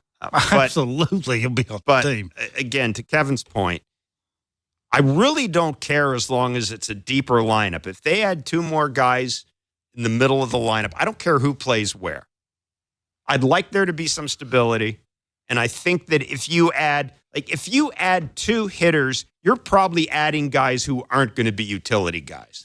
George is hitting 190 in his last 30 games. Yeah. Right now, that's basically somewhere around that is what he is. I mean, I just don't know how you can afford to lead him off. And, again, it's about getting off to a hot start. It's running into 2025. It ain't falling or, getting your feet wet. No, you're stacking dudes up there exactly like the Phillies do. Mm-hmm. Like you're stacking dudes in a line and saying good luck working your way through that. Yep.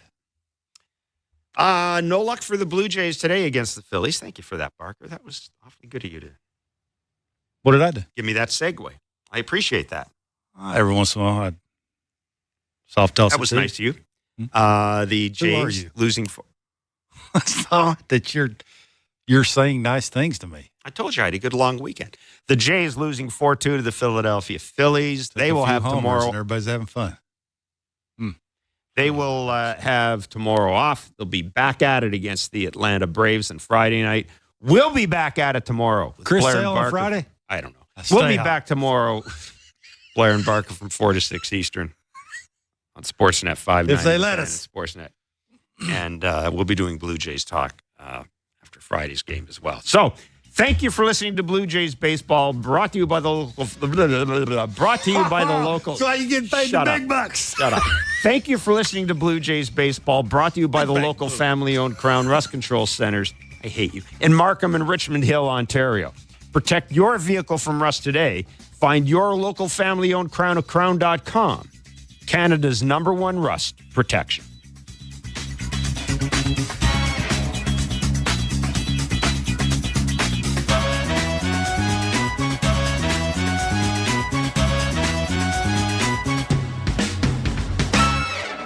This has been Major League Baseball play-by-play on SiriusXM and the SiriusXM app. Why do I love calling this game? Calling this game. Calling this game. Calling this game. Why do I love calling this game? It's because I get a chance to bring some joy into people's lives. Anything can happen on a baseball field. We've got a new game. It's perfectly unscripted theater. Everybody on their feet. Because you never know what you're going to see on a given day. It is bedlam at the bank as Bryce Harper has put the Phillies on top. There's just something about baseball on the radio. Something about the way wood hits leather. A swing and a drive to deep left center. The way leather hits dirt. And he made the play. Oh, my. The way a deep fly ball sounds like it's about to change history. High fly ball to center field. It's hit pretty well toward the wall.